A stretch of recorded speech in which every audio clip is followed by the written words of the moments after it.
Well.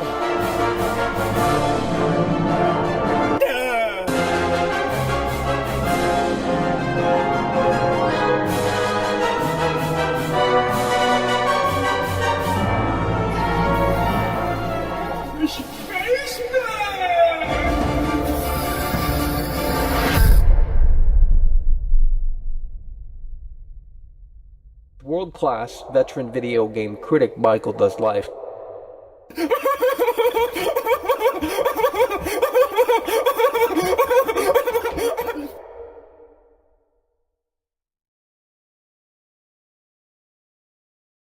Oh, Michael.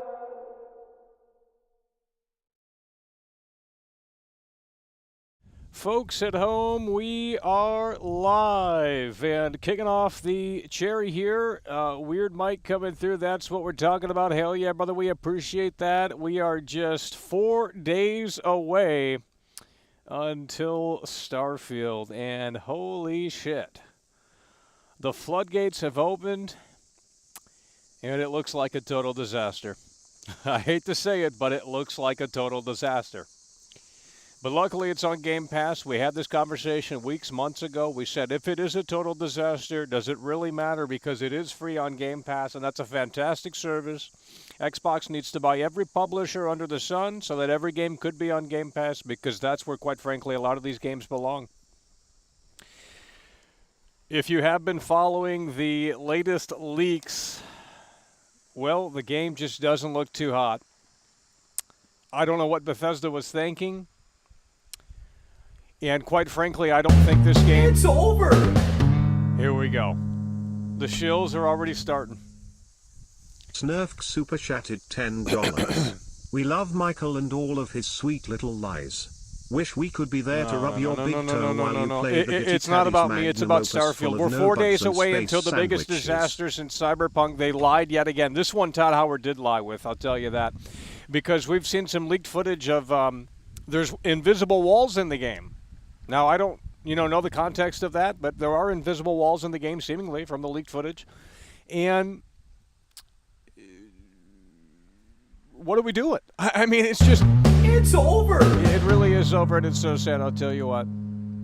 It's a total disaster, folks. I steal popular names for likes super chatted $5. People are telling me that your birthday happened recently. Is that true? Yeah, your mother came over and she's satisfied, unlike ever before, believe me. That's why I wasn't active, because your mother was pleasing me, Field hockey. She showed me a great time in the bed, I'll tell you what. Field hockey. Field hockey. Yeah, buddy. Field hockey. Field hockey. We have a lot to discuss here today, and you want to Field hockey. Field hockey. Field hockey. Field hockey. Field hockey. Field hockey. I mean, I don't care if they don't believe me. I really don't care. I mean, you can look at the gameplay for yourself and see that it's a total disaster. I don't know what to tell you. Blokey face super chatted £5. R.I.P. Bray Wyatt, remember my fireflies. Terrible news. As always, I'll light the way and all you have to do is let me in, fire. Yeah, terrible news, I'll tell you what. And, dude, when I saw that, I said, literally, what the fuck? Like, I mean, I was totally, just not expecting that. I don't think anyone was. Obviously. It's over! Terrible news, sad news. Great talent. David super chatted $5. Love the echo in your intro, Mackle, since those Starfield planets will, in fact, be so empty. It is bad, okay? I don't know if you guys have seen the leaked footage, but there's literally invisible walls on the planets. What are we doing? I mean, look, if this were a 360 game, it's over. I can't discuss the game in here. It's inexcusable. Let's not defend Web this super slop. chatted £20. That's why it's on Game Glad Pass. to have you back. That's what we're talking about, coming through really hard and really strong. Dweeb coming through with a $20 super chat. Hell yeah, brother, we appreciate that. Well, you know, his mother was pleasing me so much, I just, you know, there was no reason to fire up the stream. So we had a great, fantastic week, and it's over for Starfield, guys. I'm not going to lie. It is, unless you have your standards really low, it's over. There is no way this game is getting a 90 on Metacritic. There's no way. Not from what I've seen. There's no way. Literally, No Man's Sky does what this game does, and literally does it better. Like, literally. How are we defending this? Because Todd Howard's sexy? You want to get him in the closet and fuck him right up the ass? Okay, well, I mean, yeah, Todd Howard's hot. I ain't going to lie. And he's a legend, no doubt about it. But, I mean, this game, from what I've seen, is a total disaster. Because the context with this release is much different than previous releases. Look, if this were on Xbox 360 and PS3, I'd say, okay, let's cut it some slack. The problem with these games, and this is the problem that I had with Fallout 4, the problem with these games is that they don't develop with the technology. They fall back. They fall behind. Whatever engine they're using, Creation Engine 2, is a total disaster. Oh, my God. Official Source Troy Invisible. super chatted $5.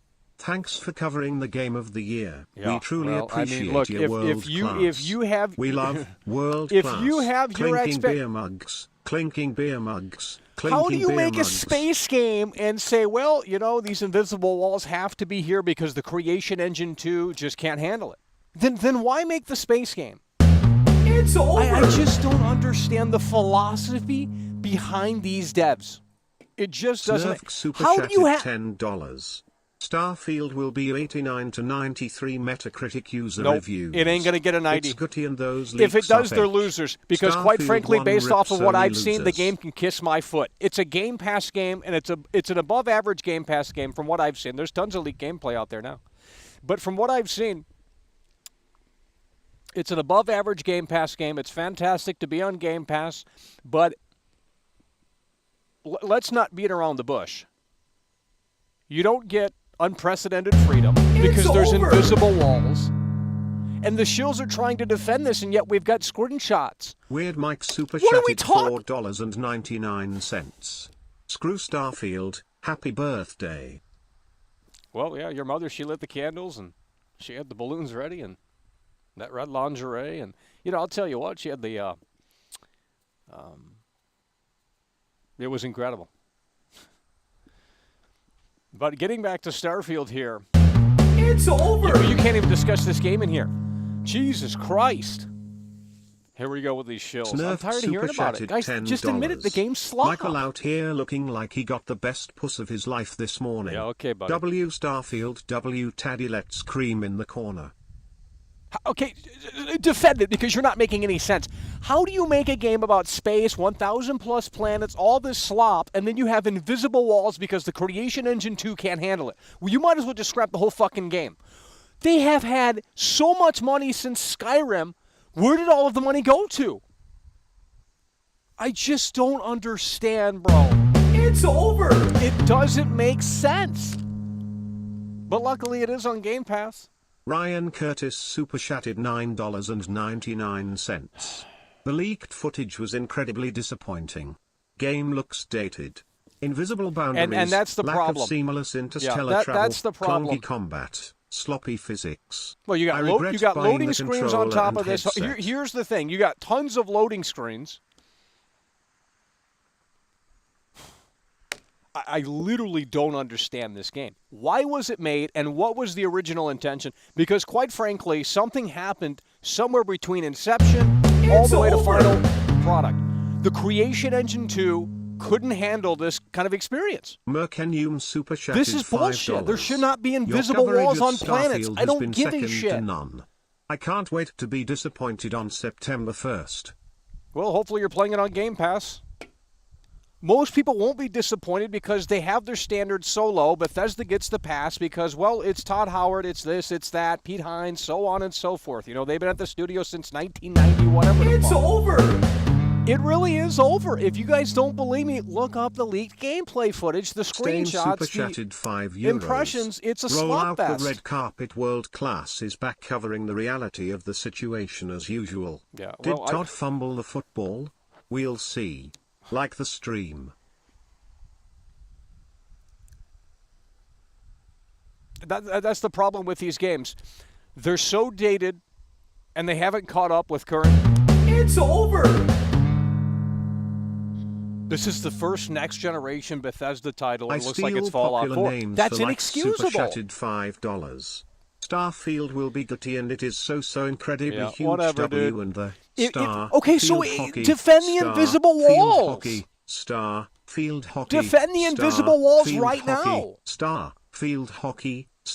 Field hockey. Oh, it doesn't matter because, you know, you weren't going to explore the planets. You weren't going to, you know, none of that matter. Oh, I'm not going to walk 40 minutes in one direction because that just doesn't matter now. Will be gutty. Because well, it's not in the game.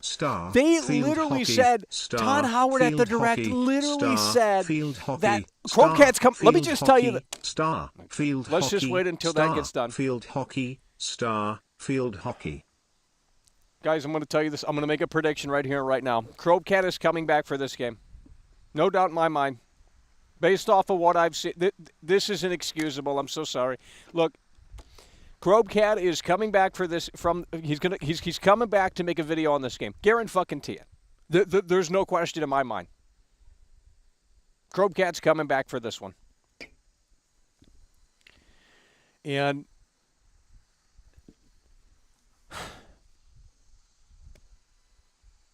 you got invisible walls on the planets. That doesn't make any sense. But even more so than that, from what I've seen, there's nothing to do on the planets. Why are we making these games over and over and over again?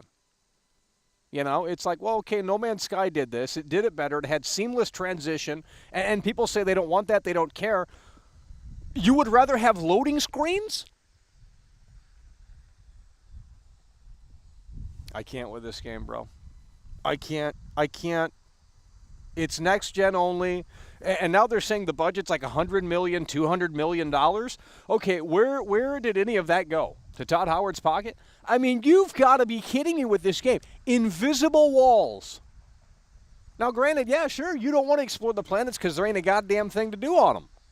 That's the problem with these games. Why are you making a space game when there's nothing to do on the fucking planets?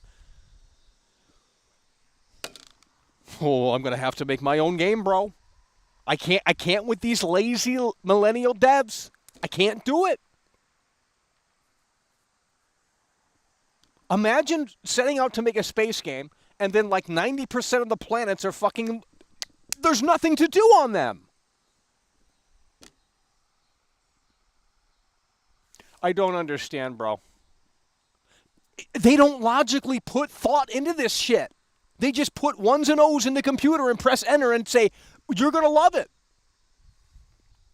Invisible walls. Okay. Well, if you knew beforehand that the Creation Engine 2 was going to limit, then why even make the space game? Might as well switch to Unreal Engine because your engine's trash, and that's what CD Projekt Red is doing for future titles. They've switched to Unreal Engine. Is it soulless? Sure. Does it get the job done?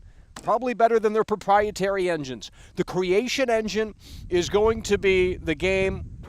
It's going to be the cog in the spoke or whatever the fuck that saying is. That's the problem. What I'm seeing when you have invisible walls and it says, "Hey, you got to spawn back at your spaceship," the whole immersion factor's out the fucking window. Because now you can just, okay, it's just a little grid. Now, granted, we knew that. It's over. But I didn't really need to see that right on my fucking screen to say, hey, you've hit the end of the fucking limitation of the Creation Engine 2. Spawn back to your ship. The game's trash. Nice to see you back, Mike. I really missed you. Baldur's Gate 3 gutty. Hope I can hold your hand, men holding hands. If you don't believe me, men type it holding in. hands, Starfield men leaks. There's holding tons of hands, clips and men gameplay, holding screenshots, hands, all men that holding slop. hands, You can look at men it for holding yourself. hands, You don't men need to wait holding for the shills to tell you hands, that it's great men because they're in the honeymoon holding phase. hands, men holding What they hands, should men holding shut your hands, bitch ass men up. holding hands, men holding You can't even hands, talk about men this game out holding here because they hands, want to play men holding stupid. hands, men holding Take the hands, Xbox and men shove it up holding your fucking hands, ass. men holding hands, men holding hands, men holding hands, men holding hands, men holding hands, men holding hands. How are men you guys holding defending the hands, invisible men holding walls? hands, men holding hands. This is men literally... holding hands, men holding hands.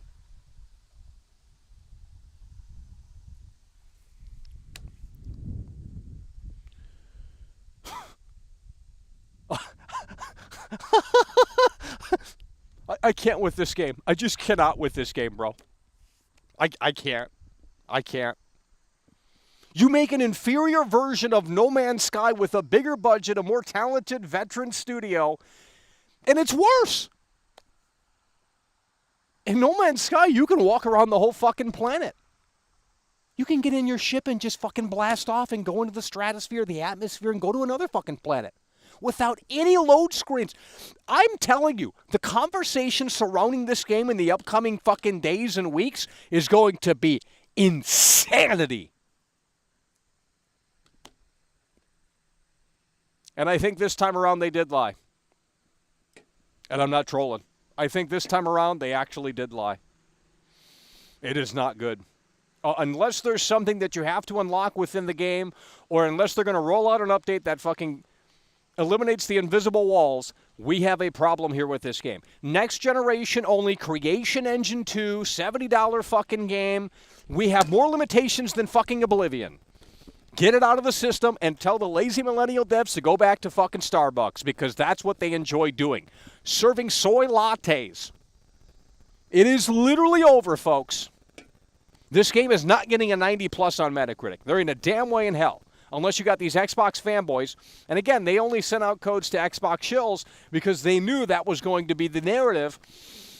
Yeah, the game's going to be popular. But you can't sit there and say that the invisible walls is a good thing. Actually, maybe it is, because now that I think about it, since there's nothing to do on the fucking planets, it seems anyway, well, it looks like you're just going to roam around and do jack shit. So maybe we do need a reminder on the screen to tell us, hey, let's get back to your fucking spaceship because we don't have anything out here for you to fucking see. The game's trash.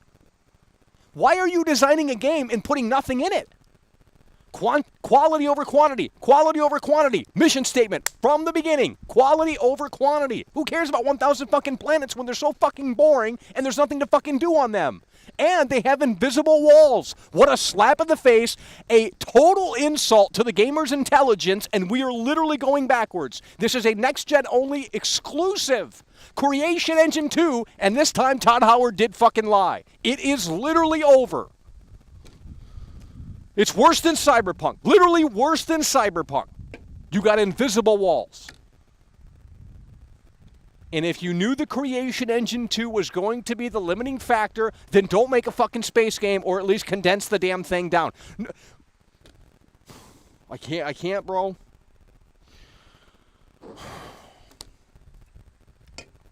If you don't believe me, type it in. Starfield leaks. There's tons of shit out there. It's a sad situation. Luckily, it's on Game Pass. Play it on that. That's what I would recommend. I'm not saying cancel your pre-order. You do you. Okay? That's not what I'm saying. But I am going to warn you to adjust those expectations to a more realistic manner, because this is bullshit. This is trash. I've seen... Oh, man. It's unbelievable. I can't believe it. It's over. Here we go with these fucking fucking Bethesda shills in here. Snurf doesn't need super to be chatted for... $10. Michael was kidnapped by Sony fangirls and was told It doesn't he has to to what trash this the is game. on. It's so In fact, it's incredibly better that sad. it's on Xbox because you 98 know what? You Metacritic. can play it on Jeff Game Keighley Pass. is gonna be handing No, the no, award no, over no, to no, Teddy no, no, in no. December. Hey, buddy, listen Gutty. here. You're wrong, and it's so sad because at the end of the day, I'm glad this is on Xbox because if it weren't on Xbox, it wouldn't be on Game Pass. And this needs, from what I've seen, to be on Game Pass.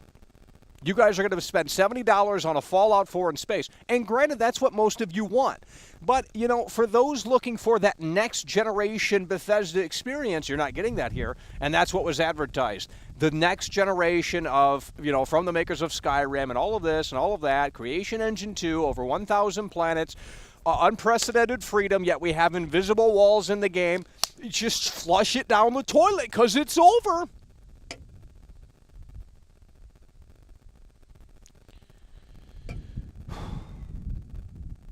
I can't believe people in here are defending it. It's like, how you know, look, just admit it. You know, wave your Bethesda flag and say, I'm a fucking shill. Look at me. I'm a loser. Because guess what? You're going to be disappointed. Your expectations are way too high. Now, granted, if you just want Fallout 4 in space, it's seemingly that. And most people will be fine, to be quite frank with that, but I'm not. It's been almost 10 years since Fallout 4, and this is what we get? Same trash-ass animations, invisible walls on the planet.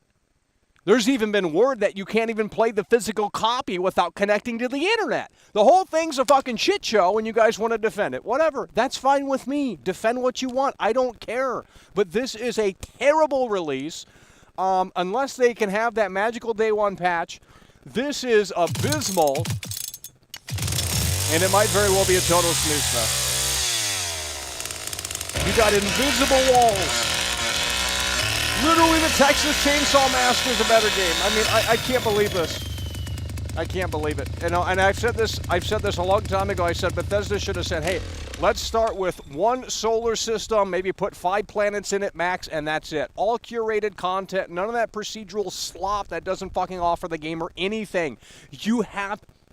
I can't with this game, bro. Invisible walls.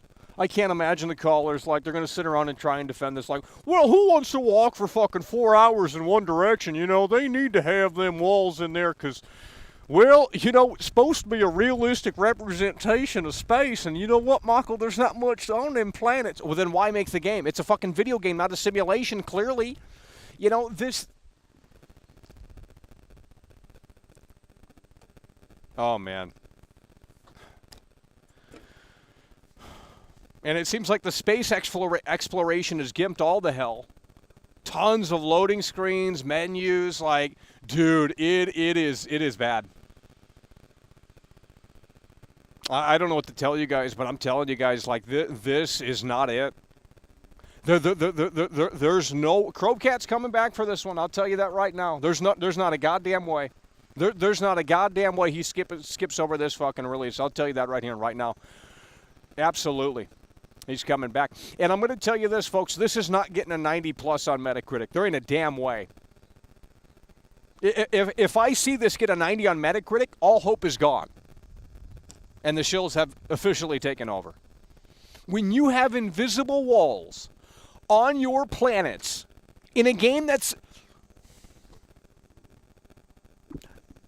If I were Todd Howard, I would look at that and say, we are starting over. This is not what we're putting out. This is just unbelievable.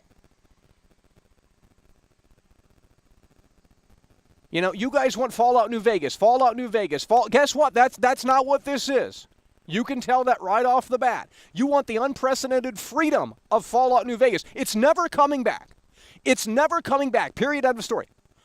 So maybe just hold on to your copy of Fallout New Vegas because guess what? That's the only game that's going to allow you to do shit like that. They're never bringing it back. They can't do it. It's over. You had a lot of freedom in Fallout New Vegas. You could do some stupid shit in that game. And it was great because it didn't insult the player's intelligence. Now, does the game look like trash? Well, in my opinion, yeah. I mean, it's an older game. That's the excuse, though, however, and we can cut it some slack knowing that context. But you look at this game here, and I'm telling you, it's so fucking bad looking, it's not even... Oh, my God.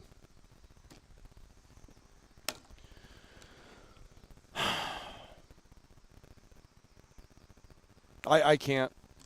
No Man's Sky did it 10 years ago nearly, 6, 7 years ago, 8 years ago, however long ago. I was there for it day one. No Man's Sky did it, and granted, that game's boring too. Okay, that game's totally boring. But No Man's Sky did it better. And we're talking Hello Games. They had no experience prior to making this fucking game outside of Joe Danger. Sean Murray lied. Who cares?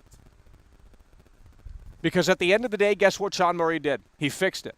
Took him 10 years to fix it, but nonetheless, he fixed the fucking game, and they went above and beyond expectations to get it right and make it work in a way that made sense. You got Todd Howard out here pushing the narrative that, you know, we got 1,000 plus planets, you know, you can carve out your own path, and, well, I mean, yeah, but it ain't it ain't looking too hot right about now.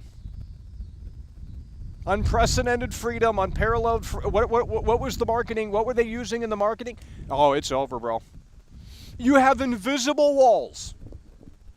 Why are there invisible walls? Can we not get an engineer to figure this out? You're telling me someone on this planet can't figure that out in a better way? I don't get it. I don't understand. You got invisible walls. Tons of loading screens from what I'm hearing and what I'm seeing. Tons of loading screens. It is a disaster, guys. Because the context of this one is it's not on PS4 and Xbox One. Look, if this were releasing on PS4 and Xbox One, and maybe at one point it was slated to release for those consoles, I don't fucking know. Can't keep up with all this shit. But what I can tell you is that it's not on those consoles. It's only on next generation only. And it ain't a next-gen game. When you have invisible walls, it's over. Now, you could make the argument and you could say, well, who's going to spend time doing that? Oh, believe me, people have no life and they're going to spend thousands of hours in this game. Let's not start fucking criticizing how people play the game just because Bethesda didn't deliver. That's a bunch of fucking bullshit. That's a bunch of poppy fucking cock. You can't make a game about space, put 1,000 fucking planets in it, and then put invisible walls because your engine is so fucking outdated. Throw this game in the trash. It doesn't matter what platform it's on. And again, this is on Series X, 30 frames. Oh, man, it just keeps... I can't, bro. I can't. Honestly, I think this game's going to be in the 70s on Metacritic. I think this will be in the 70s. I think maybe high 80s. If this gets a 90 on Metacritic, 90 or above, here's what we're going to do. Here's what we're going to do. Are we listening or are we phasing out already? Here's what we're going to do. If this game gets a 90 plus on Metacritic, here's what I'm going to do. I'm going to eat the fucking hot chip. Okay? I'm going to eat that fucking hot chip. You guys know what I'm talking about, right? That hot chip. If this game gets a 90 on Metacritic, 90 or above, Starfield on Metacritic, 90 or above, I'm eating the fucking hot chip. And the reviews are coming out in 4 days. There's no way this is getting a 90 or above on Metacritic. I'm telling you that right here and right now. I don't give a shit because I'm telling you this is a total disaster. I've seen it, and I'm going to tell you what, folks. It ain't looking good. Unless that day one patch can provide some magic sauce and remove the invisible walls, well, that's only one of the problems seemingly here with this game. I'll tell you what. This is Crobecat is coming back. No doubt about it. No doubt about it, folks. There is enough material here, from what I've seen, to say, wait a minute, what are we doing here? Because, again, the context of this game is Creation Engine 2, next generation only. You got invisible walls on these fucking planets. There's nothing seemingly in these planets. I mean, I don't understand why we're making this game. Why does this game... So what was the fantastic idea 25 years ago? What idea did Todd Howard have 25 years ago? And what the fuck is this final product? Roaming around invisible planets that have... Why are... These games are insult. Insult to my intelligence. They think I'm dumb. They think I'm fucking stupid. What a waste of fucking time. Roam around these planets, see nothing. See nothing. No one wants to do that. Curate the content. It is a total disaster. It is a total disaster. It is a total disaster. You have invisible walls at a next generation Bethesda title. How is anyone defending this? How is anyone defending this? This is going to be worse than Oblivion. I saw Phil Spencer compare this to Oblivion. I don't know how much they paid him, but holy fuck. Nope. Oh, man. I can't, bro. It's over. I don't know what to tell you guys. You got to stop listening to these Xbox shills. They got a free fucking copy. Obviously, they're going to kiss ass. They might as well tattoo it on their forehead. Kiss ass, because that's all they can do in this life is sit around and kiss Todd Howard's butt. And quite frankly, if Todd Howard asked me to, I mean, shit. But I'm going to tell you this. This is a total disaster. Invisible walls, tons of fucking loading screen. There's no... How does No Man's Sky do it better? Well, Michael, you're misunderstanding the point of the game. You know, it's a space RPG. It's not a space exploration game. You can't have that. It seems like the game has an identity crisis. What does it want to be? Space RPG, but not a space exploration game? If you can't do both, then pick one and hone in on that. Don't give me this bullshit that, oh, well, you know, it's a space RPG, Michael, not a space exploration game. It's nothing like No Man's Sky. But it wants to be like No Man's Sky, and it fails at that. Look at the leaked gameplay footage. It's a total disaster, folks. You have invisible walls that tells you to go back to your ship. You get tons of loading screens. It kills the immersion. I don't understand what we're doing. Again, if this game came out in 2005, 2006, 2008, yeah, we would have been blown away. But not in 2023. I don't know what Bethesda's doing. It seems like they just, you know, they want to stick to what works. They don't want to move forward in a way that makes sense. They're afraid to pivot. They got so much money from Skyrim. I mean, this is coming off the heels of Skyrim. This is coming off the heels of their Fallout 4. It's been nearly a decade since Fallout 4. And this is all they have to show for? Invisible walls? Well, that doesn't matter. That's your only talking point. Who fucking cares? You're a fucking doomer. You're a loser. Who wants to fucking explore the planets? You stupid idiot. That was the tagline of the game. Over 1,000 planets, unprecedented freedom, next generation. What are you smoking? Who's going to walk in a straight line for 40 minutes? The fucking grid is bigger than Skyrim. It doesn't matter if there's nothing to fucking do. Why are we making these space games and putting nothing in them? It's stupid. It's just flat out stupid. And it's an insult to gamers' intelligence. This is abysmal, folks. This is a total travesty. There's no way this is getting a 90 or above. Like I said, if it does, we're eating the fucking hot chip. And that'll be this Friday when the reviews drop. Or this Thursday. When does the game fucking come out? 4 days. Thursday, Friday, whenever the fuck that will be. I'm assuming it's Friday. I don't remember. But it's happening soon nonetheless. And if this game gets a 90 or above on Metacritic, we're eating the chip. We're eating the hot chip right here live on the air. There's no way. There's no way. Now, granted, you're going to have Xbox shills that work for Xbox, that come out of the woodwork and, praise this literally to the moon and back. But, I just sit down and I think, does anyone play these games? Or do they just put ones and O's in their computer and put it through a seed generator and say, well, that's the game, let's ship it? Who is going through these games and looking at it and saying, hey, we're a content overseer, and we're going to step in and say, hey, motherfucker, this is not a yes-man boat anymore, and this is trash. Because maybe they need to hire someone like that. This is unbelievable. It's not about having fun anymore with these games. It's about busy work. It's about fucking chores. It's about they're misery games. That's what it is. It's misery. Fun is no longer in the picture. It's all woke slop, and I'm going to tell you what. This game is censored. There is one I'm not going to even say what it is. But, because granted, I haven't played it. Okay? But what you need to know and understand, for what I've seen, it seems like they've removed it. And most people, 99% of people won't care, but this has been a thing, and in these games since Oblivion, maybe even Morrowind, I don't remember. But I know since Oblivion on all the way to Fallout 4. So from Oblivion all the way to Fallout 4, they have seemingly removed something, and I could be wrong on this, okay? It ain't set in stone.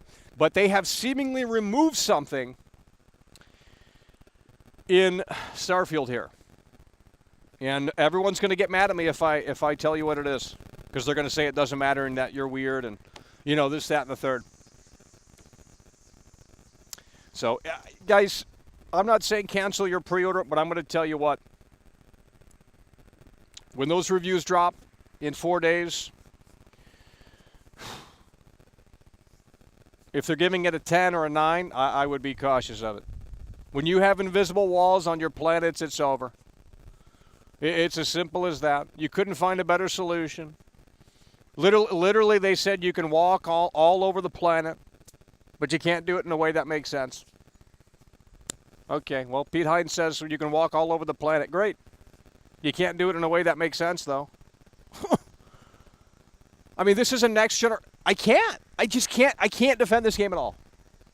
If this were on PS4 and Xbox One, and it were then ported over to, you know, next-gen consoles, PS5 and Series X and S, then I would say, okay, well,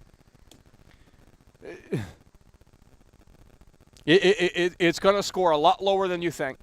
Oh, it will. It's going to score a lot lower than you think. This is not getting a 90 or above. There's no way. There's no way. When you have invisible walls and it disrespects the gamer's intelligence, it's over. Throw it out the window. Well, it doesn't matter. Is that your only talking point? We don't want to walk in a straight line for 45 minutes anyway. They're bigger than Skyrim. Who cares if they're bigger than Skyrim? And you know what? Maybe the invisible walls are a great thing now that I think about it, because there ain't going to be a goddamn thing to do on these fucking planets outside of fucking shoot enemies that move on the screen. Where's the story?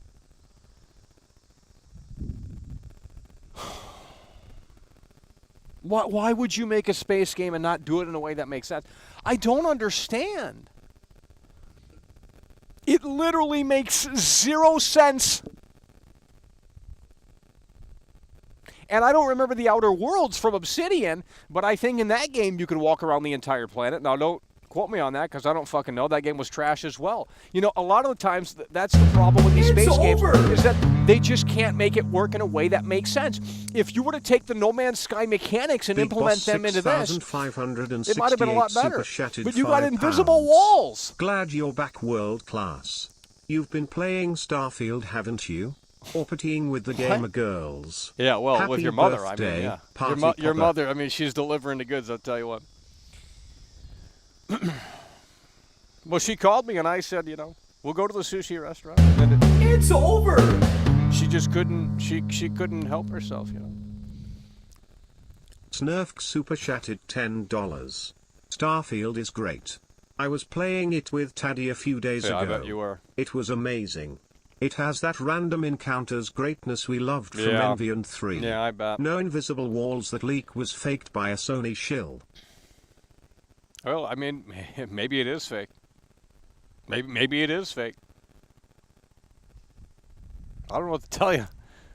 All right, we're gonna go ahead and open up the lines. 818-824-4937.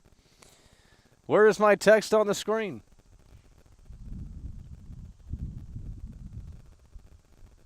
Oh, I guess that's gone. 818-824-4937. I believe that is the number. 818. I can't wait to hear these people defend this slop. The number's on the screen, folks. Dial it or don't. 818-824-4937. They're going to call in and say, well, it doesn't need to be a seamless exploration. It don't need to have a great story. It don't need to have... Dude, I am done with this shit. I just can't believe it, how you guys are going to defend this slop. And it really don't matter what platform this shit's on. Baldur's Gate 3 at least respect the gamer's intelligence, or at least it seemed like it did. I mean, you know, there's so much game there, it's hard to even... The only problem with Baldur's Gate 3 is that, that turn-based combat, it's just something I can't really get into that much. Hello, you're on the air. Let's go. Hello, you're on the air. It is Starfield. We are 4 days away. What do you have to say? Stop lying to your audience, Michael. All right, we're going to block you. We're going to ban you. Get these loser fucks out of here. 818-824-4937. Hello, you're on the air. I'll tell you who is lying, though. Todd Howard's definitely. All right, we're going to block and ban. If you're not ready, we're blocking and banning. I'm tired of it. I'm done with it. Quit calling into the show if you can't fucking put a sentence together. 818-824-4937. Hello, you're on the air. Hey, Michael, this is one of your supporters calling in because I'm hearing that you're watching leaked footage and I don't want you watching the wrong. Get these loser fucking neckbeards off my fucking line.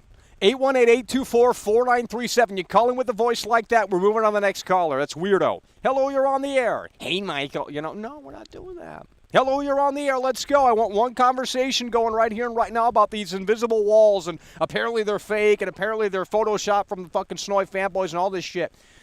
Hello, you're on the air. Go. The reason why I don't think all these leaks are real is because of Okay. I'm done, buddy. I don't care what you think. Get off the fucking. Put the tinfoil hat down. It's as simple as that. Get the fuck up off that shit. Hello, you're on the air. 818-824-4937. It doesn't matter if you think it's fake. If it's fake, we'll fucking find out in 4 days. But there's no reason to. Get out of here. Super chatted 6 Canadian hello, you're on the air. 99 cents. What's Game up, Mike? Pass This is a low-key, blessing. Okay, low key. Hold on.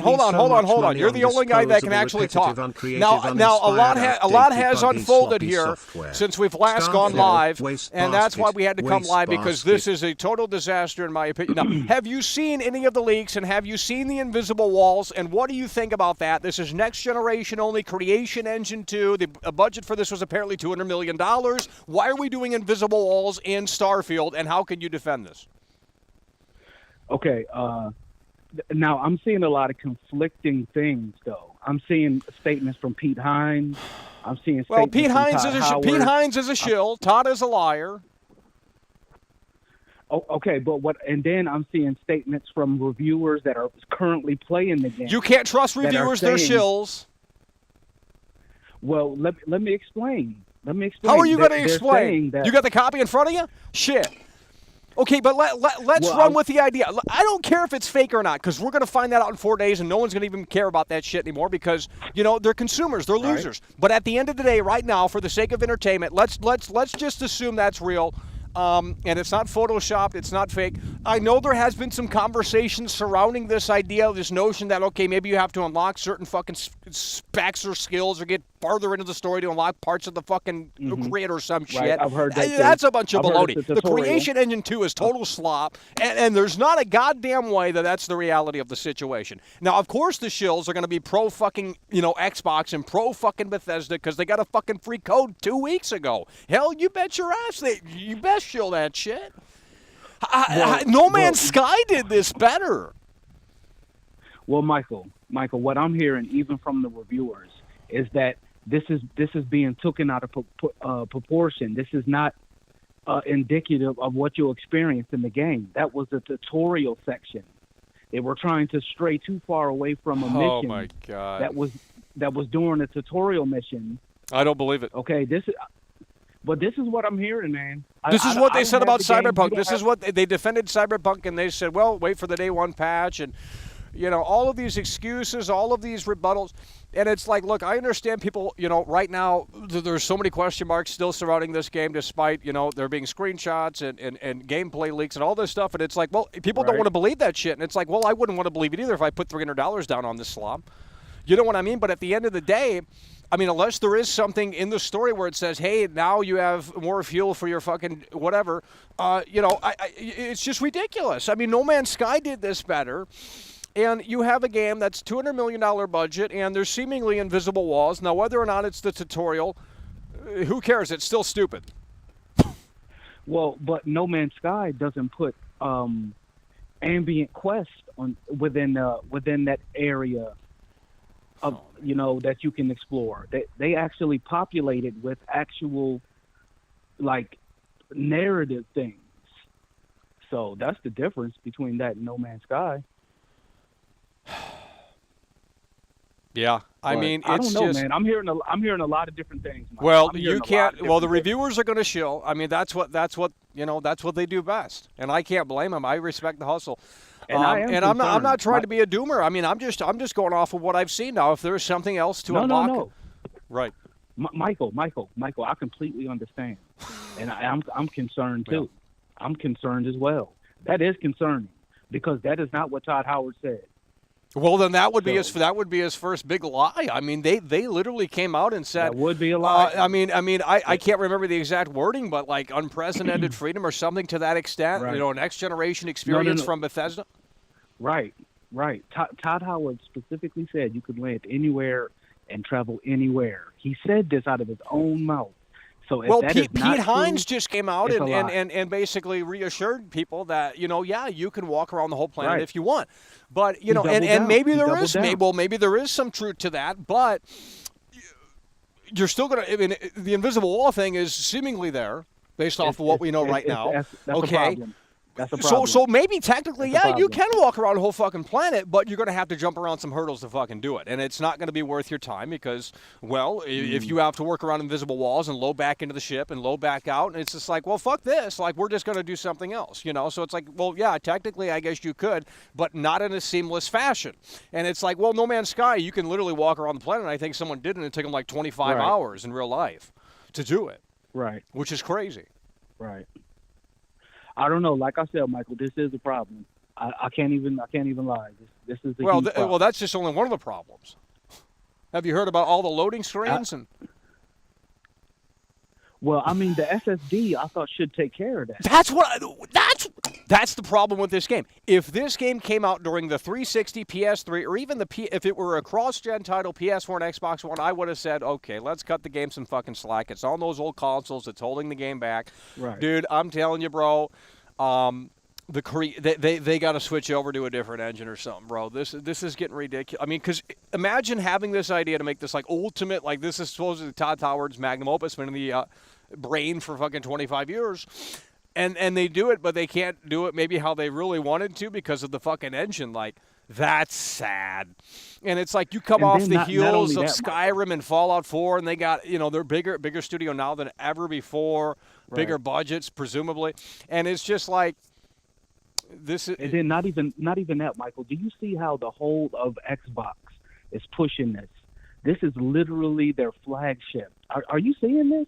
well, I'm going to go to the Xbox website right now, and I guarantee Starfield's not on the front page. We're still having this conversation. Well, at Gamescom, I'm talking about Armored as far as Core Gamescom. is on the front page. Ride 5. Starfield, it's, oh my God, it's even buried further down, Wow. bro. I'm not even trolling.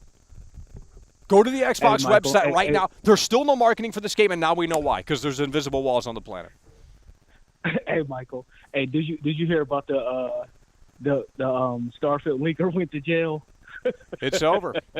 Yeah, it's over. I know. It's fucking over, man. All right, I'm gonna move the wheels. Hell yeah, bro. Great show. I bet these people aren't going to call back in after Friday. They're going to be like, oh, you were so fucking wrong, Michael. You know what you're talking about. Hello, you're on the air. They're going to defend it, I guarantee it. All right. No. We're not going to defend this fucking slop. So I'm going to say one thing right off the bat, okay? These invisible walls, this is not strictly limited to the tutorial. That is not the fucking case. These are present on all planets. I've seen additional leaks. I've seen it for myself. If you go about 20 minutes in any direction, they cut you off and they force you to turn back, okay? And this is exactly what Bethesda does. Excuse me. This is exactly what Bethesda fucking does with their shitty marketing. It's all about technicalities. They've been doing this since 2005, since the Oblivion days, where they get off on technicalities. Can you technically explore the planet? Yeah, you can technically explore the fucking planet. Can you really explore the planet? No. If I touch down on my ship and I run 20 minutes in any direction and you cut me off and you tell me to turn the fuck around and go in the opposite direction, fuck you. Fuck you. Your game sucks. You fucking suck and you're a liar. Todd Howard lied. Fucking Peter Hines lied. They all fucking lied to us because they're a bunch of cocksuckers. It's over! Well, maybe that day one patch will fix everything. Hello, you're on the air. 818-824-4937. Hey, what's going on here? I can prove how there's invisible walls in the game. You want to know why? Why?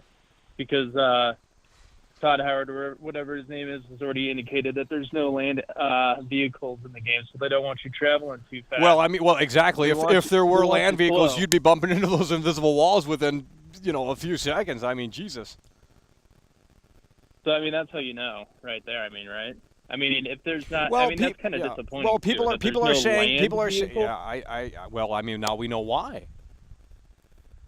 Well, exactly. That's where you just shut down the conversation right now. I'm still looking forward to Starfield. I think it'll be cool, but when I heard that there was no land vehicles, they just don't want you traveling too fast, because if you travel too fast, you're going to hit that invisible wall. Well, between the invisible walls and apparently all of the loading screens, and it just seems like the whole space stuff was kind of an afterthought.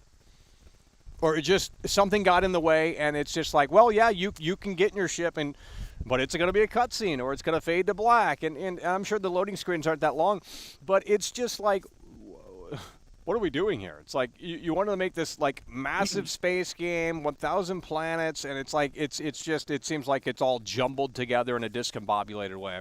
That's what I'm getting from this. I'm sure the four major cities are going to be. Yeah, no, I'm sure the four major cities are going to be a lot more interesting than the curated content's going to be a lot more interesting than the space exploration, because again, that's apparently not what this game is, right? So, but it wants to be both, but it can't, because of seemingly the technical limitations or just the lack of incompetence from their engineers. It's just, again, this is a next generation only title. SSDs are in both consoles. The specs are pretty demanding, seemingly. We don't know anything about PC performance right now, but we will in 4 days. And it's just, I don't understand. I just don't get it. It's a massive studio. It's not an independent studio. Can't they just hire new engineers, or unless they just want to stick to who they know? I don't get it. Well, I was never really interested in No Man's Sky, because it's just going around mining. Right. Well, and that's the thing. It's like, why are we making a space game where you just roam around?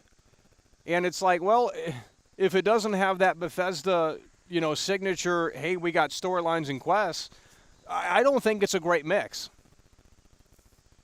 Well, at least they have gone out and tried to make a new IP. A lot of yeah. Well, that is fantastic. I ain't gonna lie about that. So at least it's not another Fallout or another Skyrim. Yeah, I'm excited for it. I'm gonna wait and check it out myself. Right. I don't pay attention to reviewers anyway, because you're right. A lot of them are bought and paid for, and a lot of people are buying broken games, and it's circumventing the issue that we have of these broken games releasing, and it's just a bunch of. I'm waiting for Game Pass. That's what I think that's the best. I think that's the best bet, is to wait for Game Pass, unless you already have it pre-ordered.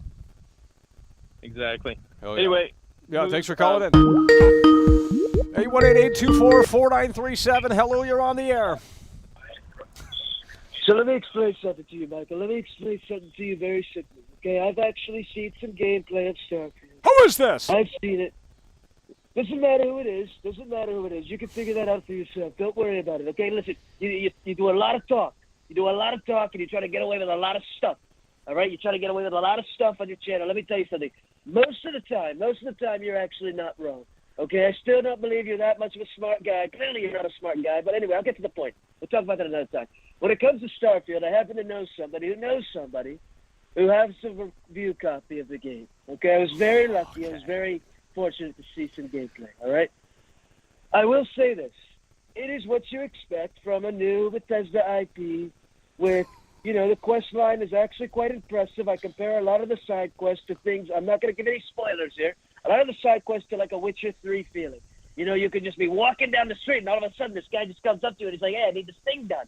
And it could have been a little shitty side quest. Oh, go here, give me this thing, and here's your little piece of ray gun. No. All the side quests are actually quite good. They're very personable, and they actually can tie into a quest later on. I actually think it's quite impressive. However, I cannot speak on the invisible wall thing. I can't speak on that because, again, I didn't have that much time or ability to see that much gameplay. However, what I will say for people who are still skeptical about the story writing when it comes to the longtime Bethesda fanboys, but there actually are some good quest writing abilities there. The quest is actually quite good. It seems to be quite addicting. It seems to keep you on your toes. So for people who are still looking forward to a nice, good, consistent Bethesda story where you know what you're getting into, and you're going to have some fun, you're going to have sex with your companion, whoever that's going to be, that's up to you. I don't really care. Whoever it wants to be, that's up to you. But, at the end of the day, it might not be what we expected, but I still think it could be a rather enjoyable time. And I do believe that it is a game that people will play for a long time. There's a lot of potential for future development here, whether that comes from mods or that comes from Bethesda itself, or it just comes from the fact that you guys, these silly fanboys, want to do a 100% completion or something.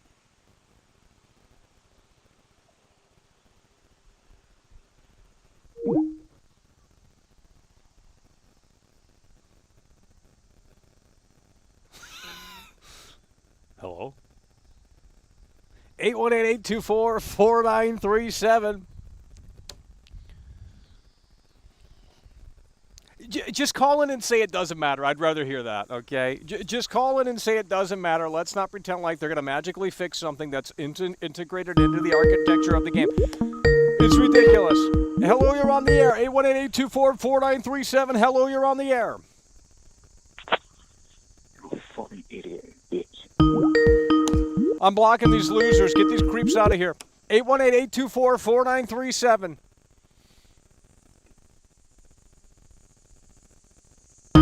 Just get your mother on the line. She can string together a sentence. Hello, you're on the air. 818-824-4937. Let's go. Joe Biden's the problem with this country. Oh, Jesus God. Hello, you're on the 818-824-4937. Let's go. I'm done. Todd Howard lied. Gamers died. Oh my God. Shut up. Hello, you're on the air. Where are the women at? This is a sausage fest in here. Hello, you're on the air.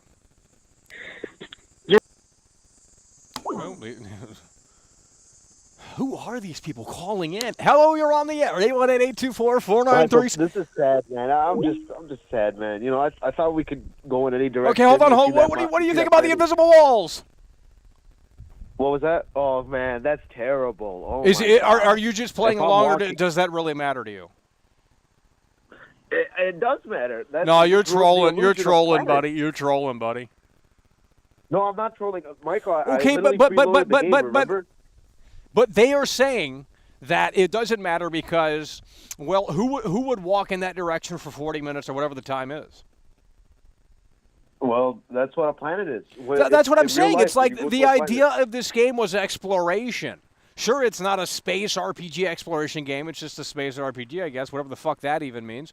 But it's like, dude, if we're going to half-ass this, why even do it like they did it? I just don't understand. Like, it seems like they needed to have the 1,000 planets in there to say, hey, this is going to sell the game. Because if we only have one solar system in it, it's not, people love quantity. They love to see bigger as opposed to something more dialed in.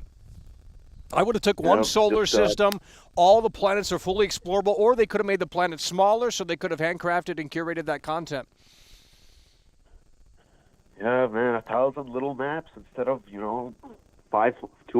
Well, that's the problem, too. That's the problem, too. It's breaking the immersion, and with these games, you do want to live a fantasy life when you play these games. That is the entire point of these games, and I don't care what some of these dumb incels think. Look, at the end of the day, when you pop a Bethesda game in, you are looking to escape into that world, whether it be fantasy or this time around in space. That is literally what the fucking intention is with these games, and it isn't weird to want to do that, but when you have these immersion-breaking elements, popping up in your face, like, hey, by the way, you got to turn around because the Creation Engine 2 seemingly can't handle it. What are we doing here? It's just like, wow, this is a loss. This is an opportunity where it says maybe they should have upgraded their engine before thinking about pulling the trigger on this game because it just doesn't make sense. Yeah, man, Todd Howard just had to find a way to screw this up, man. People still have trust. Well, they're defending it in here because I don't know why. They say, well, the planets don't matter, and it's like, yeah, I mean, look, if the four major cities are fantastic and the main storyline gets really intriguing and what have you, sure, the fucking, but then it's like you're putting space exploration on the back burner. Why even do it to begin with? So it's this weird,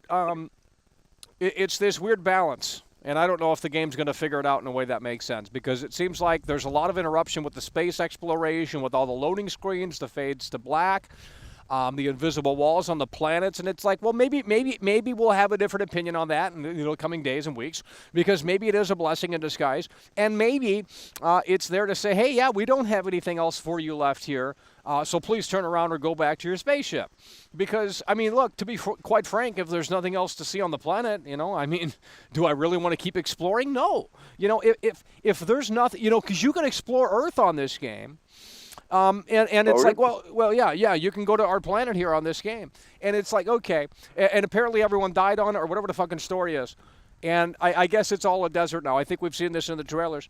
But if you don't have anything on planet Earth, the game is 0 out of 10.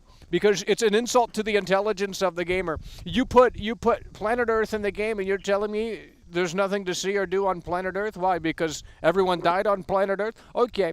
It's a stupid thing. It's a stupid thing, and it doesn't make sense. I mean, I've seen the St. Louis Arch in the gameplay and in the trailer. So it seems like they might have some monuments or leftovers from the civilization. And that's what needs to happen. You have to fill these planets out with a little few sprinkles of tidbits here and there. You can't. I can't with these games. I can't. I gotta make my own game. I just can't. It is an insult to my intelligence. It's an insult to everyone's intelligence when you half-ass these games. Why are we going so ambitious?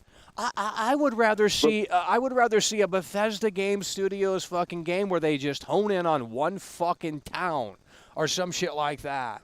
Like GTA 5, it's basically just L.A., Los Santos, and the rest is a desert. You know what I mean? And it allowed them to, work on that a little bit more. And, hopefully GTA 6 can fucking deliver in a massive way where it's like, finally we get a game that pushes the goddamn medium forward, because I don't think this is it. This is basically, from what I've seen, Fallout 4 in space. And for a lot of people, that's fine. A lot of people are going to have fun with it, no doubt about it. I mean, that's right up their alley. But if you're expecting more, if you're expecting a next-generation experience like they told you it was going to be, in my opinion, I don't think it lives up to that. From what we've seen in the invisible walls, I think that drags it down tremendously. And now we know why. That's one of the reasons why there was no land vehicles. So you're going to have to wait for modders to fix it and modders to bring in the content. And that was made clear a while ago, because Todd Howard said this was going to be a modder's paradise. And it very much so, in fact, will be. Well, because, Michael, the mods are literally going to... Yep, they're just gonna fix the game. Like, what about console? Console's left out, man. No, there's gonna be mods. There's gonna be mods on console, but I mean, it's probably gonna be PC's a whole different beast, but yeah, I don't know. Like, we don't have Nexus mods on console. Right. Like, well, yeah, you'll get the Bethesda approved ones, and I mean, if they can remove the barrier, I mean, I guess that'll be a start. But I mean, quite frankly, maybe the barrier is not that bad now that I think about it. Because, quite frankly, I don't want to continue to explore and get really lost on the planet if there's nothing to see. I don't like procedural generated content. It's soulless. I want curated content. I want little stories and side quests. Dude, if you can't we brainstorm? We can brainstorm a better game right now. I mean, we can literally all sit out here on this bench and say, let's make a space game, but let's do it in a way that makes sense. Less cooks in the kitchen, and the food's going to be better. It's as simple as that. Well, what if... I don't know. That seems too ambition, I guess. Well, they shouldn't have gone with the 1,000 planets. That's a stupid thing to do, especially if there's nothing really all that much interesting to see on the planets. It's stupid. And it's just like, yeah, I get that's a selling point. 1,000 planets. Now the gamer can go wild with the imagination. What's going to be on this planet? Wow, it's from Bethesda. People are expecting Fallout New Vegas from this sumbitch, and I'm going to tell you right here and right now, that's not how modern-day Bethesda works. And plus, Fallout New Vegas was from Obsidian, and they made that sumbitch in 18 months. They made Fallout New Vegas in 18 months. Now, am I going to say Fallout New Vegas is perfect? No. The graphics have aged like trash. And the animations are really dated. But you look at the Starfield leaked gameplay footage here and shit, it ain't much fucking better. And granted, Fallout New Vegas came out in 2009. It was made in 18 months, and you have a lot of freedom in that game. Not total freedom, but more freedom than most of those type of games. And you'll never get back to that again. You'll never get back to that again. And it's sad. It really is. It's so sad. Well, they should have done like 5 solar systems, like planets in each with the sun in the middle. And Okay, but let's make just them full max. let's say we were making a space game. Now, let me ask you this: would you put in more solar systems if you had known? Well, we're just going to have the computer generator put these things together. There's not going to be much to see or do outside of something that might be highlighted on the fucking thing when you browse the planet. I mean, it just doesn't seem like it's what's the point in doing it? You know what I mean? It just doesn't make sense to me. And, you know, it's one of those things that this is their first outing with this, and I just don't know if it's going to work. I really don't know. I mean, you know, it's like they wanted to do No Man's Sky, but then they didn't want to do No Man's Sky, and their engine is limiting them from doing No Man's Sky. And it's just like, well, we have this RPG over here, but then we also have like loading screen after loading screen after loading screen with the space exploration and all this other stuff. And it's like, wow, this is supposed to be a next generation title on the current hardware. Why are we seeing backwards steps? Loading, loading, loading, cut to black, fade to black. You can't get in the fucking thing and fly it around the fucking planet. Like, it's just, why make the space game then? You know what I mean? Why make the space game then if you can't do it in a way that makes sense? I just don't get it. This is really just Xbox's last chance, man. Well, it doesn't matter. Well, you know, a lot of people are getting up with that console shit, and it's like, look, I'm glad this is on Xbox because it allows it to be on Game Pass. But even if this were on PlayStation, I'd be saying the same damn thing. It's not about the platform. Michael, it's not even that. It's about competition. Like, if Xbox fails, then Sony, they're gonna not really care about. Well, a lot of people are going to be in the honeymoon phase with this, and they already are saying, they're already defending this and saying, oh, the invisible walls, you know, they don't, you know, it doesn't matter who would play the game like that. And it's like, bro, are you really going to start to question someone's play style in a Bethesda fucking dude? People, that's the appeal of these games, to go anywhere and do whatever the fuck you want, and, you know, carve out your own narrative with the skill traits and all that shit. And it's like, well, that's cool and all, but when you put more limitations on the sumbitch than ever before, just toss it out the window because it ain't worth it. Man, I don't just. This is really like. I mean, like I said, maybe you guys need a refresher. Type in Starfield leaks. There's tons of gameplay clips out there. There's screenshots. There's impressions. Now, granted, you know, the Xbox fanboys are saying that they're all Photoshop and that the invisible walls are only for the tutorial planets, and you know, that could be fucking true. We just don't know. But I don't believe that, because, you know, it really makes sense on, okay, well, this is why there wasn't vehicles in the game, because the engine couldn't handle it, seemingly, and that's disappointing. But then it's like, well, then why even come up with the idea then? You know, if you know the engine's going to limit, you know, your creative vision, then why not scale it back? Do we really need 1,000 empty planets? And even if they're not empty, it's just going to be, you know, an outpost. Like, oh, there's an outpost nearby.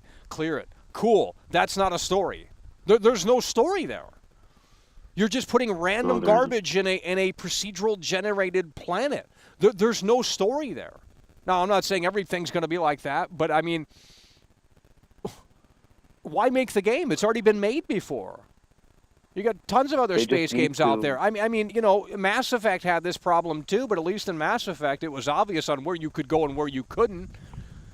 You know what I mean? The first Mass Effect game, you could go to different planets and drive the fucking car around the planet, and it was like, well, this is cool, but it's like, okay, you know, it's some little mini game thing. It wasn't, but, you know, this is supposed to be bigger than that. You know, this is supposed to be Bethesda. We want story on all these planets. Like, when I land on a planet, like, I need a story immediately. You know, and that's the thing with Baldur's Gate 3. When I was playing Baldur's Gate 3, the reason why I stopped is because it is very challenging for me. And not only that, the combat is just not my cup of tea. It's just not my cup of tea. I played it and I had fun with it, but here's the thing with Baldur's Gate 3. It didn't disrespect my intelligence. Now, am I saying every choice matters? I don't fucking know. Probably not, because that would be impossible to do in any game. But with that said, there was always a little setup. That's what I remember when I was playing Baldur's Gate 3 earlier this month. There was always a little setup, and it was just like, okay, you know, it was just this thing where it's like, okay, well, this is the setup here. This is the little storyline, and you can pick this. You can, you know, I don't know. They just need to scrap this engine, this old-ass engine. It's just ruining it. It's hindering Bethesda's greatness. Well, if they have any. They just need to get Unreal 5 or Unity, whatever.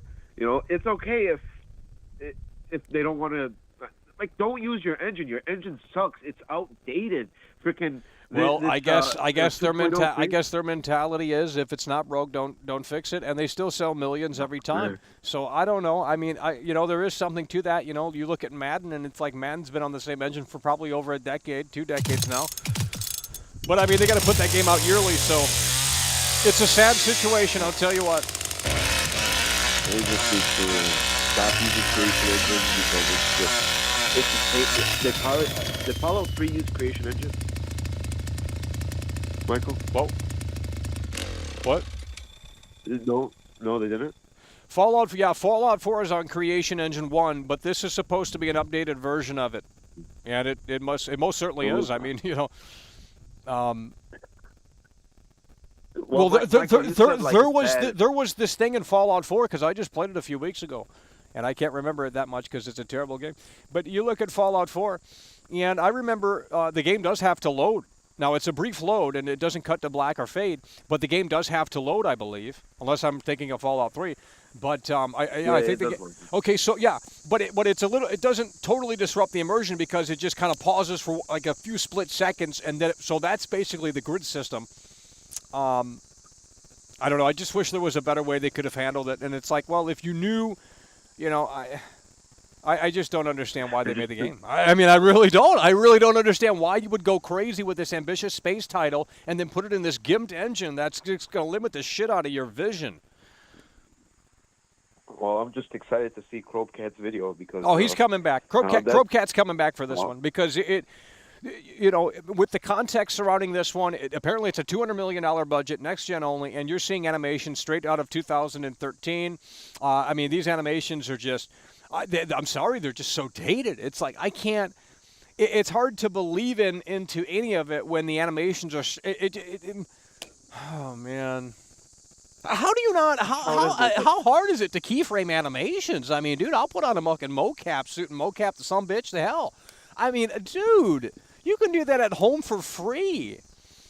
You know what I mean? You don't even need a mocap studio and performance capture. You can just fucking sit in front of your phone and it'll probably give you the data that you need and you can fucking interject that. I'm not a game dev, but I mean the tools are available. And it's just like, I don't understand why we're seeing, it's like these memes, you know, the Skyrim memes. It's like, that's actually the fucking game. Yep. How is this excusable in a 2023 next generation? It's literally on the fucking website probably. It's like, well, let me see how they sell this game.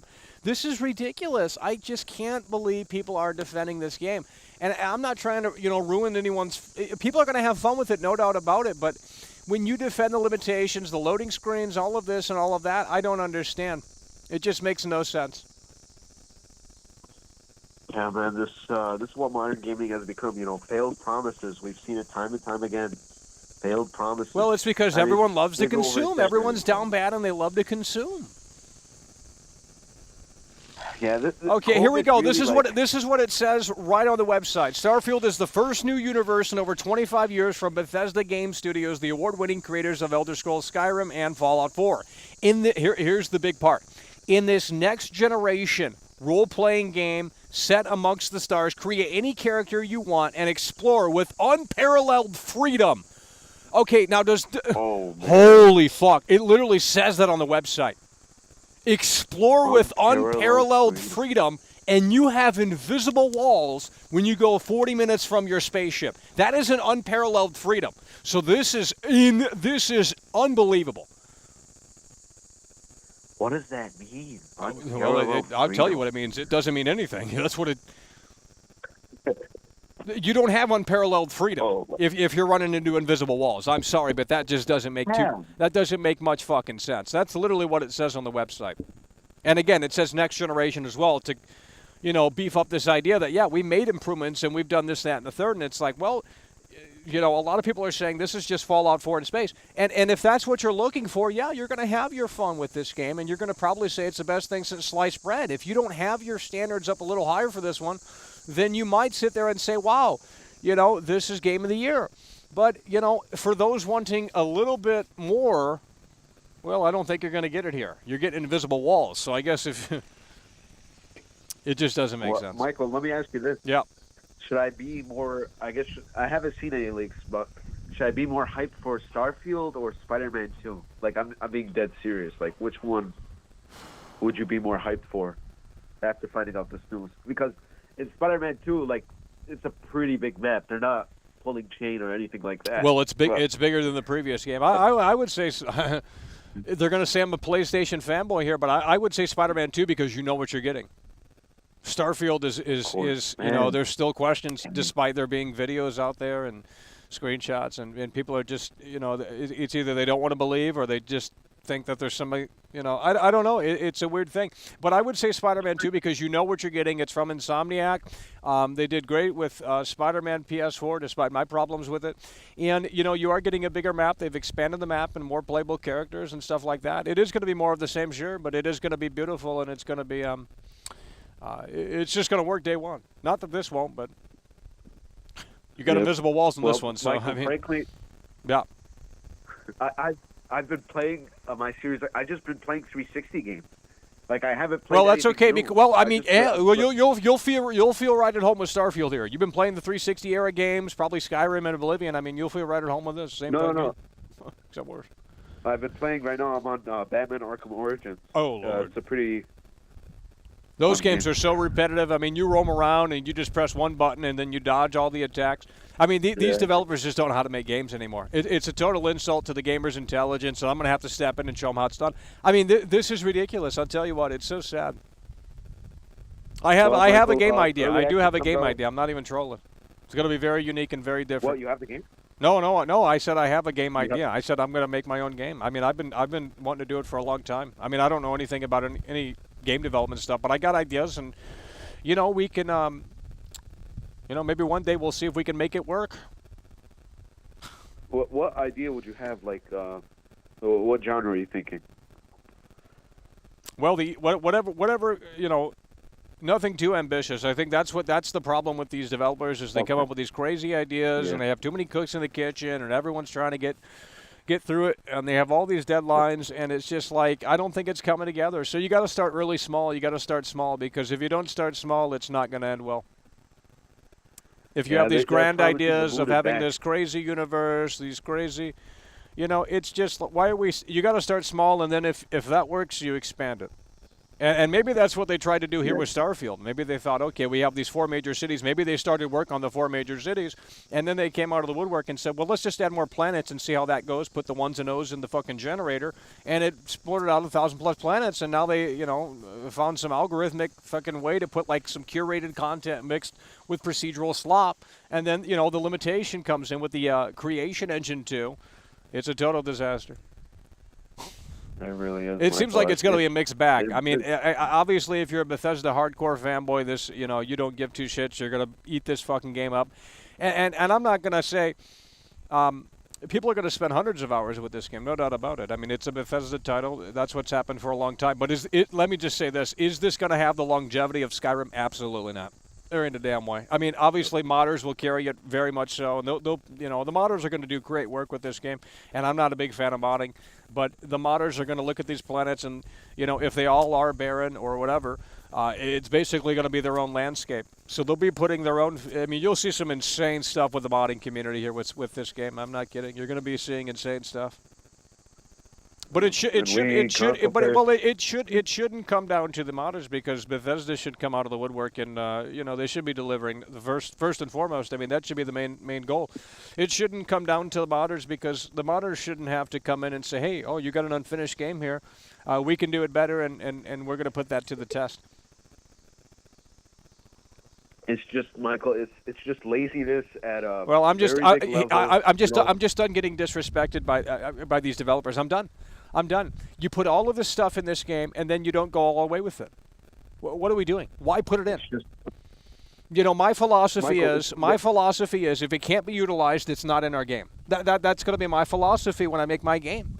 If you can't interact with it, or it doesn't serve a purpose, it's not going to be in the game. We don't need world building. We don't need these movie set games, these museum games. I'm done with these museum games where you walk around, you look at things, nothing's interactable. I'm done with it. This is a video game. It's not a fucking movie. It's not a television show. You have to put the gamer in the forefront of the experience.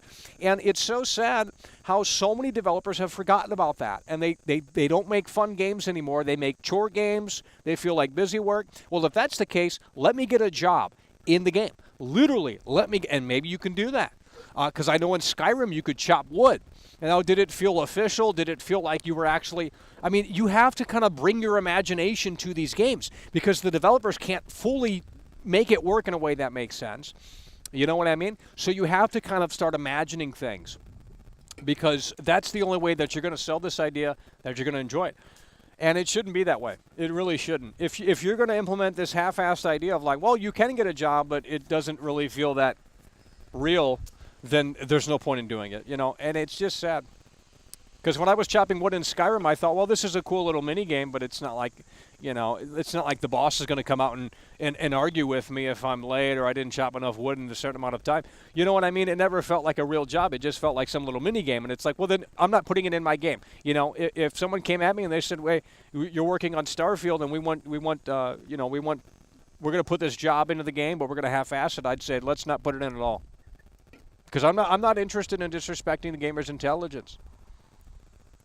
And I'm done with these half-assed ideas. Cyberpunk had this problem as well. It's like, well, you can look at your apartment and there's like one thing you can do in your apartment. It's like, why even put the apartment in the game? I'm done with it. I don't need to look around at things. Like you got a great art department. That's fantastic. I don't care. I'm sorry, I don't care. It's all about the immersion. It's all about the interactability, and it certainly is over. When you got invisible walls in a game that has... Merkenium super chatted $5.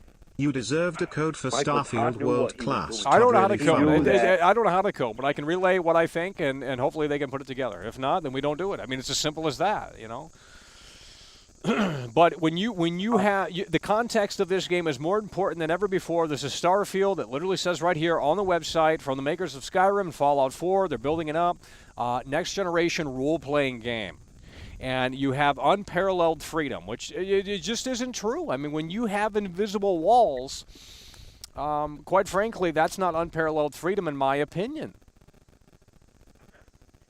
Should have cleared the air. He should have said, look, there's 1,000 planets, but they're not fully explorable. Because he knew when people think 1,000 planets, they think fully explorable, go anywhere you want. But no, that's not true.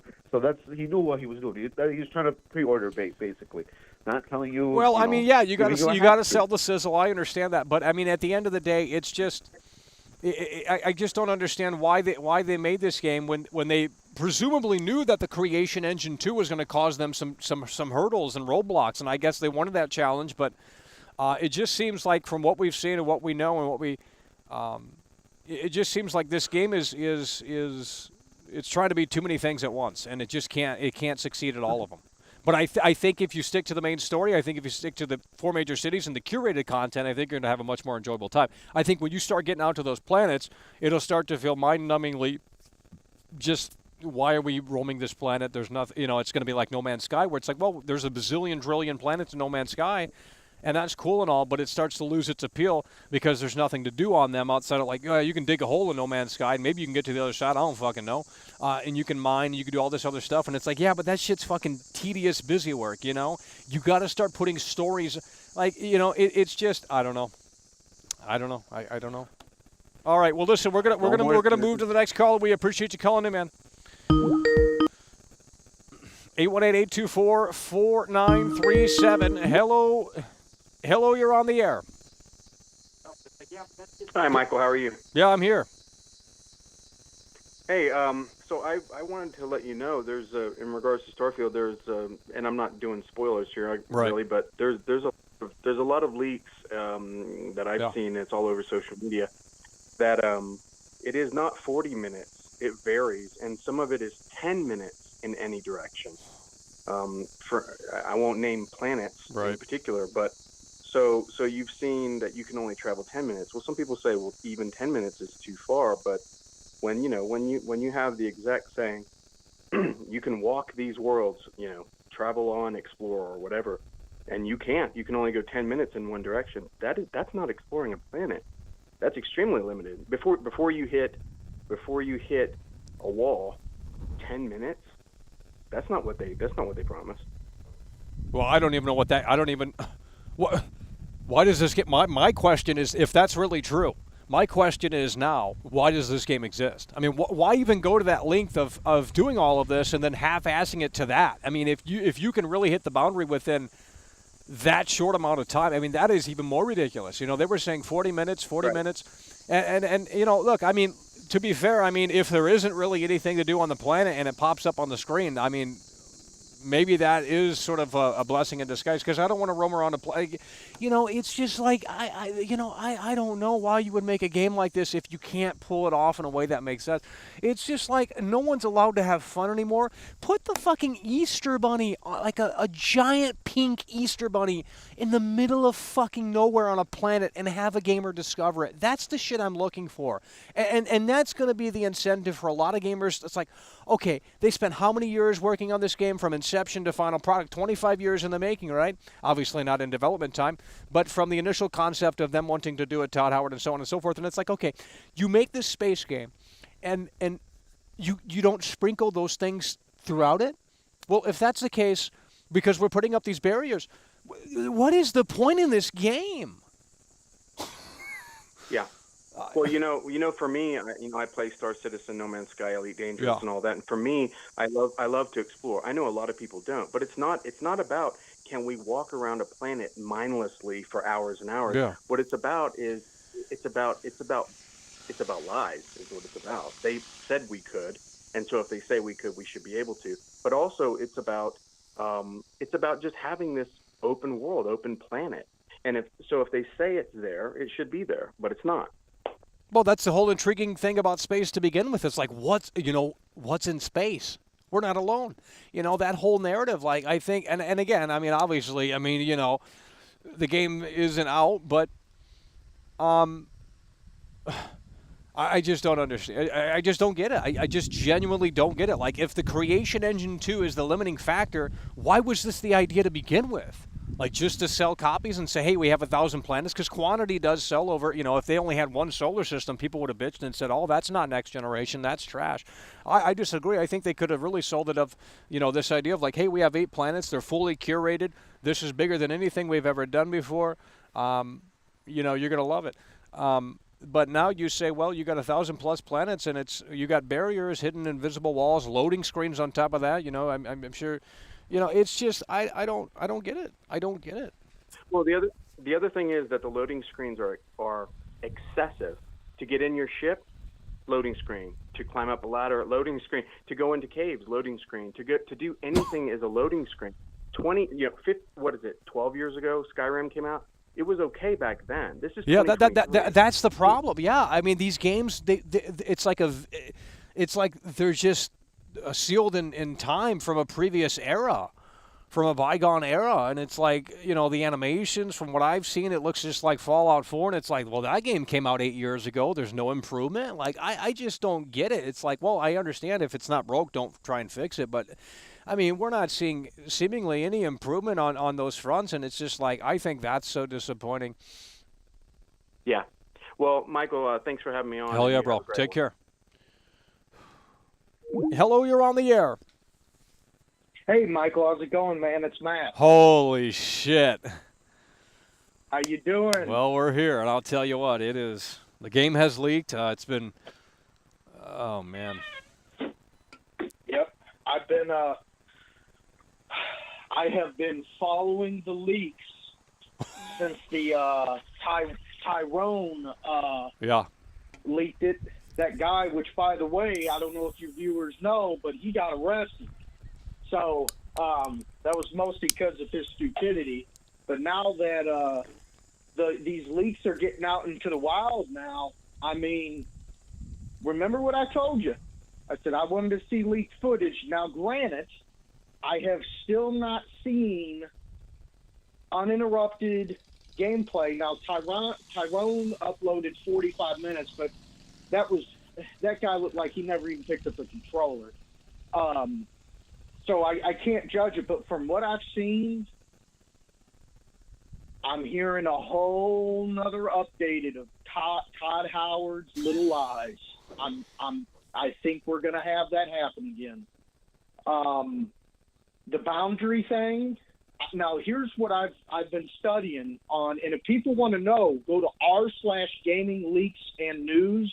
It's on Reddit. It's a whole Reddit sub dedicated to leaks. There's no story spoilers on there. I mean, there might be, so just be careful what you look at. But from what I've seen, this boundary thing, I'll give you an example. You hit your border. You walk your 40 minutes or 30 minutes, however long, and you hit a border, and you have to go back to your ship, and you can mark it on your map, and then you have to land back there, and that will generate a whole nother tile for you to explore. Now, here's why that's a problem for me. Why do I have to go through all of that just to walk forward again? You know, this game should be able to, on next-gen hardware, should be able to render or at least at the most make you sit through a small loading screen. But why do I have to go back to my ship, fly back to the space to keep going forward? Now, again, yes, the people will say the excuse, oh, well, why would you want to walk around an entire planet? The first day No Man's Sky was released, somebody did that. They made a whole video of it, a time-lapse video. It took them like 3 or 4 hours to walk from one part to all the way around. And that's because, you know what? They want to see what the technology is. They want to experience it. They want to, you know what I mean? They want to go and have fun with it. So I get it. Now, is it going to be the thing that destroys the game for me? No. But it's still something that Todd Howard could have brought up in his Lex Freeman interview. Pete Hines could have brought up during Gamescom. Like, the problem is Pete Hines literally said planets are fully explorable. You know, he put that on Twitter. So why? That's not fully. I mean, yes, it is fully explorable in the contents of it, but fully explorable is get out of your ship and go wherever the hell you want. Yeah, a very inconvenient way, which is going to make players say, "Well, fuck that." I mean, once they hit the invisible wall and they got to get back in their ship and it's got to load and it's got to, re-land, it's just going to be like, ain't nobody going to fucking do that. And it seems like they did that on purpose and they want to discourage players from, because again, this is apparently not a space exploration game, and it's like, well, I understand that, but the game has to pick a side on what it wants to be. It's trying to do, it's seemingly trying to do both things at once, and I don't know. That's where the identity crisis comes in, where it's like, well, it wants to be No Man's Sky, but it also wants to be this Bethesda RPG with the curated content. So they did both. They did the curated content, then they did the No Man's Sky shit, and it's like, well, just because, what's the point if you got invisible walls? And we're 4 days from launch. And I've been calling in, talking to you when it was 2016, however many. Oh, yeah. And my thing is Gamescom was the time that Bethesda could have sat back and they could have just cleared the air. Just answer questions. They could have sat back and said, look, no, planets are not technically fully explorable. They are, but we don't really see the point in you running around a planet for 4 hours when there's really not something to do there. No Man's Sky, perfect example. Yeah, you can explore the full planet, but it's the same damn planet all over the place. Right. Like, there's no biomes. There may be an ocean or there may be some mountains, but that's it. There's, from where you land to if you land on the other side, there's not going to be a difference. You know what they could have done? They could have said, here's what we have. We have different biomes on the planet.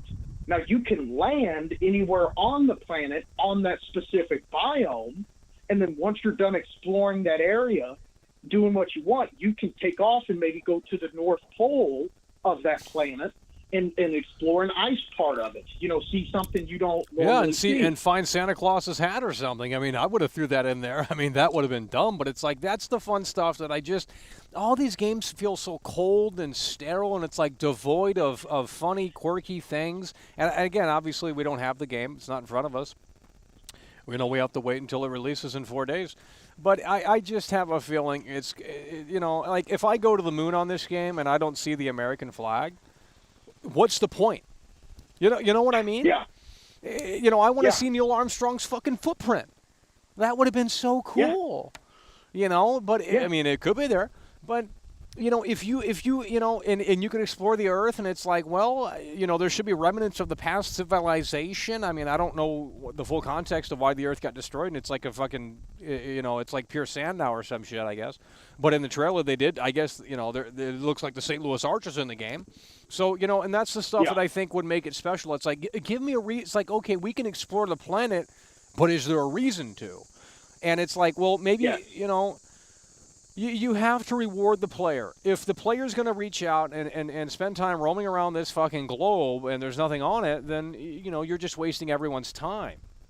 Don't even put it in the game. Yes. Because, well, you know, and here's the beautiful thing. Oh, sorry. No, go ahead.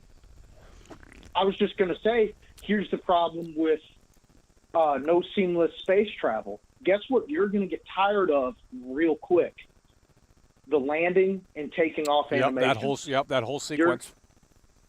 They have to. I pray that they have a skip button, because if I have to see that 100, 200 times, I'm gonna get so annoyed by that. That's gonna be so annoying. I don't want to see that 100 fucking times. Yeah, the first couple times, you know, you hear the ship take off and it lands. Okay, that's fine. But after that, let me skip it. Wait a minute. I don't need to see it every day. Have you played Mass Effect 1? Yes. Now you can go to the moon in Mass Effect 1. Do we know if they put a little Easter egg in there? Does it have the American flag? I'm not 100% sure. I do know that in Mass Effect 1, it was very limited. Right. On what planets you could actually get out and get in the Mako and explore.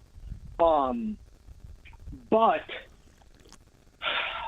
you know, and people give Mass Effect, they're like, well, in Mass Effect 1, when you explore the planets, there's nothing on them except like a radio station, or there was one planet that had giant worms, which was, when I first played it, I was like, wow, that's unique. I haven't seen that yet. Right. But what I'm saying is we also got to take into account that was a 360 game. Oh, absolutely. That was a early launch 360 game. So I got to give it a pass on that. But no, I'm not sure if you could see the Apollo 11 mission or whatever, you know, the lander.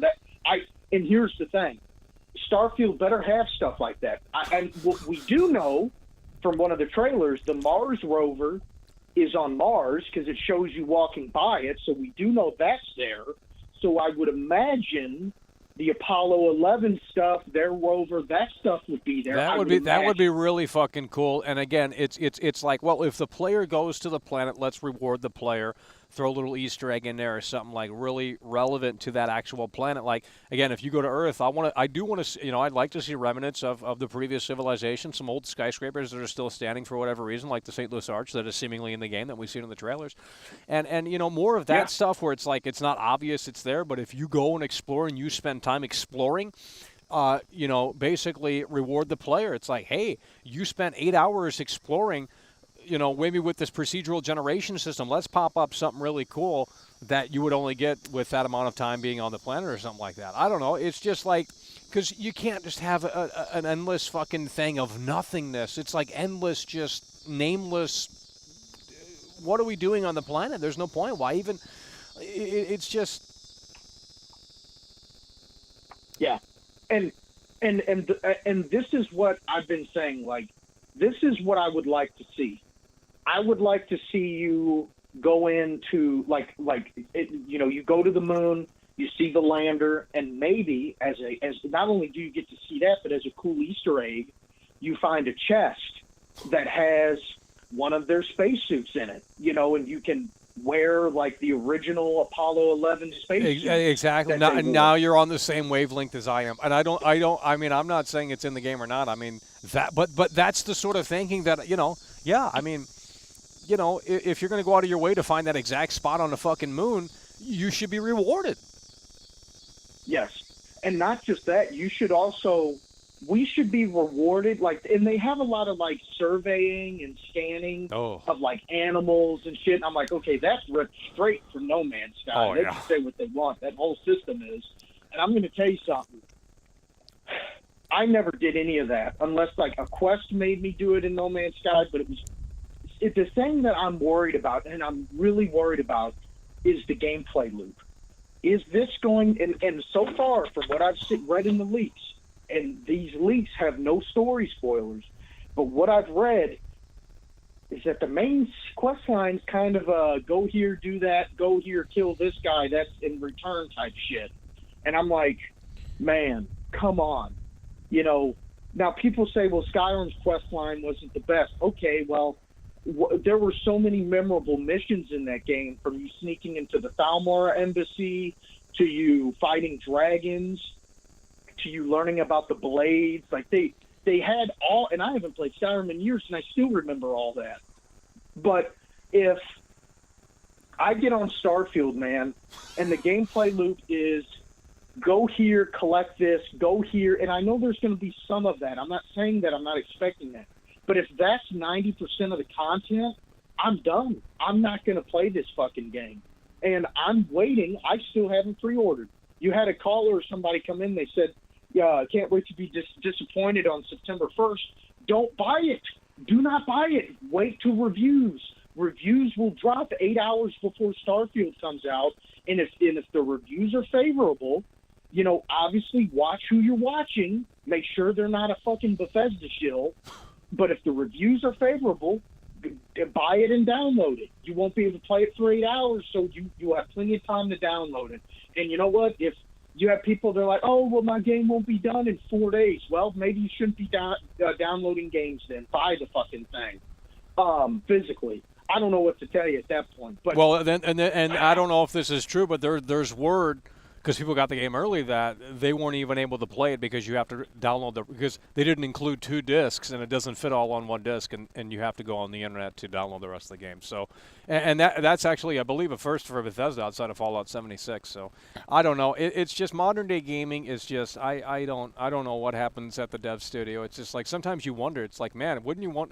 It's like just one day at the dev studio to see what really everyone is doing, because it just seems like everyone's just working alone, or they're not working cohesively. They're not all on the same page. There's creative differences. There's deadlines they have to meet, and they just start rushing shit out. And I don't know, man. Well, and the thing is, and I don't know if you heard of this, but the talk of the town currently is BioWare, the game company, is facing layoffs, and that Dragon Age Dreadwolf, or whatever the fuck it's over, is going to be delayed again. Wow, that's And see, this is the thing I've been telling people. You know, and they're sitting there shitting on EA. They're sitting there shitting on EA. Here's the problem: when a company releases deadlines for you to make something, when a company, any job, it doesn't fucking matter. You could be making sandwiches at Subway. You know, you have a time limit. You can't sit there for 10 hours fucking making a sandwich. So if a company has told you, you know, hey, this is what we want, this is what we need you to do, you know, we'll give you this amount of money, this is your budget, this is how long you have, and you do it, or, you know, what do you need? And if you can't do it, if you can't make that work, well, you lose your job. Exactly, yeah. The boss says, hey, we got a lot of other people that would love your position, you know? Yeah. And that can do it in a way without, yeah. And so you got people saying, oh, EA bad, they firing BioWare. Well, I'm going to tell you something, Michael. We'll be lucky if BioWare is even still around in the next 5 years. And, you know, now, yes, some of that is because EA put unrealistic deadlines on their people, right, on their workers, on their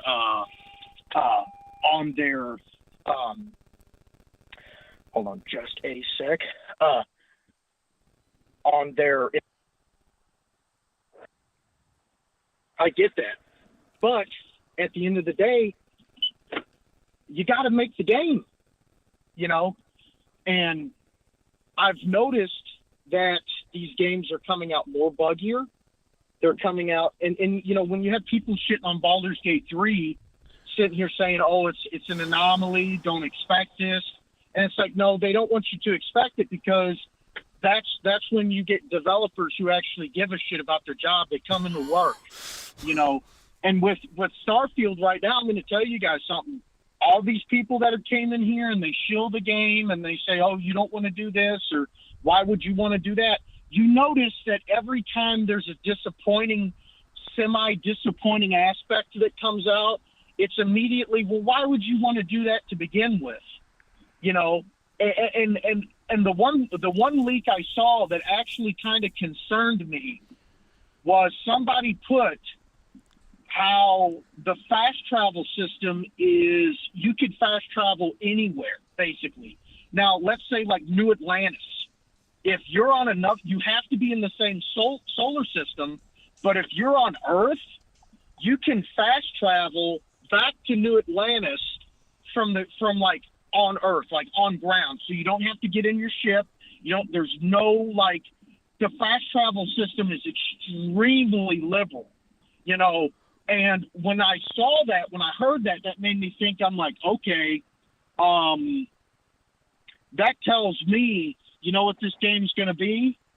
Go here, do that, then come back for your quest. You know what I mean? And it's going to be, you know, it's going to be fetch quest. It's going to be an MMO type, you know, fucking Radiant quest. Go, and I'm like, man, that doesn't sound good. Now, I'm not saying I don't want to have a good fast travel system, but like, I don't know. That just rings to me that they're trying to streamline it, because I think they know that you're not going to want to sit. They know that the planets are boring, and they're trying to stream down that lag time of go here, pick this up. Now you got to go back to your ship, watch the takeoff animation, get into space, get into the area, then you can fast travel. They're trying to kill off all that grind because they already know the game is grindy within itself. And one of the things that was a huge red flag to me was when Pete Hines said to his at Gamescom, he made a remark. He said, you know, I'm like 130 hours or 150 hours in. He's like, I haven't even scratched the surface. And I'm like, no way. Okay. No way. That is one of the biggest corporate bullshit things I've ever heard. If I played a game for 130 hours and you're telling me I haven't scratched the surface, then I must be playing an MMORPG, because I am not wasted. I'm not putting that much time in, and then for you to tell me that I didn't even get halfway through it. You know, there was already a reviewer that came out, Jez Gordon, and that guy is such a fucking shill for Xbox and Bethesda, and I prefer Xbox, but I'll call it out like it is. That guy's such a fucking shill. He put out on his thing that, oh, I won't be watching your review if you finish the main quest line for Starfield, because that means you haven't been playing it right. And I'm like, what the fuck are you talking about? Are you telling me that I can't finish the game and then review it? Well, yeah, I get it. If somebody goes from start to finish and blasts through the main quest line and they miss all the extra stuff, I get that. But you're telling me if I put 150 hours into the game and I still beat the quest line, you're not going to consider that review? Like, again, like, the thing that I just don't seem to understand is gamers today, they want more, they want bigger, they want more content, they want, and the problem is by wanting all this bloated shit, we get fucking quantity over quality. And I've long since said this. I would have rather Bethesda came out and made like 20 planets and like fully decked them out, fully give everything needed for all the planets. You know, give us meaningful content. And I'm going to tell you something, Michael. I don't know. I'm very concerned with the leaks. I'm very concerned with some of the gameplay I saw. Some of the animations look okay. The voice acting looks fine. But I'm very concerned, and I just kind of want to know, what are you feeling 4 days out from this? Because we've been kind of on this ride together, and I want to get your perspective. What have you been seeing? What has got you worried? And really, what will turn this game for you into a, you know what? It's not a 10, it's not an 8, or it's not a 9. But it's an 8 or a 7 or 7.5 or 7.9. What are you wanting out of this game that's like, hey, this is cool, this is nice? Yeah, I mean, it's hard to say. I mean, but I mean, it's a next generation exclusive, Series X, Series S, PC, that's it. Not on Xbox One. And you would think they would have more leeway with those consoles, more power, more memory, this, that, and the third. And quite frankly, from what we've seen so far with all of the loading screens and the way the travel system works and the invisible walls, I don't know how you'd turn this around. I mean, I just don't know if this is a game they really, quite frankly, should have made within this engine that seemingly just doesn't enable them to make a game this ambitious. Yeah. I'm thinking what happened, man, is and here's what's going to happen. If this game comes out and it's a dumpster fire, I think and see, people don't, there's a guy you had came in here 12 rounds. And I'm going to keep calling this fucking ass out. I'm going to tell you something. If this game comes out and it's a dumpster fire, you don't any of your viewers, y'all can shit on me, say that I'm a shit caller. I watch the live chats. I see this stuff. But I'm going to tell y'all something. If this game comes out and it's a dumpster fire, Phil Spencer's head's going to roll. Maybe not him, but people are going to start losing their jobs. They did that at 343. They're doing it at BioWare. When the company's not performing, people got to go. And they will bring people in that will get the results and get the profit. And again, I'm not saying I want shit games. I'm not saying that. I do not want rushed games. But the problem is we got these lazy millennial devs, these Gen Zers, these fucking liberal-ass people that come in and they want to have, they want to take a break every 10 minutes. And it's like, you guys... have you ever worked a fucking job in your life? You got to get up. Hell, I'm going to work right now. You got to get up. You got to do your job. There's deadlines. There's shit you got to do. And you know what? I could not ever imagine, Michael, that playing on the Xbox, the original Xbox and PlayStation 2 when I was younger, I could not ever have sat back and thought, holy shit, gaming, this is it. This is the golden years. Enjoy it, because in the future, games won't come out finished. They won't come out right. And it's like, because people can't get their shit together. And the thing that should have been the red flag for me was when I heard they were still using Creation Engine for this game. I remember when that news came out and people were like, this engine's too old. It's too old. This engine goes back to Morrowind, and people are like, oh, you don't know how engines work. You don't know how, and yeah, they're right. I don't fucking have a degree in that. But you know what? I can tell you, there's got to be something with it. Fucking invisible walls, borders. You can't go from space to ship anymore. Like there's the limitations are there. Like, it's there. No Man's Sky, an indie team of 15 people were able to do it. Now, granted, that game just received an update like 5 days ago, and they've been updating the shit out of it for 7 years. And I'm noticing something too, Michael, and I don't know if you picked up on this, and I'm not going to keep you no longer than 5 more minutes, and I'm out.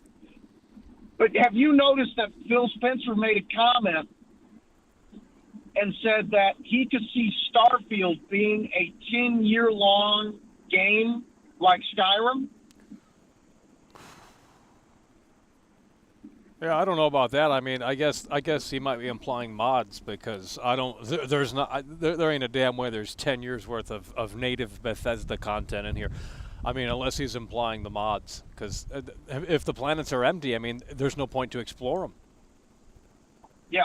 Well, and here's the thing, too. This is what's got me concerned about that. Are they going to sit there and roll out, and I'll give you my theory on this. The $100 edition not only comes with 5 days early access, but you know what it also comes with? The very first DLC. Yeah, DLC. Shattered Space. Now, when does that come out? 3 months from now? 5 months? I don't know. They didn't release a release date.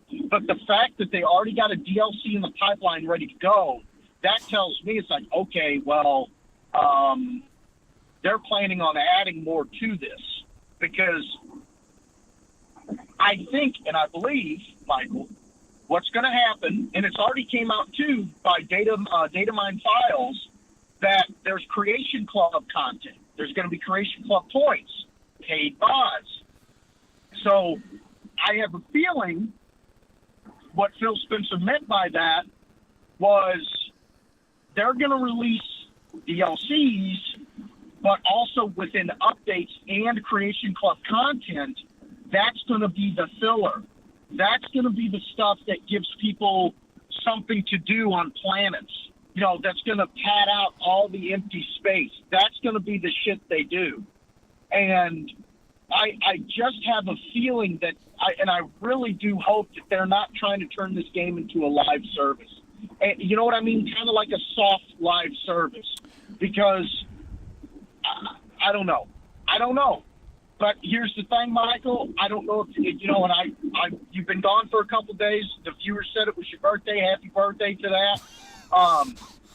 But I will say this: we'll find out.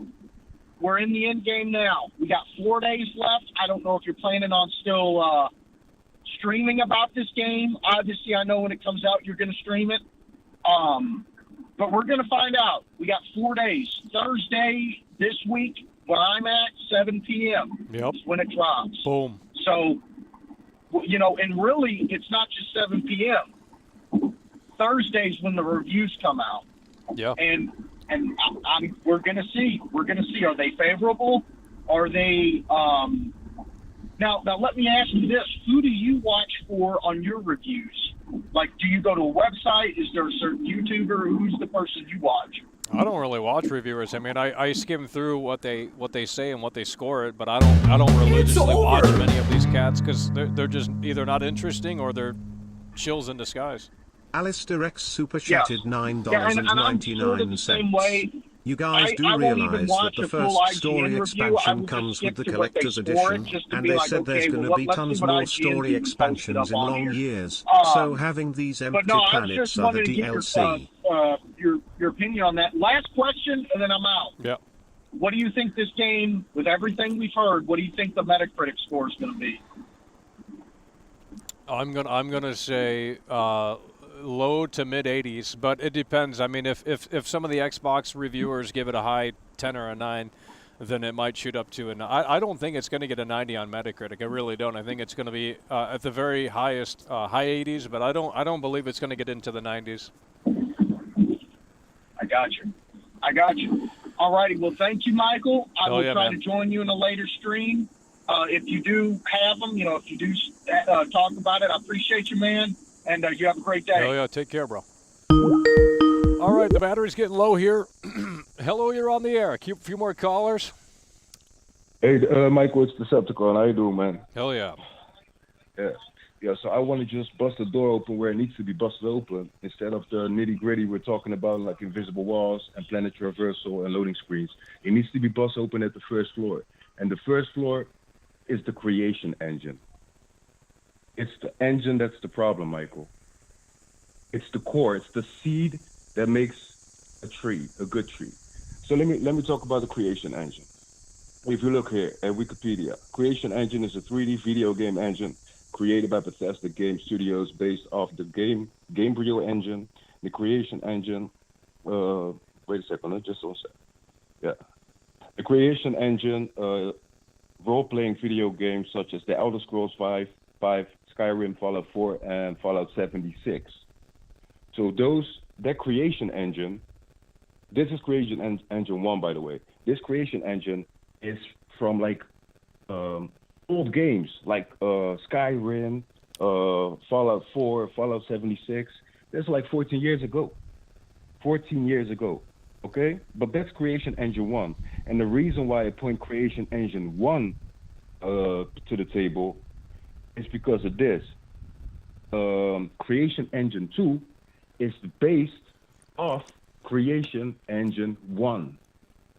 So basically what they're doing is keeping themselves in that old school environment for no opportunity to grow and experience new things. They basically limit themselves by a large amount. Before we even talk about loading screens and open world and all those things, that is the problem, the engine. Like, I remember Hideo Kojima made the Fox engine, and the first game that ran with the Fox engine was, I think, Pro Evolution Soccer 2014, and that game was a game-changing, how do you say that, soccer game, because I played the previous Pro Evolution Soccer games, and yeah, they were good. But with the Fox engine, you could definitely see what that engine did, and it had a huge amount of possibilities for the games and the games to come. And that engine, for my how I remember, is I think released in 2009. Yeah, 2009 became the Fox engine available. So what I'm just saying, I understand everybody with the invisible walls or looking at things to do in Starfield, the space planet traversal, those type of things. I kind of understand that. I really feel fucked up about it, because that's not what Todd Howard promised. That's not what Bethesda should deliver.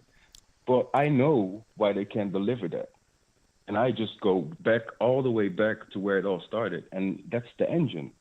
The biggest thing that basically holds the entire game that they're building on, first floor, before we even get to the top or the roof or whatever, or the moon, But I'm just saying, the creation engine, in my opinion, should be left for what it was for Skyrim, Fallout 76, Fallout 4, and all those type of old school games.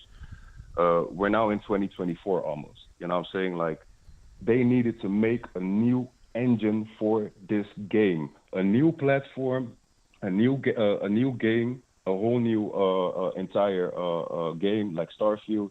It's a standalone thing. It's their first new IP. They should have basically started a whole new engine. Say, we got a brand new engine for y'all guys, and there's more. We got a brand new IP running off of the engine. You know what I'm saying? Yeah, I'm from Holland, so my English is not so I agree. not so I very agree. good. I agree. And it's like, But, if they knew the limitations of this engine, I quite frankly, I wouldn't have done this big and ambitious space game. It just doesn't make much sense. If the engine is old and it's not where it needs to be for this kind of idea, I wouldn't have executed on it. But they did. Exactly. And I think the cracks start to show a tad bit. Exactly, because, I'm saying, it's based off the Creation Engine 1. Yep. Basically, and the Creation Engine 1 was created in 2009, I believe, around Skyrim time and all that. So it's not that they just made an entirely new engine, a Creation Engine, and called it Creation Engine 2. No, they didn't do that. What they did was build off of the engine they already had, and mainly they did it for bug fixes. For bug fixes and faster development, faster game development, and all those type of things. But yeah, I'm really looking forward to Starfield, and I'm not gonna even bother looking at reviews, because I've done that in the past, and some reviews are totally garbage. There's a few YouTubers who really are on point with their review, but even they make a hit and a miss sometimes, and I don't blame them for that. We're humans after all. But I'm just saying, just play the game on Game Pass. Look at the game for yourself and see if it's good. If you like it, you like it. If you don't like it, you don't like it. And that's all it. But what I'm saying is we have to go way back, looking at all those nitty gritty things, like exploring, shipbuilding, loading screens, climbing the ladder. Fuck all that shit. Look at the fucking engine. That's the whole station that holds the whole fucking game up in the air. If the engine is rotten or messed up or buggy or not developed with the future in sight, you're not going to have any good game. Doesn't matter if you take 40 or 50 years to create the damn game. It's not going to make any difference, because you're working off an old engine. That's what I'm saying. Yeah. Everybody, I love watching your show, by the way. I'm watching right now. But I'm not just listening to the callers, and everybody's most of the people, not everybody, but most of the people are pointing out things that could have been prevented if we had a new engine. That's the only thing I want to say. So I'm moving the wheels. Have a good show, man. Take care, man. Alrighty, folks, we have low battery, 7%. We might get one more caller in, but we got to make it pretty quick here, and then we're going to wrap things up. But I agree. I think the Creation Engine 2, I mean, this is their new iteration of it. I really hope it's not. I hope it doesn't hold the game back that much, but I guess we'll see shortly. It's going to be interesting to see how this plays out. Like I said, the conversation for this is going to be wild. Huh. You think it's crazy now? Wait until this thing drops. Holy shit. Oh, my God. It's the devil. Oh, man. And I'm coming in with a hot take. Well, you better come in hot because we got 6% on this battery, so let's go. Oh, shit. Yeah. So, I wanted an apology from everybody that said this game was going to be such a fucking great thing since sliced bread. And the last guy that was talking here, talking about game engines, he's right to a degree. So with game engines, you're very limited on what you can do. And like he was saying, if you're not developing the game engine for future purposes, then that's your limitation. That's your bottleneck. So, and the game engine, it load all your your assets into it. So Todd Howard, Bethesda, I think they just use they use the same game engine. They just built assets for this game engine that they've had that they use for Fallout 4 or Skyrim, and it fucking shows. It shows. Now you have someone like with the Epic Games and they built Unreal Engine and they sold off the IP. I think they sold off the IP mostly so that they can focus more on their game engines with Unreal Engine 4. So had they gone back to the drawing board and they developed a whole different Creation Engine 2 or what have you, and actually looked I guess as far as the future goes and future proofing their fucking game engine and creating assets along with that, then it would be a hell of a lot better game. But I don't know why they're pushing this out so quickly. It definitely needs more time. And I'm not talking about 1 to 2 years. Oh, no, I'm talking about a good 5 or 10 more years. Because what I've seen from these leaks, man, the way that they're showing off Earth, it is so fucking barren. The speed run, whenever you land and you go from one end of the planet to the other, takes 10 minutes before it tells you, hey, you've reached the boundary. Like, this is the fucking bare minimum. And everybody sits there, oh, you're jumping the gun. Devil, you're jumping the gun, man. This game's going to be awesome. Just you wait. It's on Game Pass. You don't have to buy it if you don't want to.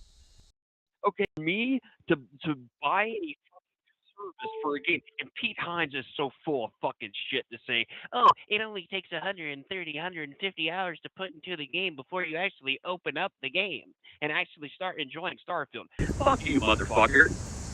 If I'm putting that many hours into the game and I haven't reached the full potential of what this game can give me, I'm going to go off onto a totally different game that's going to entertain me. Not where I'm just running around in a fucking spaceship, shooting ships that I can either totally ignore and completely destroy, or I can go on the ship and gather whatever fucking resources that are on that ship, or go to another barren fucking planet. And yeah, I think I was discussing this with MMA the other night. He was saying, what if this game is just kind of like it's I guess a barren slate, and they're going to come in with all these different DLCs, that they're going to start adding to the fucking game. And I'm just like, so the game's going to become a fucking. It's basically a movie set for the modders to come in and sprinkle on their magic and fill these planets out. I mean, that's what it seems anyway. It is. Okay, I'll guarantee you this. I think the PC version is probably going to be the far superb version because the console versions are not going to be able to handle it. They're going off this fucking Creation Engine. It is the fucking backbone of the game, and it is so fucking limiting. what you see is what you get, guys. What you see is what you get. They can add in, a little thing here, a little thing there as far as DLC to give you content, but it's not going to change the overall structure of the game. What you're seeing now in leaks, what people are discussing, what they have, the hours that they put into the game, they're selling you fucking lies. For you to be playing this game for 150 hours and to enjoy the barren nothingness and the soullessness in this fucking game, you have to be an absolute fucking shill and a fucking absolute loser to invest your money in a game that gives you absolutely fucking nothing. And Todd Howard says that, this is the fucking best thing since sliced bread. There's no fucking... Well, I mean, it's ridiculous because literally on the website it says unparalleled freedom. And quite frankly, I just don't think that is correct. I mean, not with these invisible walls. Unless they can sort that out, which I don't believe they can, because they would have done it by now. But and let's compare the men from the boys here.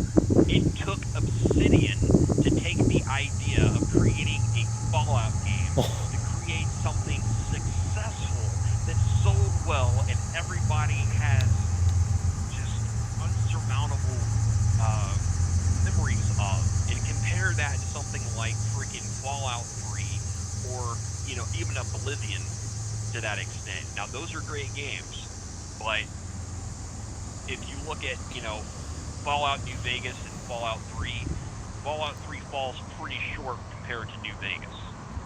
Now had I think if Obsidian came into the picture and maybe picked up a lot of what Bethesda was doing and tried to run with it, if Obsidian didn't have a lot with what they're dealing with Avowed and some of this other stuff that they're focusing on, and they actually help Bethesda as a co-partnership, I think this game would be a hell of a lot better. Now, people, keep in mind, back in 11/11/22 is what they were slated to freaking release this game. It had fucking problems with the jetpack. It had problems with the space driving and all that. And then they push it out for another year. Do you seriously think that an extra year is going to make this game any better than it was a fucking less than a year ago? Absolutely fucking not. it's over. I'm tired of sitting here and these people shilling this fucking game, and I want to. Well, especially when I mean, if there weren't any leaks, I mean, yeah, I think it would be a little ridiculous to make these claims. But I mean, we've seen the screenshots, we've seen the leaked gameplay footage, and I mean, unfortunately, it seems like this stuff is a reality, and it's just something we're going to have to deal with. I mean, it's just the limitation of the engine, the limitation of what can be pulled off, and it's like, well, does it make sense to make this ambitious space game if you know the engine can't handle it? No, in my opinion, but they did it anyway. No. And you're going to be stuck with a bunch of loading screens, the space exploration. You got to, I mean, like that one guy was saying, he said the fast travel is basically pretty prominent here, which leads me to believe it's like, well then, who's gonna get in the spaceship and roam around? I mean, you can't even. It's totally ridiculous. I mean, it's just unbelievable. Yeah. From what I read, there's probably some planets only have 3 spots to land. Some may have 5. They tote that you can essentially land anywhere that you want to. Right, but why would you want to? Well, I mean, why would you want to if there's nothing to even see on it? I mean, it's like even if that is a reality, it's like, well. And the stuff about and all that on there, it looks, and even the fire effects. I mean, there's better fire effects in Skyrim than there is this.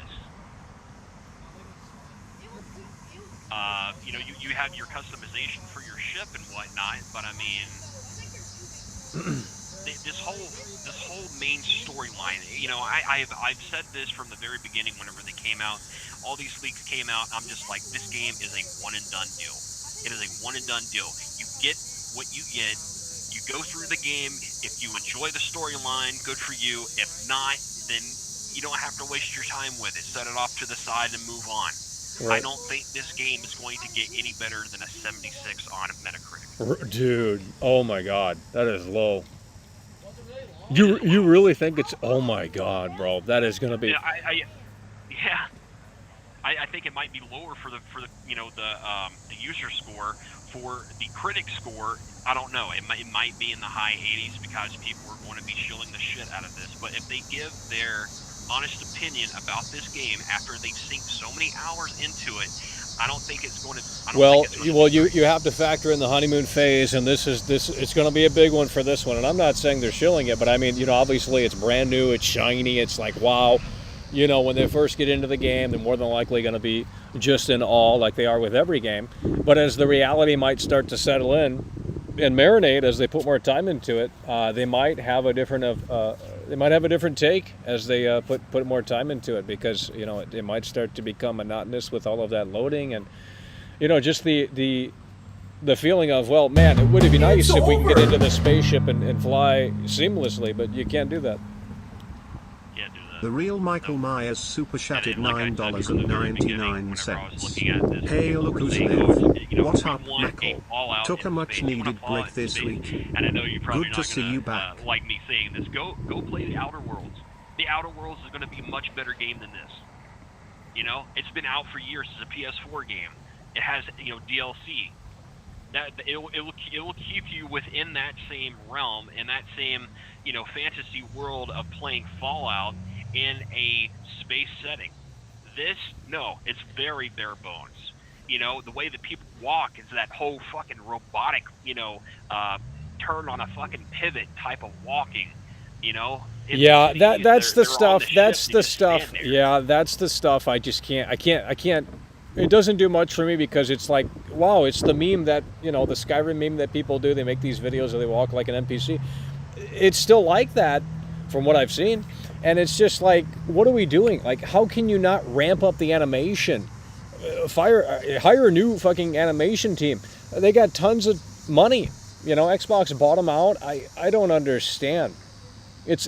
How can you sell this idea of this living, breathing world when everyone's a fucking robot in disguise? If my game was like that and my animations were so stiff, I would just incorporate that into the story. It's like, well, our animations are trash. Let's have every NPC be a fucking robot in disguise, and that's like the big ending. So now it makes sense why they're acting so robotic. We just work it right into the fucking narrative because that's what we have to work with, and that, But no, they want, you to believe that. And it's just like the same animation sequences. I don't get it. I don't get it either. I don't. I mean, after Skyrim and Fallout 4, it's been almost a decade since Fallout 4. It's like, where did all of the time and money go to? I mean, $200 million apparently budget for this game. I don't know if that's true or not, but it's like, first of all, there's no marketing for this game still. I'm not even joking. You go to the Xbox website, it's not even on the... They market Skyrim more so. Oh, hell yeah. Hell yeah.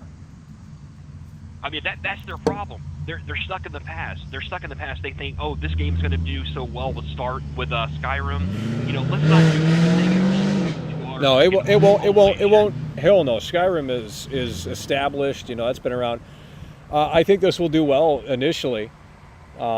Because everyone's desperate to play something, and this is the brand new big IP from Bethesda, and it's one of those event games. But once they start to see maybe some of those shortcomings, they might have a different take on it. Just like they did with Fallout 4. Everyone was in the honeymoon phase with Fallout 4, and then they realized that some of these new changes weren't really that fantastic, and it started to kind of crumble for some people. So I hope that doesn't do it for here, but when you got those invisible walls, the half-assed space exploration between ship and solar system and planet, and you're just in menus all the time because it's inconvenient to go to the ship and you can't seamlessly fly in the game. There's no seamlessness in this game at all, and that's one of the things where it's like, well, you would think that would work to their advantage. It's like, well, they can put everything behind a load screen and just load up all different types of fucking areas and have more to play around with in terms of memory and stuff. But I don't know if it will, Here's another very hot take. I'm not a big conspiracy theorist, but I agree with some of these people that are coming out saying Starfield is a test platform for what's to come with the Elder Scrolls 6 I hope and Fallout 5. They've got to do something because if they what are they going to do? What are they going to do? I mean, exactly. They got to move on to a new engine. They got to have a whole nother. They got to have a whole nother engine. If they give us this slot that they're giving us with Starfield, but they do the same thing with Elder Scrolls 6 and fucking Fallout 5, I don't know how the hell they're going to come back from this. I think this is the proverbial fucking nail in the coffin for both Bethesda and Xbox. Well, quite frankly, I mean, it's just. I think had this game, I don't know the whole timeline for Bethesda, but I think at one point they were going bankrupt or something, and then they came out with Morrowind, and then Todd Howard stuck around, and they just turned to it's like Apple. At one point, Apple was gonna cease to exist, and then Steve Jobs turned it around. But it would have been interesting to see this game had it been made during when it was supposed to initially have been made, because they had this idea they would want to do it for 25 years. And I think the game might have been better had it been done 25 years ago. Sometimes I think the modern engines just get in the way. I honestly think some of the technology just gets in the way. It's what it seems like with these modern games. It's just like maybe the technology is actually kind of the burden. And it's not the thing that helps carry the vision forward. And it's like, oh yeah, we got more memory, we got more this, we got more that, higher poly count, higher texture, so on and so forth. But it's just like, yeah, you ramp all that shit up and then you can't do anything else. And then you gotta make sure the game's at 4K. You gotta make sure this, you gotta make sure that. It's all this garbage. And it's just like, just make one city, one village, and have that like the most in-depth fucking thing that you've ever seen. You can get jobs, you can have a relationship, you can get married, you can do this, you can do that. And I don't even know if you could do that shit in Starfield. I hope. I mean, if it's not even on that level, it's like, what are we doing here? What's the point of this game? Just to say we did something in space and it's like this passion project? Well, that's great, but only if it's amazing. If it goes above and beyond expectations. I mean, I don't understand. I just don't get it. The invisible walls, people say it doesn't matter, but they're only saying that because it's pissing them off. And I'm not trying to hate on a game. It's just like, this is seemingly a reality with the game. And it's like, it might not matter to you, but just because it doesn't matter to like these 5 people, it might matter to 5 other people. They might want to actually explore. It's like, well, you might think it's boring, but some people might want to play it that way. That's the beauty of these games. People play it how they want to play it. They carve out their own path with their own traits and their own unique abilities. And, to chastise someone based off of their play style, I think, is ignorant, because that's the beauty of these games, and you can tackle things how you want. And a lot of people don't even play the main story with these games. I didn't even play the fucking main plot in Oblivion or Skyrim. I just did side shit and fucking joined factions and stuff, and stuff like that. It just, I don't know. I'm going to tell you this, and I said this earlier in the show. I said, I mean, you think people are losing their minds now. When this sumbitch comes out, holy fuck. It's going to be crazy. The clip of I've even seen the clip of the guy getting stopped, for stealing something or doing something it wasn't supposed to be doing. The animations, bro. It's only 2 options there, and of course the guy pulls out his gun and he gives him a blast to the face, and he slumps down, and gets shot in the back. The AI just seems so stupid. That's what they yeah. I mean, I could deal with the bad animations if something else was improved upon, and that's what takes me out of the new Hitman games. I can't play those new Hitman games because the AI in those new Hitman games hasn't improved at all. It's the same AI as it was in 2002. And it's like, I can't play a modern, I don't care if it has, if it's high quality textures, modern looking. If the AI is trash and it's about as dumb as a box of rocks, I'm not playing it. It's an insult to my intelligence.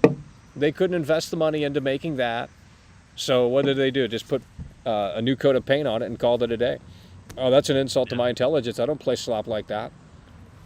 Here's the reality of what's going on in the game industry that a lot of people don't seem to come out and talk about.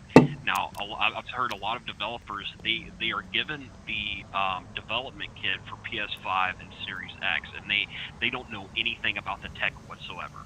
They know that they have, on the drawing board what they want to create as far as a game, but they don't know anything about the technology. And I think that's the problem, is we're dealing with old-ass, outdated engines that are, still made for, like, Xbox, PS4. Some people, that know what they're doing with the PS5 and Series X,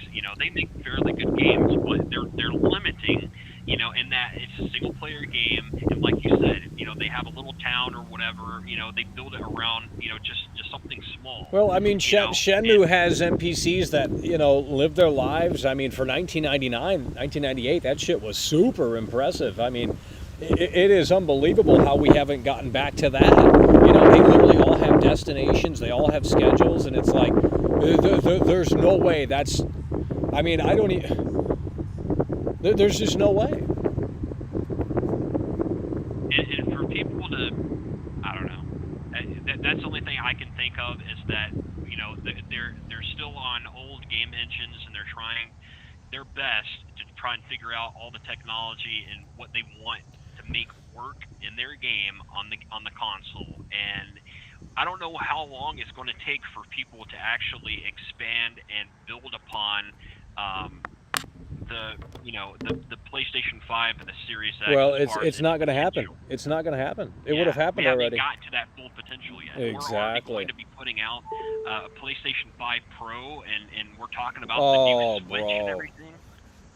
You got to be kidding me. I mean, we can't even. Well, it's deal not with the hardware. current gen. It's not the hardware. I mean, I remember what's his face interviewing a dev, and he basically said hardware is not the limitation. And I was perplexed by that answer because it's fucking true. I mean, you look at these older games, and Daggerfall is probably more impressive than fucking Starfield. That shit's on like a fucking 1992 Macintosh or whatever the fuck. A lot of these games on PC that came out years ago, I go back and I play and I'm just like, holy shit, why are we going backwards in gaming? People have no idea how to implement new storylines or how about bringing back some of these old mechanics from these old games? No, we're going to keep it very fucking bare bones, and we're just going to do copy and paste, and we're just going to do everything that the rest of the industry is doing. Like, that's bullshit, dude. No one wants to play a fucking copy paste cookie cutter bullshit ass game that doesn't fucking work, mind you. It's unbelievable, I'll tell you that. It is. Something's got to change, man. I keep saying this every time I call in. Something's got to fucking change. It won't. I mean, if this comes out and it's highly praised, I mean, Bethesda's going to think that they did an incredible job here. And obviously, the game isn't out, and I'm not saying people aren't going to have fun with it, but if you have, they have set expectations, and it says right here, the next generation role-playing game. With that statement, I expect more than Fallout 4. I expect more than Skyrim in terms of advancements to AI, in terms of the NPCs being smarter, in terms of there being more to do, more interaction, more interactability. Are we getting that? Well, that remains to be seen. And then it says unparalleled freedom. Explore with unparalleled freedom. Well, that's not true because there's invisible walls on the planets. Now, you could argue we don't care because we're not going to walk in a straight direction or what have you because that's pointless. But at the end of the day, someone might, and someone might enjoy that, and someone might want to put this game in to kick back and just like fucking be in awe of the planets and what.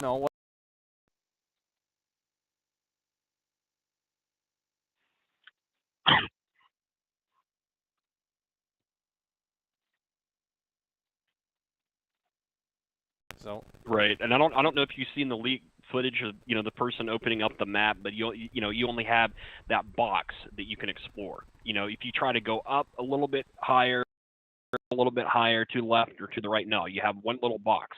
When it comes to looking at a planet and landing on a fucking certain part of the planet, you have terrain limitations, so you can't land anywhere you want to on the fucking planet. It's stupid. Yeah, it really is. I'll tell you, it really doesn't make much sense. But I don't know. I guess people don't care. And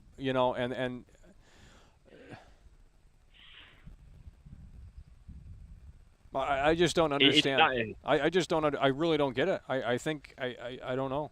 I don't get it. I don't get how you could just make the same game. There's been an 8-year gap since the last mainline Bethesda title, and you just basically do what you've already done with a new coat of paint. And actually, it's worse than the previous games because there's more loading screens, apparently. You have invisible walls on these planets, so it's like it wants to be this No Man's Sky thing, but it also wants to be this Bethesda RPG that we've come to know and love. And I don't think the mix is all that great. I don't think it's a great blend. And I don't think they've I mean, it's too early to say 100%, but I don't know if they've fully pulled it off.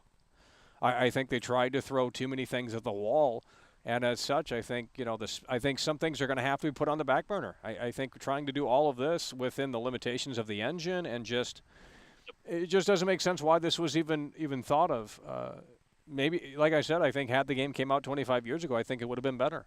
Right around Daggerfall, I think that might be a better fucking game than this. Right. It's Cyberpunk 2077 all over again. It really is. Like you said, they're doing way too much, and nothing's improved. They haven't woken up to reality. Nothing's improved, and it's like if you want more of the same, if you want Fallout 4 in space, if you want Sky, whatever the fuck the tagline is, then I'm sure you're going to be satisfied. And granted, that's what most people want. But if you want that next generation Bethesda title with improvements, obvious improvements that you would just think of, like, okay, it's a next generation game built from the ground up on these Creation Engine 2 on these consoles. You would expect better animations, you would expect smarter NPCs, you would expect more natural fluidity. Quite frankly, I don't see any of that. In fact, it might be worse. I think it's a worse, very bare bones rendition of No Man's Sky. I think they try to take a lot from No Man's Sky. Well, I'm wondering how does because I know in Mass Effect Andromeda you can go to different planets. Now I'm wondering how they did but I know you can get in the vehicle in that game. Now granted, I'm sure the budget for that was bigger, maybe not, I don't know. But I'm wondering how they pulled it off in Andromeda, because I know that game, no one likes it, and I've never been a fan of the Mass Effect franchise. Really, I played the first, and that was about it. It just really wasn't for me. I'm quite frankly, I'm not big on space stuff. I just think it's an interesting genre only if you can pull it off with in a way that makes sense. You just throw a bunch of random planets and solar systems and galaxies into the whole thing, it just becomes stupid. It's just like, okay, we have quantity over quality, and to me, who wants that? I mean, who's clamoring for that? I don't know, man. There just has to be shit on. You have to reward the player. That's my problem. Is that if you explore these planets, and again, it's almost going to be like there's two games here. You stay with the curated content, you're going to have a better experience guaranteed. You jump over to these fucking procedural, half-assed, we have this thing that depicts where the content's going to be placed, point of interest, all this shit. You jump over to that side of the game, and I don't think that side of the game is going to be that great. You jump over to the curated content, I think that's where you're going to have your most fun with the game. And that's going to be the traditional Bethesda thing. Whatever they're trying to do over here, this No Man's Sky clone, or whatever the fuck, is almost useless because it's not rewarding the player. The game should keep track of how long you're on the planet for and say, okay, well, the player spent this long, this duration, this whatever, generate something that's actually worthwhile. Why are we doing procedural generation? Why are we stick to one solar system, curate the content? We don't need to do what story is this trying to tell? Collect the fucking rocks and then put them together and the fucking black hole appears or some stupid shit. I mean, it's just like, if it doesn't serve the story, who cares about the planets? The planets don't matter if you're not putting anything on them. You can explore Earth in the game. There's screenshots of that. But if it's nothing, then there's no point to explore it. Dirt and desert. That's stupid. That's what I'm saying. It's stupid. It's like, okay, if the narrative is that the whole Earth has been extinguished and it's a total desert, well, please, if you can land anywhere on the planet and you can see, I'm done. I can't even have the conversation because it's just a stupid idea. It's just a stupid idea on paper. It doesn't make any sense. It's an insult to the gamer's intelligence. It's laziness. It is. It's laziness. Okay, if I go to New York City on planet Earth in this game, Starfield, and I don't see remnants of the skyscrapers in a concrete jungle, then the game's trash. I mean, it's as simple as that. It's an insult to my intelligence. Yeah. Dust and dirt. And whenever you do actually land somewhere and people are talking about, it's supposed to have RPG elements and, the gameplay is supposed to be, third-person shooter. Have you not seen the leaks? Yeah, that's what I'm saying. We're talking from the game is out there, guys. I mean, if you don't want to do the digging, that's fine. But there's screenshots, there's clips, there's tons of stuff on the game now.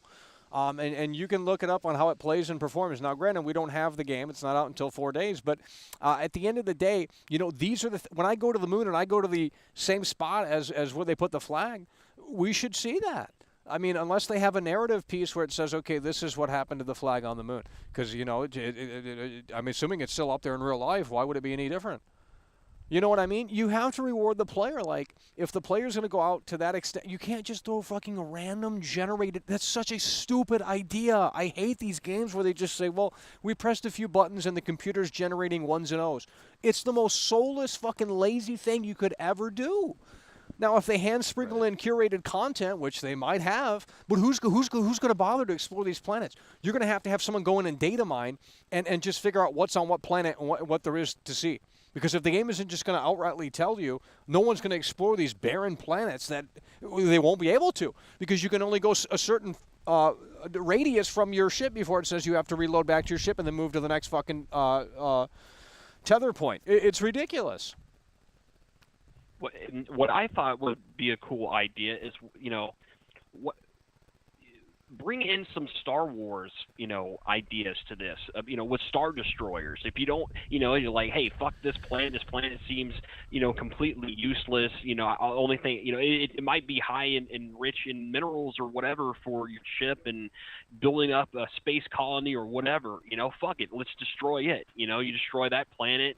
Go down, swoop in, with your ship and gather up all the resources, maybe kill off everybody on that planet. You don't even have the fucking ability to land on a planet, kill everybody. Well, you can't, I mean, from what I've seen, you can't even really fly in space because they put you so far out from the planets that it's like real time.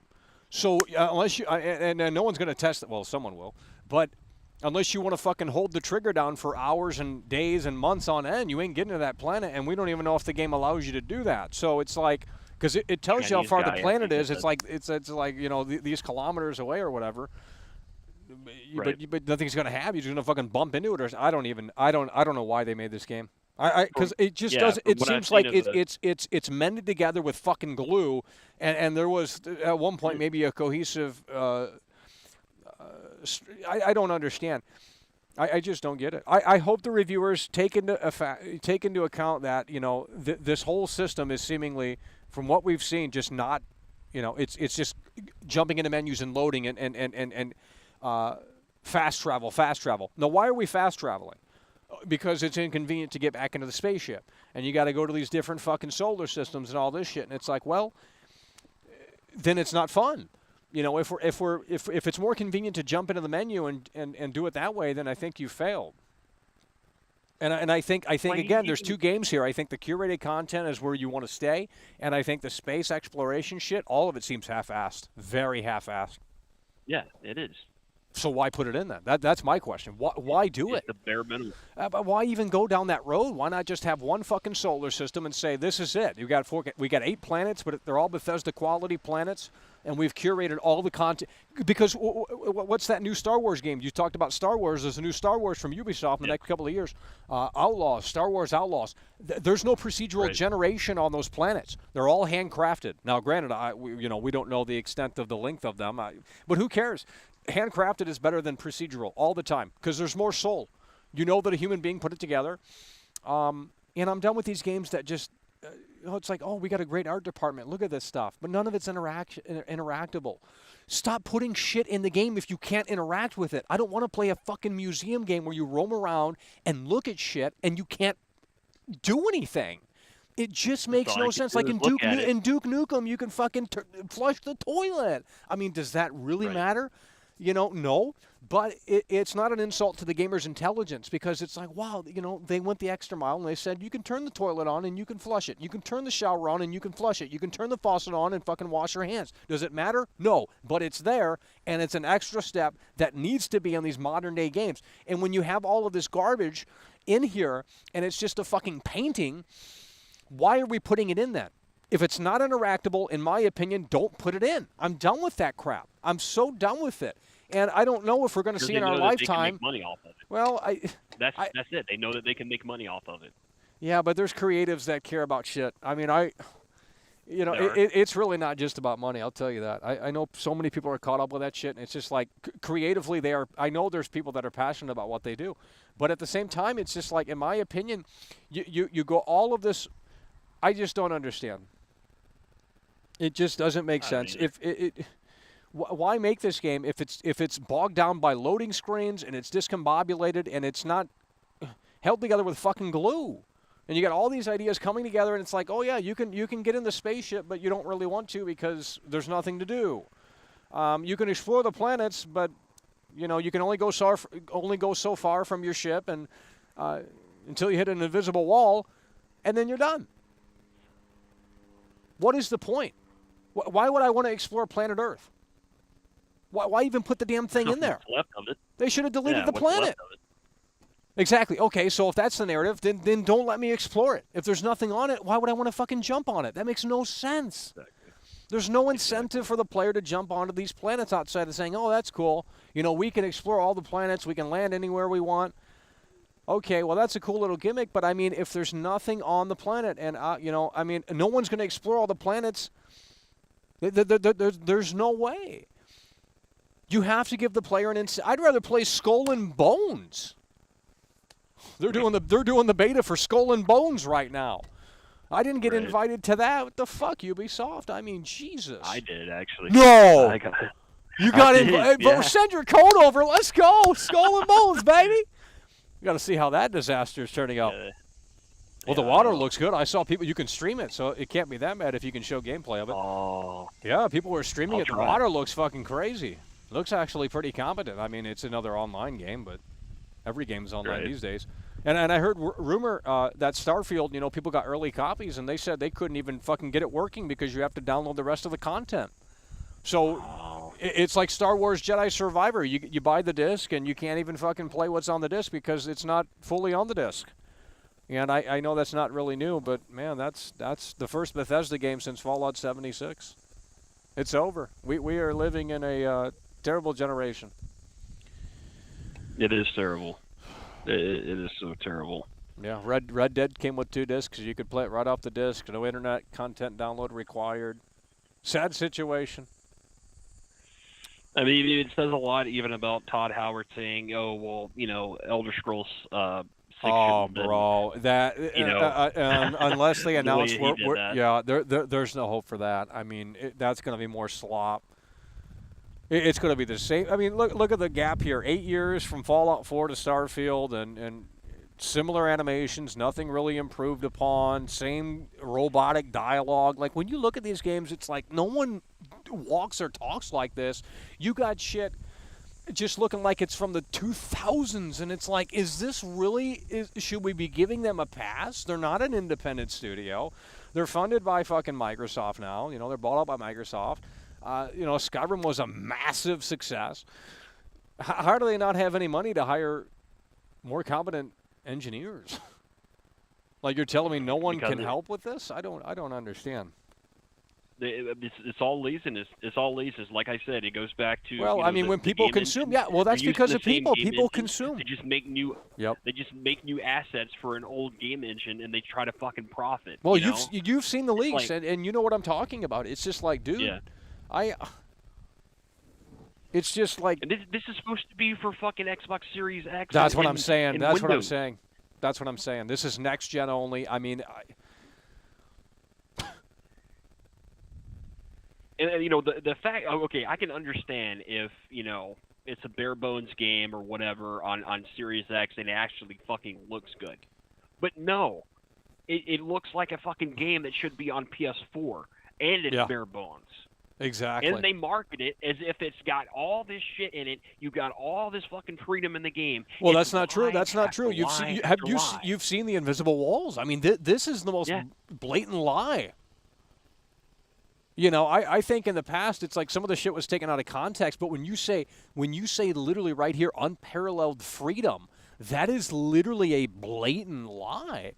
Because, well, from what we've seen, the invisible walls are there. And unless there's a way to turn that off, which, I mean, I highly doubt, that's just probably the way it's architected or whatever the fuck. I don't get it. It doesn't make sense. It's all fucking smoke and mirrors. With Starfield, it's all fucking smoke and mirrors. They should have just made Elder Scrolls 6. Fuck with this dumb. Fuck with this planet shit. Like, it's all stupid. No one wants to do it, and it's a waste of time. You know, I mean, if you want like a new screensaver, I guess there you go. Exactly. But if you're not putting a hidden treasure chest in there where it has like the fucking, you know, they're wasting time, resources, and their credibility. Their credibility is going to go in the shitter after this game. You just fucking watch. The conversation is going to be absolutely insane come Friday. I have, dude. I can't wait. And it's not just console shit either. I mean, people are not. If they're not looking at the leaks, I mean, it might be in for one hell of a rude awakening with this one because people are expecting some No Man's. The seamlessness is not there. I mean, nope. It's load screen central. Now, if you're fine with that, that's fine. But no, it's a next gen only game. 25 years in the making from conception to final product. You know, unparalleled freedom. By the way, that's not true. You got fucking invisible walls in this bitch. Why? Because the game can't render it? Well, figure it out. Put a hidden loading screen there somehow. I don't know. Jesus Christ. Have it like Silent Hill, where there's just so much fucking atmosphere in front of you, you can't even see that. Yeah. It's not that hard. That's how Silent Hill right. does it. You know, the whole damn map isn't rendered in real time. It renders before you. I mean, you know, that's why there's fog, I'm assuming. But they just worked around the limitation. They just creatively baked that into the story. It's like, well, the town's foggy, and, you know, I mean, maybe they could have, I don't know, I'm not a game dev. But if I had a technical limitation, we're going to work that into the story. It's going to be a part of the narrative. Not to say, hey, our game, you know, our game's shit, but like, okay, this is why this is that way. Story-wise, it's just going to be built into the experience. All this stuff here, like, they don't even show all that much, you know, gameplay. Okay, there's, you know, gameplay reveal and whatnot. Officially, no. There's only 47 seconds of gameplay. They haven't released anything new, and the only thing I think we're going to get this week is probably a launch trailer, and that's it. They've already done the live action trailer. This week we'll get the launch trailer, and it will release, and people are going to be in the honeymoon phase, and they're going to say it's 10 out of 10 and 9 out of 10 because it's Bethesda and it's a big RPG, and it's like, oh, we haven't played one of these games in a long time, and it's like, yeah, but how backwards is it? You know, does it have the freedom of Fallout New Vegas? No. We're not getting that ever again. It's time to put that one aside and say, just come to the terms that you won't get that experience ever again. You know, I mean, it to me, it's an insult to my intent. I'd rather play, you know, Knights of the Old Republic. I remember that game fondly. And I mean, that has turn-based combat. I'm not a fan of that at all, really. But, you know, maybe that's better than this. I don't even know if you can go to different planets. But I remember doing the arena stuff as a Jedi, and that was fucking cool.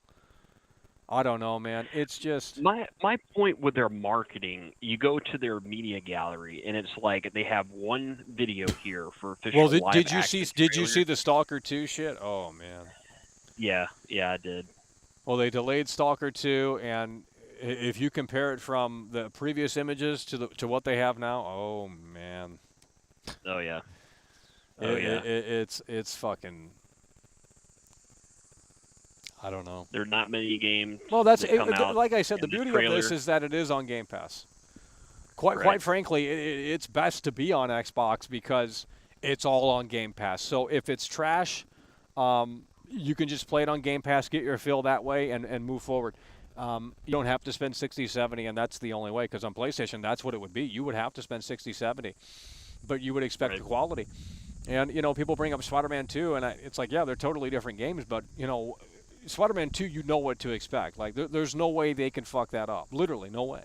You know what you're going to get. It's going to be more of the same. At this point. Well, yeah, I mean, it's gonna be more advanced than this one. I'll tell you what. I mean, this is Bethesda. I mean, people are expecting big shit because Skyrim sold millions of copies, and it's like, well, yeah, you would kind of expect that. And apparently, the budget was $200 million. I don't know where the hell that went. I mean, not in the marketing. Obviously, there's no marketing for this game. We're fucking 4 days out, and it's not going to be marketed. They're not pushing it. It's within the internet crowd, the Bethesda bubble, and that's it. They're not pushing it, and maybe they're hoping word of mouth carries it. Well, that's only going to work if the game's great. And, you know, I mean, it seems like the reviewers are having so much fun in the sun with this by bragging about how they got early copies and early access and all this. We're so cool. We're in the elite club, and you're not. Go fuck yourself. Well, I'm not watching your review, buddy, because you're a fucking loser. You're putting yourself up on a pedestal, and you're looking down at the peasants because we're not invited into the tower. I'm blocking, and I'm moving forward. I'm not watching that loser. And that's how they all act. They're fucking snobs. They're fucking losers. That's what they are. They think they're so important and their voice matters. Guess what? It doesn't. You're a shill. You might as well work at QVC because that's what you are. You push product. You don't fucking tell your real opinion because you can't. You can't bite the hand that feeds you. They'll cut the fucking bridge and you ain't going to get across. Exactly. That's how it fucking works. Anyone in the business would tell you that. They're going to. Exactly. Bethesda's their sponsorship. They're going to push that sponsorship. Well, yeah, if they're handing out free shit, yeah. I mean, ain't nobody going to fucking say the game's trash. Duh. Exactly. I mean, they don't know the first fucking thing about an actual good video game. So, and the point I'm making is that you can't trust these losers on Twitter that are like speaking vaguely about the game. And it's like, dude, if there's screenshots, if there's video clips of this shit, that's how it is. I don't give a shit what else you're seeing. It's like, you know, they just want to like shill the fucking game. Like someone brought up some other guy, and it's like, well, who cares what he says? He's a fucking shill. He's in bed with Bethesda. Yeah, I don't get it. It's just like, God, yeah, that guy that leaked everything, Tyrone, said, you know, this is the fucking best game ever. You guys are really gonna fucking, enjoy it. Well, they're all in the honeymoon phase. Properly. Well, they're all in the honeymoon phase. It's brand new and shiny. That's the problem with this industry. They don't put out, you know, the movie industry. There's at least like 2 or 3 movies every Friday. You don't get 2 or 3 new games every week, and if you do, they're garbage. You know, for a big game to come out, it's like once every fucking 8 years now. And everyone goes out and buys it because it's like, oh, this is the last. You know, the last time they put out a game was Fallout 4 in 2014 or 15, and it's like, well, you would expect some enhancements from there, and I don't see any enhancements. It's the same fucking game. They had 8 years to work on this. What do? Half-ass this idea of No Man's Sky into it? Literally, No Man's Sky. I'm telling you, No Man's Sky is going to rocket in terms of sales. No Man's Sky is going to be a bestseller soon. They would have been so much better. Bethesda would have been so much better if they actually remade Daggerfall or any of these other previous games that they had other than this shit right here. Well, apparently Daggerfall's procedural generation too, and that's like 1993 on a floppy disk or some shit. I mean, maybe it's not that old, but I mean, Jesus Christ. We had the technology back then to pull it off, and it's like, well, maybe 3D gaming was a mistake. They don't know. No, none of these fucking game companies, these developers, they don't know what the fuck they're doing. Well, it's all about the quantity, and it's like quality needs to be the focus. Why put the maps in there if you can't? If there's nothing on them, I don't understand that at all. It makes no sense to me.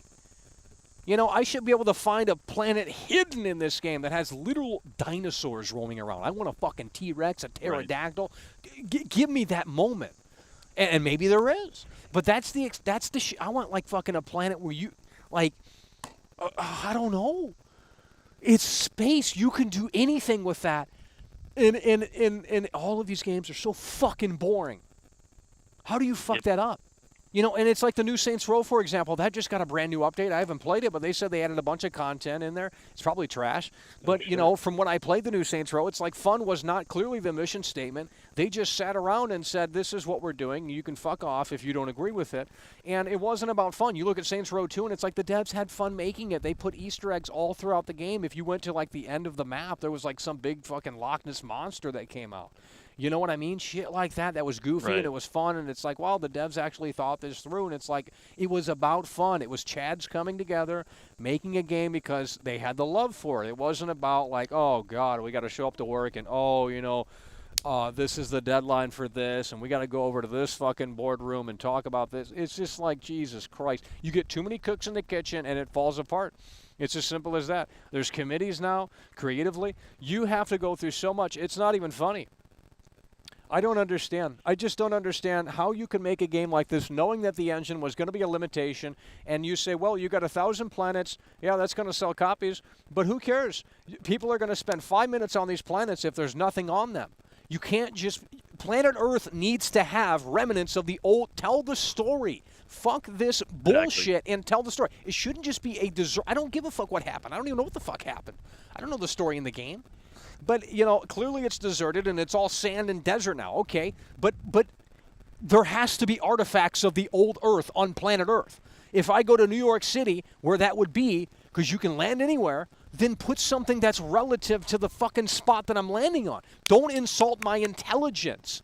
It's bullshit, and I'm tired of it. You know, when you go to Earth's moon, you should be able to see when the fucking astronauts were up there. Show me the first footprint. Put it in as an Easter egg. Give the fucking player a reward. You know, I thought they teamed up with NASA. That shit should be right in the game. I don't get these games. I don't understand how these developers look at this shit and say, that's great. You've put nothing in this. Absolutely nothing. You have a job board. What other fucking video game has a job board? You know, they've all got fucking filler.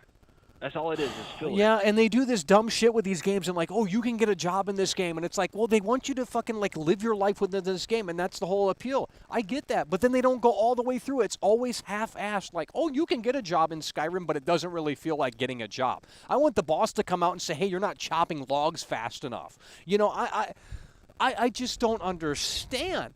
If you know, I don't get these games. I don't get them. Nothing has improved or evolved at all. It's just the same thing with the new coat of paint, yet we waited so long.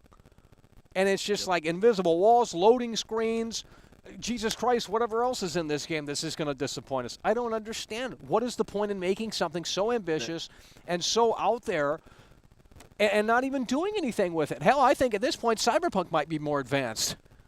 From what I've seen clips of New Atlanta. Oh, bro. I've seen the NPCs roaming around in New Atlantis, and I can't, bro. I literally think Cyberpunk might be maybe actually a tad bit more advanced, and that is, bro. You cannot do major cities and have the NPCs be about as dumb as a box of rocks. I mean, what an insult to my intelligence. I have played... I can't. That's why I'm looking forward to the new Ask Creed, to see if they've actually figured that out. Because one of the taglines for Ask Creed Merge is that it's a reactive city. And that's I like that word. But is it really going to be? I don't know. So if I roam around the new Ask Creed come September, whenever it releases October... And it's about as fucking, you know, none of the NPCs react. They look like they're all just standing. I don't want NPCs just walking aimlessly in the level. That is so fucking stupid. It's dumb. I'm going to become a game developer because I am tired of looking at shit on my screen. We are living in the fucking future, and you have NPCs that are straight from 2001. In fact, I've played more games than I'm done. You cannot code. You cannot. The pathfinding is shit. It's pissing me off hard because it is an insult to my intelligence. You have no freedom in these games. You can't do anything. They're telling the story. All of it's garbage. Did you see the intro part for Starfield? Yeah. Where they give you the fucking, you know, the laser gun, you shoot 3 rocks, and then, you know, you touch little rock and it has the fucking portal, and I'm just like, oh my fucking God, dude. And then you know, the whole gun combat with the fucking dumbass AIs hiding behind boxes that don't even fucking know that you're even there whenever you come up behind them. You know, dude, the blood splatter. Fear. When did Fear come out? Fear has better AI than this game. Why in the Condemned Criminal Origins has better AI? They adapt to you. I mean, I don't understand. Why is the money going towards nothing? Where was the budget for this game? I'm telling you, Crobecat is coming back he's coming back to make a video on this. There's no fucking way. There is so much material here. It's not even funny based off of what I've seen. It is abysmal. And no one's going to care. You can't do 4 major cities and have the NPCs be no one does anything in this game. They stand around and That's bullshit. And then whenever you go up to them, you know, they say the same. Who looks at this and says, this is amazing? Who gives a shit about your art direction? Your art direction doesn't fucking matter. It loses its appeal in 5 minutes. You have to have layers and fucking depth to this shit. We are living in the fucking future, not 1985 on the fucking NES. Fuck me. Shenmue did this shit better. And that's on primitive hardware with how much fucking RAM? How much RAM does the Dreamcast have? Random access memory. 500 megabytes, if that. Not even that. You've got to be fucking shitting me. The technology has never been the limitation. It's these losers who fucking vote for losers, and it's never ending. They are woke, and it's garbage. And by the way, this game is censored. Yep. Oh, Lord. Yeah. I haven't heard about that. Well, from what I've seen of it, I clicked on all the links, and I'm going to tell you what, folks. Unless everything's behind a skill now or something, it seems like they have removed, and no one's going to care about this, and they're going to say, oh, you're weird for caring about this. But I'm just going to say this, and I could be wrong. Okay, I could be wrong. But from what I've seen, and I believe this was in Fallout 4 as well, so there's no excuses here. Remember how you could take everything once you once the NPC died, you could take everything? Yep. Including the clothes? Hello? Yeah. Okay. Well, yeah, you can't do that. Yeah, and you remember what happens, right, when you take the clothes? Right. Well, what happens? They're completely naked. Exactly. Now, I don't believe that's in Starfield here. I haven't seen that option to do that. And I could be wrong. There's very... But I'm going to tell you what, if that is removed, unbelievable. I can go back and look here, where he's shooting the guy. Oh, man, bro. Wait, yeah, I don't... It's like you can only pick up his gun and the ammo. Okay, so we're removing features now. Yep. It's not a fucking RPG, and I don't know why they I don't even think anyone knows what an RPG is supposed to be. Role-playing. You're supposed to play it within the fucking world and the environment. So when I get a job in this game, I want this game to have schedules. I want this game to have deadlines for my job within this fucking game. You have to give I don't give a shit about skill trees and skill traits and all this stupid shit. That's all words on the fucking screen. Motherfucker, man, I am done with these devs. They're losers. They're incompetent. They need to find another job. They couldn't make it in Hollywood, so they made their fucking shitty woke movie games in fucking the games industry. They have infiltrated the games industry, and now it's all woke slop. Well, it's mainly because of the fucking... It's the woke corporate game industry is fucking killing gaming. You have these people that are brilliant minds, They know how to create a fucking living, breathing world, but they're so fucking, it's condensed down because of fucking corporate greed, fucking game industry that says, oh, we gotta push it out at X amount of time. Well, we need to get this in. Well, that won't fucking sell. How the fuck do you know what's on? Do you play fucking games? Yeah, but no, why remove features? It's like, oh, that feature. So how is it not censored then? Did someone get offended at Bethesda and say, well, if you take everything that the NPC has, including the outfit, they no longer are in their underwear and stuff? Well, to me, that's stupid. It was a staple since Oblivion, and now it's not in this game. I'll just shut it down. There's no reason to play this slot because now we're devolving. I mean, the game should have at least everything that Fallout 4 has in it. It's the same engine. It's supposed to be better. This shit where you can put little dots on the fucking planet is like, oh, can't travel here, and it's just within feet away from your previous point. All because of fucking terrain limitations. That's the dumbest fucking thing I've ever heard in a fucking video game. If you and I were to come up with a space game and you knew how to code it and I gave you the ideas, there's no way we would say, well, let's just throw these planets in here because why? If they don't serve a purpose at all, then there's no point to have this shit in the game. I'm done playing these games where they just throw shit on the screen and they're like, look at our art direction, look at our art department. Yeah, it looks cool, but it's not interactive. It's a fucking museum game. I don't give a shit. That's the problem with Cyberpunk. You go to the strip club, you can't get a lap dance. You go to the fucking bar, you can't drink. It's so fucking stupid. It drives me insane, bro. It just doesn't make sense. You have to have environmental logic within the fucking brain. And I hope to God that GTA 6 can rise above all this filth. Because I'm done with it. I'm so fucking done. I'm going to take the plastic and I'm going to say, I don't want the plastic anymore. We're moving forward because the games industry cannot move forward. You get these big hyped releases that are years, they've spent years working on this. What were they doing? If it's so hard to make a game, just make a movie. Jesus Christ, because that's what they want to do anyway. You know, secretly, that's what they want to do. They want to be Hollywood filmmakers. They can't be Quentin Tarantino, so they make a game instead. And they find out that's 20 times harder, I guess, with the coding and C++ and all this fucking computer shit. Well, you know, then maybe figure it out, because there's engineers that know how to do that. There's AI that can help. I don't know. It cannot be impossible. Then why do video games exist if it's so fucking hard?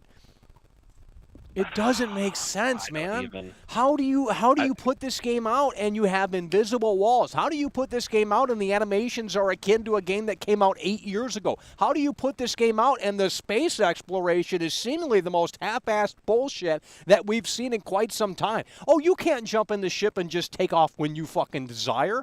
Unparalleled freedom, by the way. Well, that's not in our game because we have technical limitations. Well, then now I expect everything else to be better. If you're putting all of that behind different assets and loading screens and shit, then I need you to load up a great fucking story.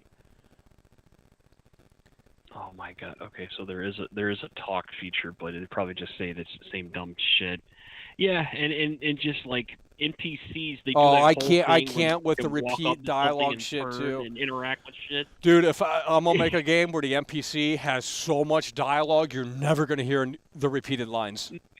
I'll do the acting. I don't give a shit. I'm done with it. I'm done with it. Exactly. I cannot. Once the NPC repeats the line, my immersion's out the fucking window. You know what I mean?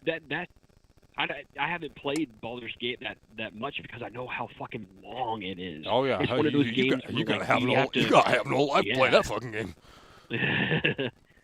You know, especially to pay attention. Literally to pay attention to the storyline, to all the dialogue. I mean, there's so much shit you can do. There's endless possibilities. Well, yeah, exactly. Why don't we get more fucking games like that? I hope people go out and buy Baldur's Gate instead of this. From what I've seen, and quite frankly, I do. This is some normie slop. It's riding off the brand, the coattails of a former great studio. Baldur's Gate 3 doesn't disrespect the gamer's intelligence. I mean, it puts you in control. You have choice. You have freedom, and it seems like it actually has impact in a way that makes sense. And plus, they have these little setups every time you meet new characters. It seems like there's always a little new setup, and it's like, well, this is intriguing. There's a little story here. You know, it's not just random characters that look at you and stare you right in the eye and have 2 lines of dialogue. Shit is trash. I played a Dreamcast game that had David Bowie in it, and I swear to God, that game, it was from fucking Quantum Dream. It was like fucking Okami, the fucking Rise of the God or some shit. And that game was like Cyberpunk back in the day on 1999 hardware, and it's like, motherfucker, I'm done. I can't with these games, bro. This guy's he's a Freestar Embassy security that fucking runs in that looks like the most fucking beta simp looking motherfucking NPC. You are in violation of embassy regs. Oh my God. You're coming with me.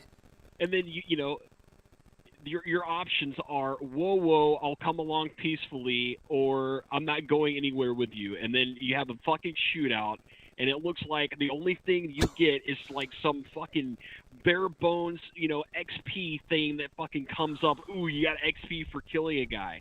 Now, dude, I know how to make a game. I mean, you have to sell the you need. I mean, bro. I mean, I think I figured it out, and I'm not kidding, bro. You have to be so immersed into this world that you don't think about anything else when you're playing a game. And that's what people are looking for. They won't admit it, but that's what they're looking for. That's what makes the great game. But it starts with the character performances, and they're so fucking wooden in these games. I cannot get into this world when it's like, hi, I'm an NPC. What can I do?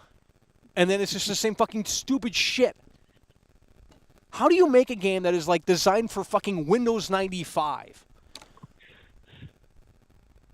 Dude, I swear to God, I mean, a motherfucker, we can make a better game without any experience. I'm not even joking. Dude, we don't even, I mean, I can do all of the acting. I'll record fucking 4 weeks of pure dialogue. I don't give a shit. dude, my game is going to be great. Okay? I don't give a shit. We'll work around the technical limitations. The goal is to not disrespect the player's intelligence. And Baldur's Gate, from what I played, and granted, we didn't even scratch surface on that bitch, because the combat is just not. I wish the combat were a little bit different, and it's not. But from what it presented, I thought, you know what, we actually have choice. The characters can die when they, they can die. Maybe it is an illusion. I mean, every game is sort of an illusion where your choice kind of matters. I mean, how much weight does obviously, not every fucking single choice can impact the whole story. That's a never-ending fucking thing. That's a spider web of shit. But, that game's like that though. Well, that's what I'm saying. That's what I'm saying, and that's why I said it. It respects the player's intelligence. So I hope that game on PS5, since PlayStation gamers can't play this, I hope they fucking support that. I might even buy a copy of that just in spite of this, because from what. Oh my God! Whoa. It's Todd Howard. He's excited for the release of Starfield. No. He's launching off into space into that load screen. No. SpaceX. I knew they were setting off for course the other day. They should have had Elon Musk oversee this game, because I'm sure he could have brought something to the table. He's a billionaire. I mean, shit, he could have just hired new engineers to help out. I mean, you've seen the leak, you know what I'm talking about, and it's just. Holy shit! Could you imagine if they had a fucking SpaceX, rocket sent to the fucking moon? And the first person to fucking put Starfield on the moon? Oh my God! Okay, well, the game wasn't good enough for that, so. No, that would have been. That's the marketing that they should have done. Like, hey, we're teaming up with Elon Musk. We put that son of a bitch. We're gonna take that shit up to the moon. Exactly. You got billions of dollars. Fucking, dig a hole in the moon and fucking bury, Starfield where it fucking belong. Yeah, I don't know, man. I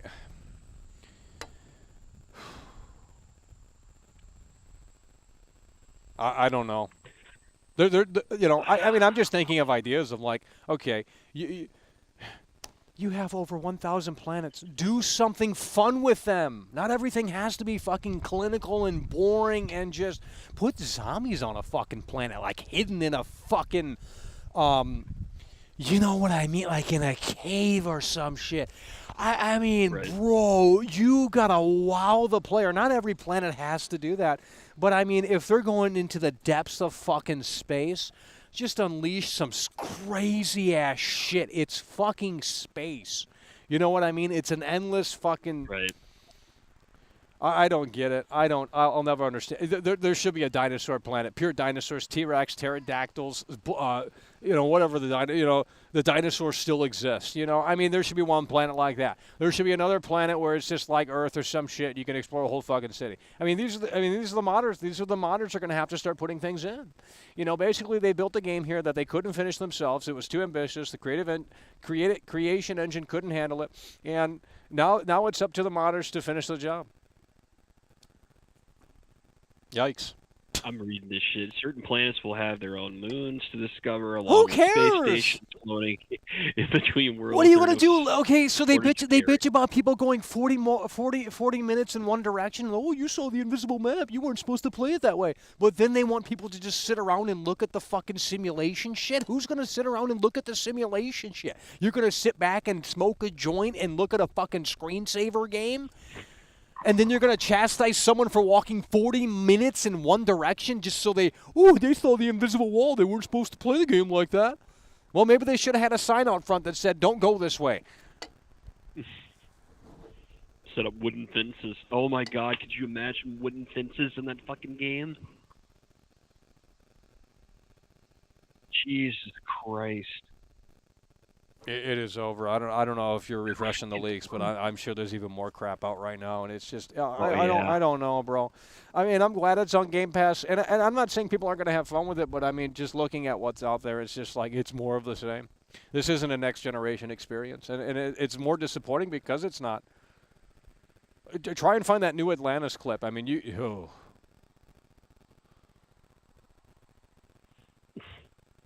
Yeah, I don't think it's better. I think it's the third. Well, third person if gets a you little if you better find the using it. NPCs in New Atlantis, it's like, oh man. That's what I'm saying. Like the people on the Diamond. Everyone or just whatever stands around, Yeah. bro. This Or is they- supposed or to they, be a you know, they get a simulation. You know, I robotic thought walk Bethesda and- was known for having, the NPCs have destination. There's simulation systems here. I don't.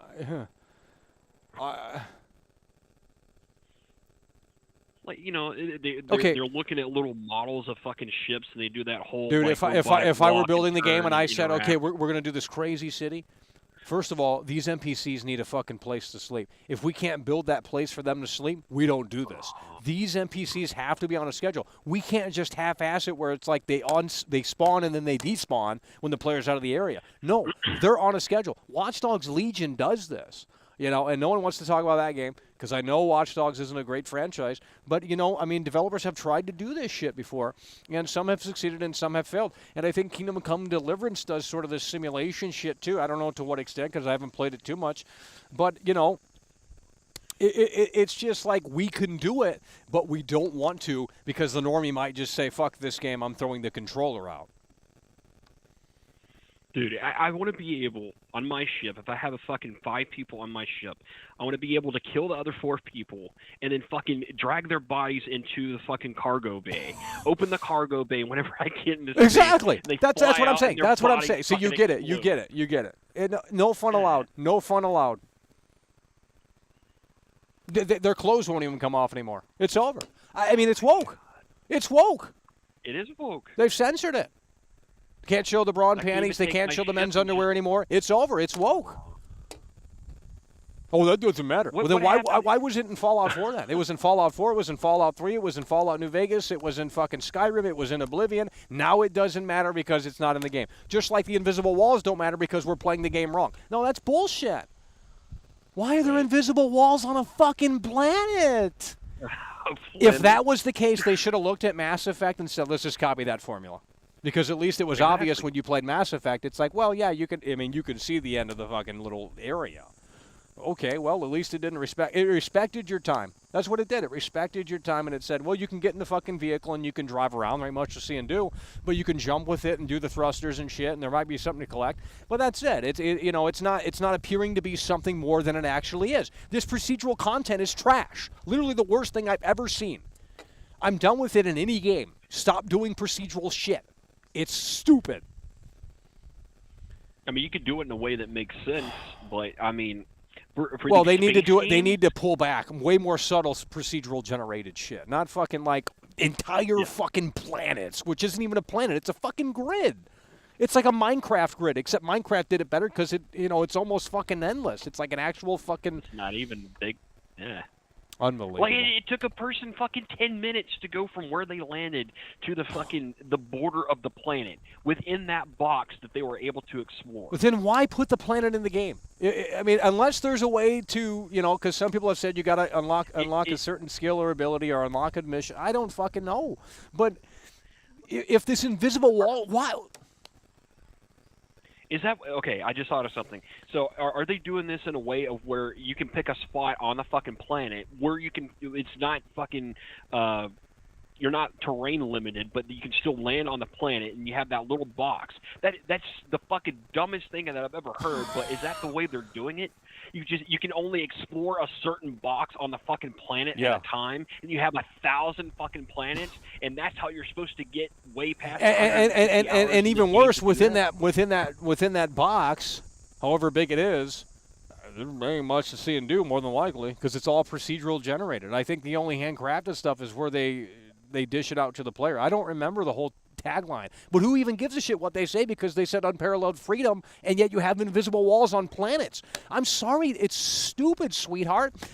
Take the creation engine and say we're moving to Unreal Engine. I mean, yeah, it'll be more soulless, but it might work because you know what? CD Projekt Red's moving to it. Right. For the next Witcher 5 or 4. Witcher 4 is going to be on Unreal Engine. And clearly it needs to be on Unreal Engine. Yeah, I don't know, dude. I maybe Cyberpunk, maybe. I think that upcoming Cyberpunk DLC is going to be a big seller. I already said No Man's Sky. No Man's Sky is going to sell. People are going to look at this and get frustrated with the non-seamlessness of the space exploration and get pissed and say, "Oh, wait a minute, there's a game already that does that." They're going to go ahead and buy No Man's Sky. No Man's Sky is going to rocket in terms of sales.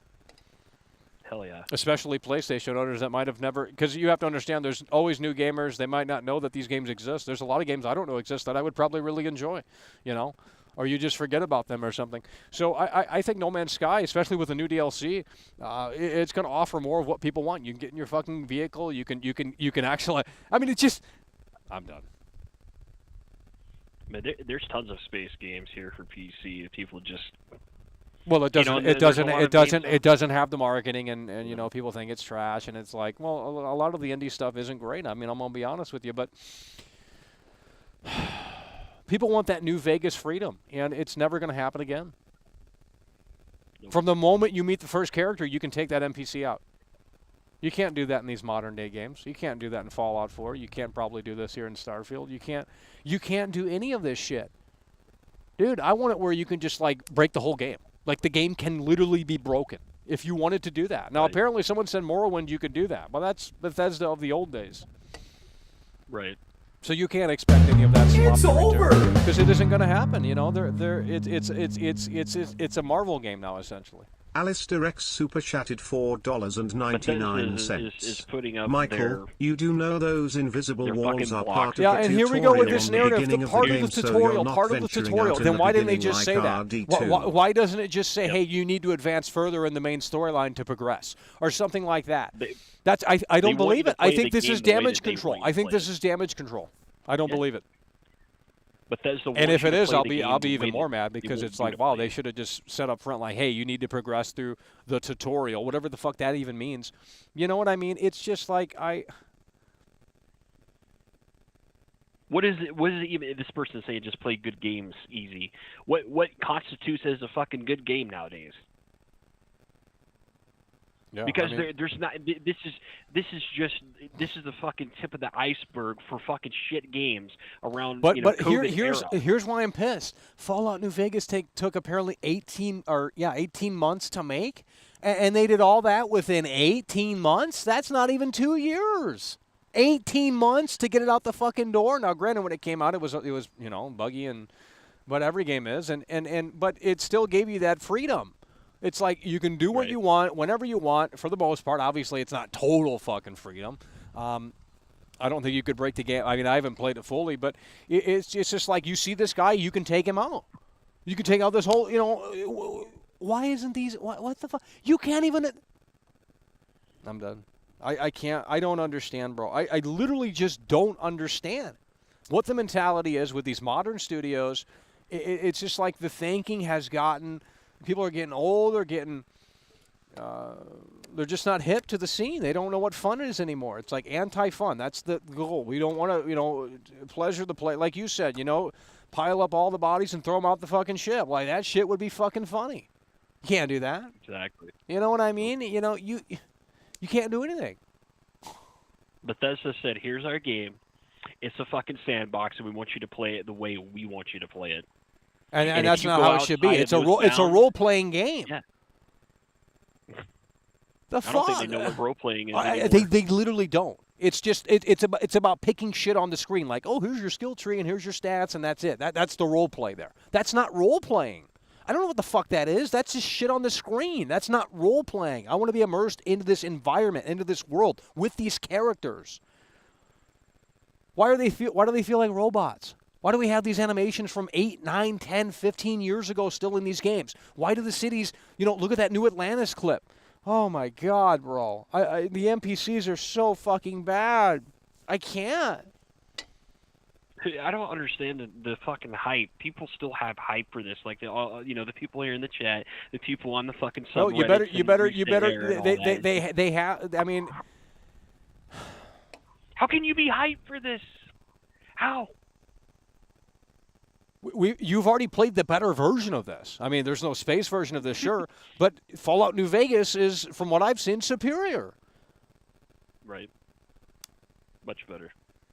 Well, I know it has better blood and gore, blood and gore as well. Yeah. Freedom. Oh my God. Made in 18 months. The blood in Starfield. Ugh.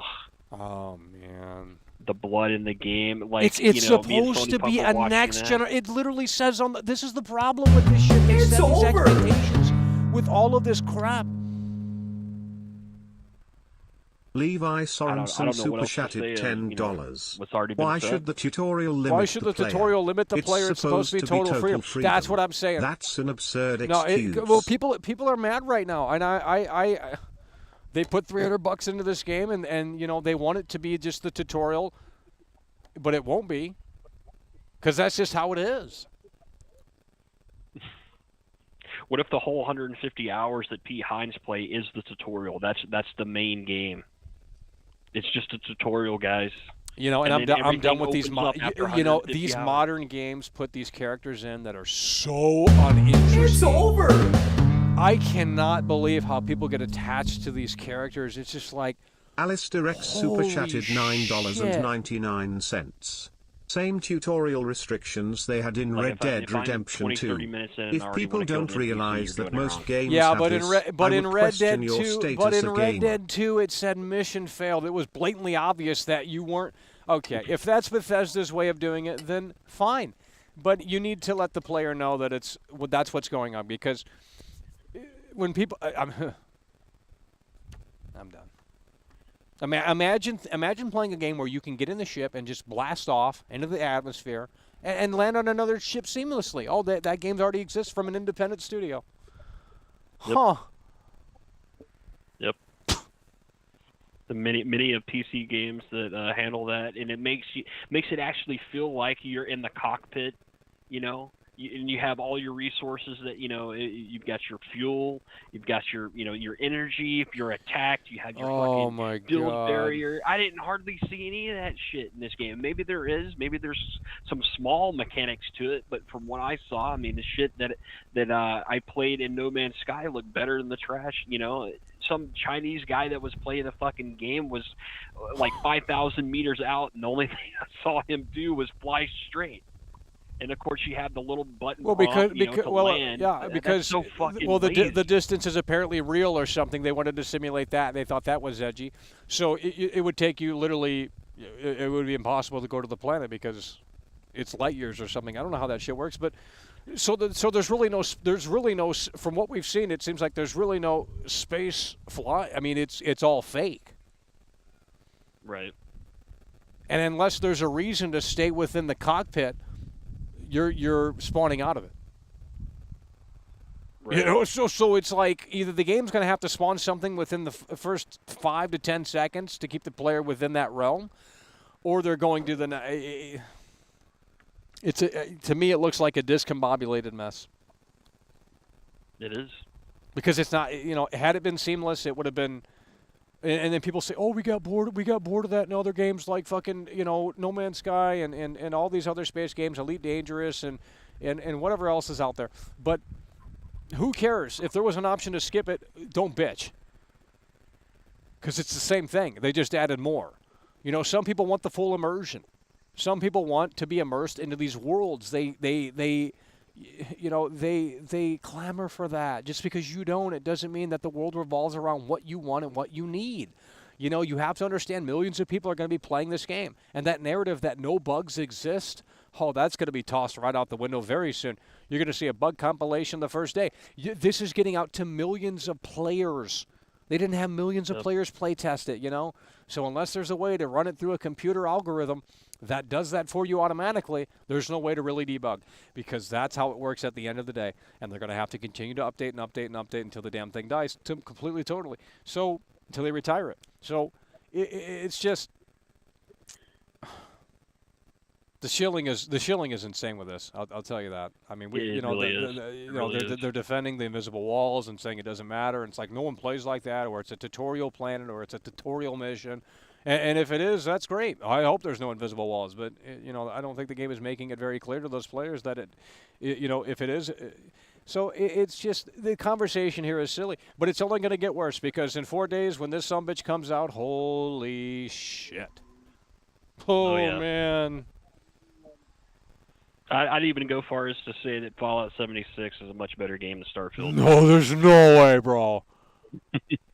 Have you played it? From what I've seen, No, I haven't played it, but from what I've seen of it, it actually looks pretty cool. Okay, I tossed it to the side whenever it first came out, and I saw how bad it ran. Well, I remember eh. playing it, and I don't like online games, so I don't really, unless it's a really good game, it's hard to get invested into that stuff.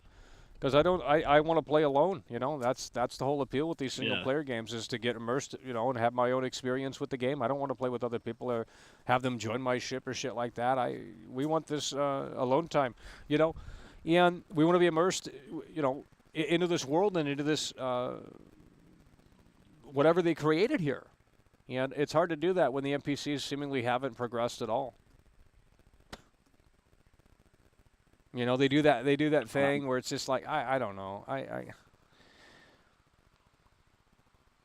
People are defending it. 4 hours, 4 days, and 8 hours. Yeah, so what did you say on Metacritic? Well, you said something pretty low. I don't think it's going to get that low. Yeah, There's no the hell, dude. If it gets a 70, it's over. It will be over. People are gonna fucking go insane if this gets a 76. Alistair X super chatted $9.99. You think it's gonna get Michael, low 80s? you have some very intelligent viewers in here noticing that Red Dead Redemption 2 isn't like Starfield. Smiley face. Smiley face. The comparison of the tutorial boundaries went over their head. Well, I mean, it's Metacritic. Go figure, and anybody can leave a review. But I see this thing just getting shot to hell with user scores. I don't know. I mean, the shilling you can already see these reviewers that are they can't break embargoes, so they can't really say anything. But then they keep teasing shit because they're clout chasers.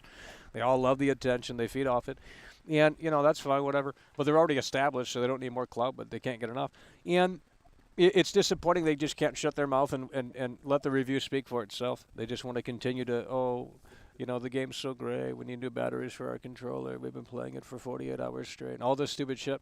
And it's like, so I already know the show campaign's going to be in full force here. And I'm not playing doomer over here. I'm just saying, based off of what I've seen, I don't think this is up to, I think it's actually a demate. I mean, it's actually a step back in some ways. I don't know of anything that really puts it forward. In fact, it's literally worse. It is. I mean, Fallout 4 is seamless. I mean, there's a few jitters where it has to load, I think, but you don't. I mean, when you go into interiors, it cuts to black, fades to black, but the world itself is seamless from what I remember. I could be wrong on that, unless it's an From what I've seen, from the first 40 minutes to an hour of gameplay opening, it didn't suck me in at all. And maybe I got myself, a little bit more hyped, okay, we're not on rails and they're introducing things and we're actually getting out here and kind of getting involved with the, with the gunplay and everything like that. And they give you a little pistol and your rock cutting tool. But even the pistol and going from like third person to first person is just, it's so bad. It is so fucking bad. I remember Tyrone was trying to figure out what the fuck to do. And even, I was looking at the missions and I was like, okay, so is the game this bad too, where whenever you have a simple fucking mission and, you're not really sure on where to go? I don't know, man. It's just con after con after con after con with this game. Well, it's just, no one's going to care. They say, well, walking in the same direction or that doesn't, nothing matters to them. It's just like they pick us up. I'm not a hater.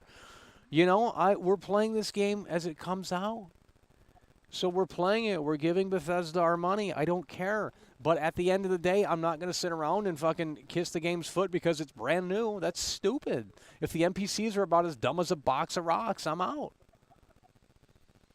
How can I get immersed in New Atlantis? Look at if you can find the clip, it is bad. They're just everyone's aimlessly walking around. No one looks busy. They look like they're just planted there. You have to sell the immersion of the city, bro. You know what I mean? You should be able to. Oh man. And I don't even see the guy is stationed on the. The star colony there, or whatever you want to call it, the little space station. And there's literally nothing outside flying around or anything. You know, space is about as fucking empty as it is to be on a barren wasteland planet with nothing to explore.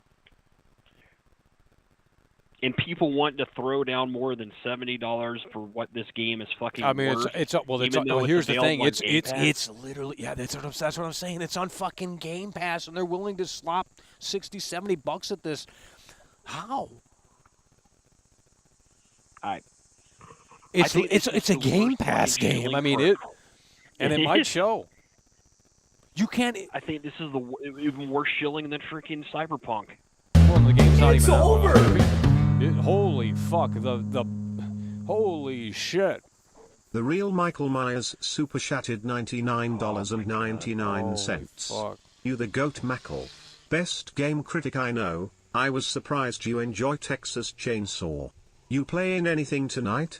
I'm down for some TCM. I don't even I'll know kiss what that to say game's anymore, foot. dude. I mean, I don't either. People are shilling it left and right, and it's so sad. The real Michael Myers coming through with the big W with the $100 super chat. Holy fucking shit. I mean, we got the shape in here slashing his way through Haddonfield time and time again, showing us who's fucking boss. And that's what we like to see. The real Michael Myers coming through so hard and so fucking strong. We do appreciate that very much so. As he's coming through in a way that makes sense. He's carving out his own story with his own pumpkin. What is Well, input? I think a lot of Let's ask Input Funny in here. He says he's back. He wants attention, so let's give him attention. Input Funny, have you seen the leaks, and what do you think? If you haven't seen the leaks, then don't comment, because there ain't nothing to discuss. But if you've seen the leaks, then you know what I'm talking about.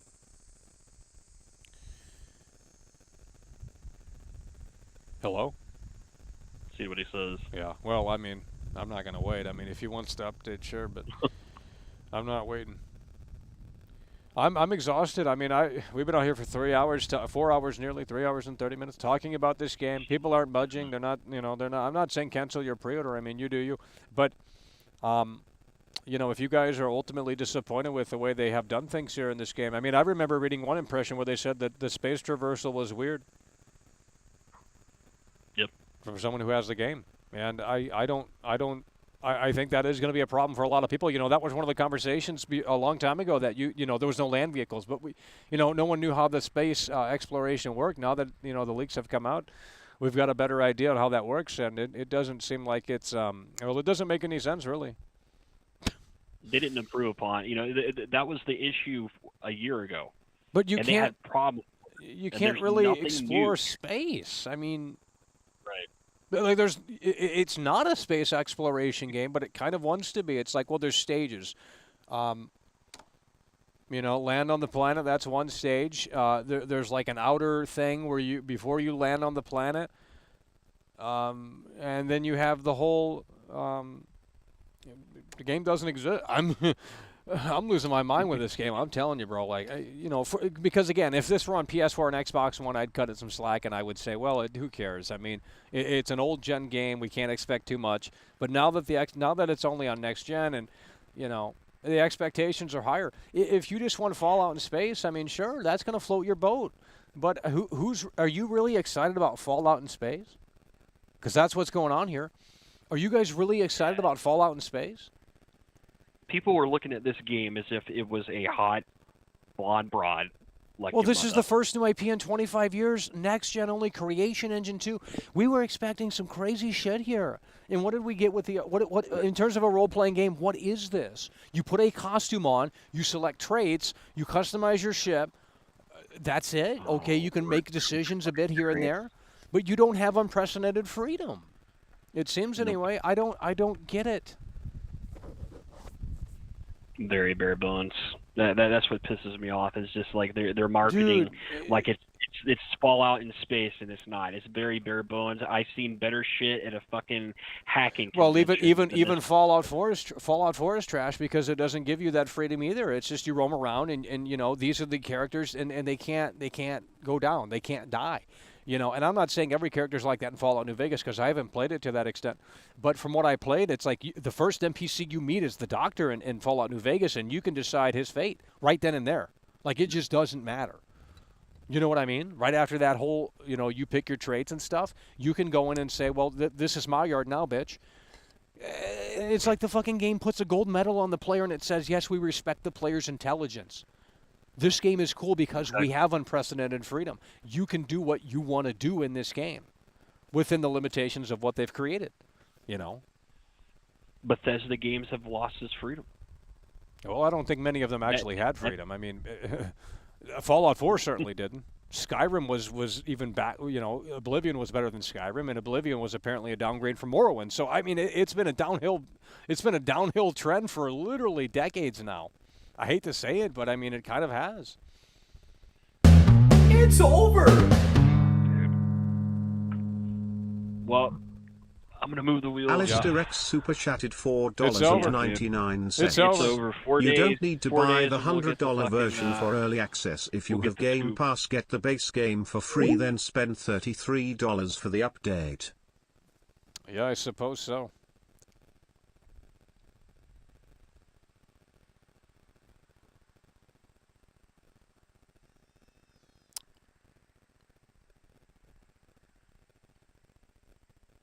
Well, I did plug it in. I mean, I didn't want to cut him off.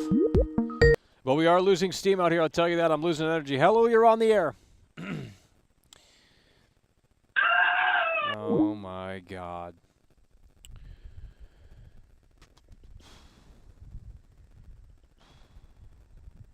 Well, we don't, yeah. I mean, it's just...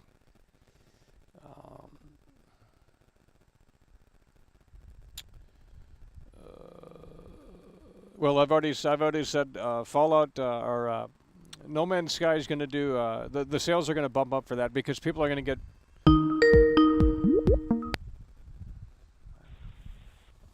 Hello, you're on the air. Yeah, hello, you're on the air. Hey, Michael, what's up? Oh, jeez. Let's go to the next caller. I don't need that right now. Hello, you're on the air. Hello, you're on the air. Hey, Michael. I think you've really missed the mark here. I think Starfield could possibly be the game of our generation. I think it's got everything we should. Well, have you seen the leaks? I've seen the leaks. I love the leaks. I was actually just jerking it off to the leaks. It's over. All right, we're done. I'm done with the stupid callers. Holy fucking shit. Levi Sorensen super chatted $50. Okay, so this delivering is what I don't some understand. steam. And maybe there's been some clarification on it, but pardon the question if there has. But so let's just assume for a second you walk 20 minutes in one direction and you hit this invisible wall, right? Yeah. The game tells you to suck a dick. You got to turn around. You got to go the other way. So it's like, okay, now what? So if I want to get into the next region, so to speak, and explore the other parts of the planet, do I have to get in my fucking ship, go all the way to space, and then come back down in this new region? Because I'm telling you right now, Michael, if that's the case, it's literally over. Well, it's literally over if that's the case. I don't know if it's going to kick you out back to space. I mean, it might just say, "Hey, put a new place marker on the map." But even that's it's just inconvenient. It's really inconvenient. But but it also breaks immersion. That's what I'm saying. Yeah. If I'm fucking walking and I'm exploring a planet and you tell me to stop, like, okay, I'll tell you this. I could have dealt with the fact that there was no atmospheric flight. I could have dealt with that. I could have dealt with the cutscene thing. That wasn't the end of the world to me. But now this invisible barrier thing to me is like it's a complete game changer, because that right there, and like you were saying earlier too, it all makes sense. Like when we were talking about vehicles and we were thinking to ourselves, okay, how do we explore the planet? If you're going to give us this big fucking planet and we don't have a vehicle, how do you expect us to explore the whole thing? There's no atmospheric flight and there's no vehicle. So initially when all of this was breaking, I was already kind of skeptical, because I'm like, if there's no vehicles and we don't have atmospheric flight, there's no way to explore. So there's no, like, something's not adding up here. I mean, I'm telling you, dude, 4 days from now, the gaming community is going to shit a chicken when this thing comes out, man. I'm telling you, people are going to lose their minds. You're going to, because listen, that's the only explanation. You're going to have to go back to your ship. Like, what other alternative is there? Is the game going to tell you, oh, fucking fast travel into this next region and continue exploring? Yeah, No, and it's not like you can get back in the ship like No Man's Sky, where you kind of can hover above the land. No, you gotta You know, Nope. it kills, like you said, it just cracks the immersion right then and there. And it's like, well, that's going to prevent players from exploring these planets. And maybe that's by design, because it's like, well, if there's nothing to see, maybe that is a blessing in disguise. I mean, otherwise you're going to have players roaming throughout I mean, I don't know. It's just, literally it says on the marketing, it says on the website right here, next generation role-playing game. Set amongst the stars, create any character you want, and explore with unparalleled freedom. Now, does that make sense? It doesn't, because there's invisible walls, at least at a certain point in the game or in the entire game in and of itself. So however that plays out is something that remains to be seen. But you have invisible walls, and to me that doesn't match the wording here with explore with unparalleled freedom. That's not unparalleled freedom. That's, you've hit an invisible wall, and it literally says you cannot go that way. So now you're supposed to press a button to get back on your ship. It cuts to black. You get back on your ship, probably select another fucking marker, map marker or whatever the fuck, and move forward that way. And it's just like it's like it's all glued together, and it's like, well, it works, but it's not convenient, and it just disrupts the whole flow and immersion. I'm gonna read you this tweet. Yeah. Okay. And you tell me what you think. Okay. Maybe you've seen this before. So there was a guy. He goes by the name of Jeff on Twitter. He tweeted out to Pete Hines, and this is exactly what he said verbatim. I'm going to fucking read it to you verbatim, okay? When I land on a planet, will I be able to explore that whole entire planet? That's exactly what he said to him. Pete Hines tweets back at him. He says, yup, comma, if you want. Walk on, brave explorer. That was his exact response to this guy. So, okay, I read that, and here's what I think. When you say walk on, brave explorer, you're making a very clear implication that we can do this whole motherfucker on foot. But that's not the case. That is absolutely not the case. And he even just, if you want, you could do that. Well, he probably hasn't tried it himself. I mean, like, it's just insane to me, though. It's like, so then why are you saying that? And why is fucking Todd Howard telling us that we have this, whatever he said, unparalleled level of freedom or something like that? Like, why are you telling us that? Why are you telling us we can explore planets? Like, okay, why should I play Starfield when I could go fucking sit down right this second and play something like Starfield? It's over! Where it is seamless, where I can go to and from the atmosphere and the planet, where I can fly around the whole The real planet. Michael Myers super chatted $99.99. Stab the life out of that like button, folks. Support this show in a way that makes sense. Why not go play any one of these other games that have already done it and sort of figured it out at this point? Why waste my time on this game? And, like, it drives me crazy, too, like you were saying earlier, the level of shilling. All these people who are making these, like, stupid-ass comments like, oh, well, you're not going to walk 30 minutes in one direction. You're not going to do that. That's silly. You're not supposed to play the game that way. You're supposed to play the game this way. It's like, what are you talking about, man? I'm going to play the game however I fucking want. Right. And I happen to be one of those guys I would be one of those guys that would walk 30 minutes in one direction just to fucking see. Just for exactly. It's a big right question mark. It's like, well, what if there is something right around this fucking hill or something? Well, you might not be able to see because you might run into that invisible barrier, and it just kills the whole fucking thing. It kills the whole thing right there. It's dead on arrival the second that happens, because now it's like, okay, I got to turn the fuck around. I got to go, and even if I can fast travel, right? I got to fast travel to my. Well, you're back into a menu. You're back into a menu. The whole flow has been disrupted, and it's just. Why was this? I don't understand. I don't get it. Why was this? Why is it like this? I mean, it just doesn't make sense to me. Nothing makes sense. And the fact that they didn't clarify, and see, this is what's typical. This is typical Bethesda fashion, because this is what they do. It's sort of. You can tell that they're being deceptive by virtue of not mentioning these types of things. It's like, you got to read between the lines. When they're telling you this type of stuff, when he's telling you can explore these planets, he's telling you there's 1,000 planets, you got to be thinking to yourself, okay, what is he not telling me? Well, he's not telling me how we explore the planet. He's not telling me how that process works from start to finish. You know, he's telling me that I I apparently have the option to explore, but he's not telling me how. He's not giving me the detail. You know, he's talking all this bullshit about how there's 1,000 planets and it's all procedurally generated, but then they're also going to add some of that custom content in combination with procedural generation. You know, he talks all this bullshit. Todd's a fucking car salesman, man. That's all that guy is. Well, yeah, he sells the salesman, sizzle. He sells the sizzle and not the steak. But you know, it's just I don't know. And then they that tweet that you read out earlier. I mean,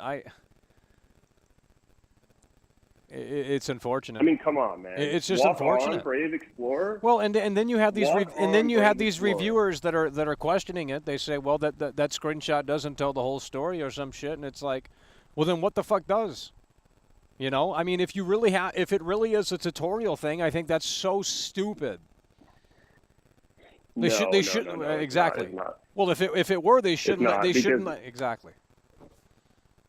So look. There's a whole nother. If you go to the, and I think the gentleman mentioned this already, right? There's a subreddit, and it's called like Gaming Leaks and Rumors. If you go there right this second and you press view, there's a video on there of somebody landing on a different planet. It was like a desert wasteland type planet, right? So separate from the one that we saw in that screenshot. Yeah. He lands on the planet, he gets out of his ship, and he just runs, and it's sped up.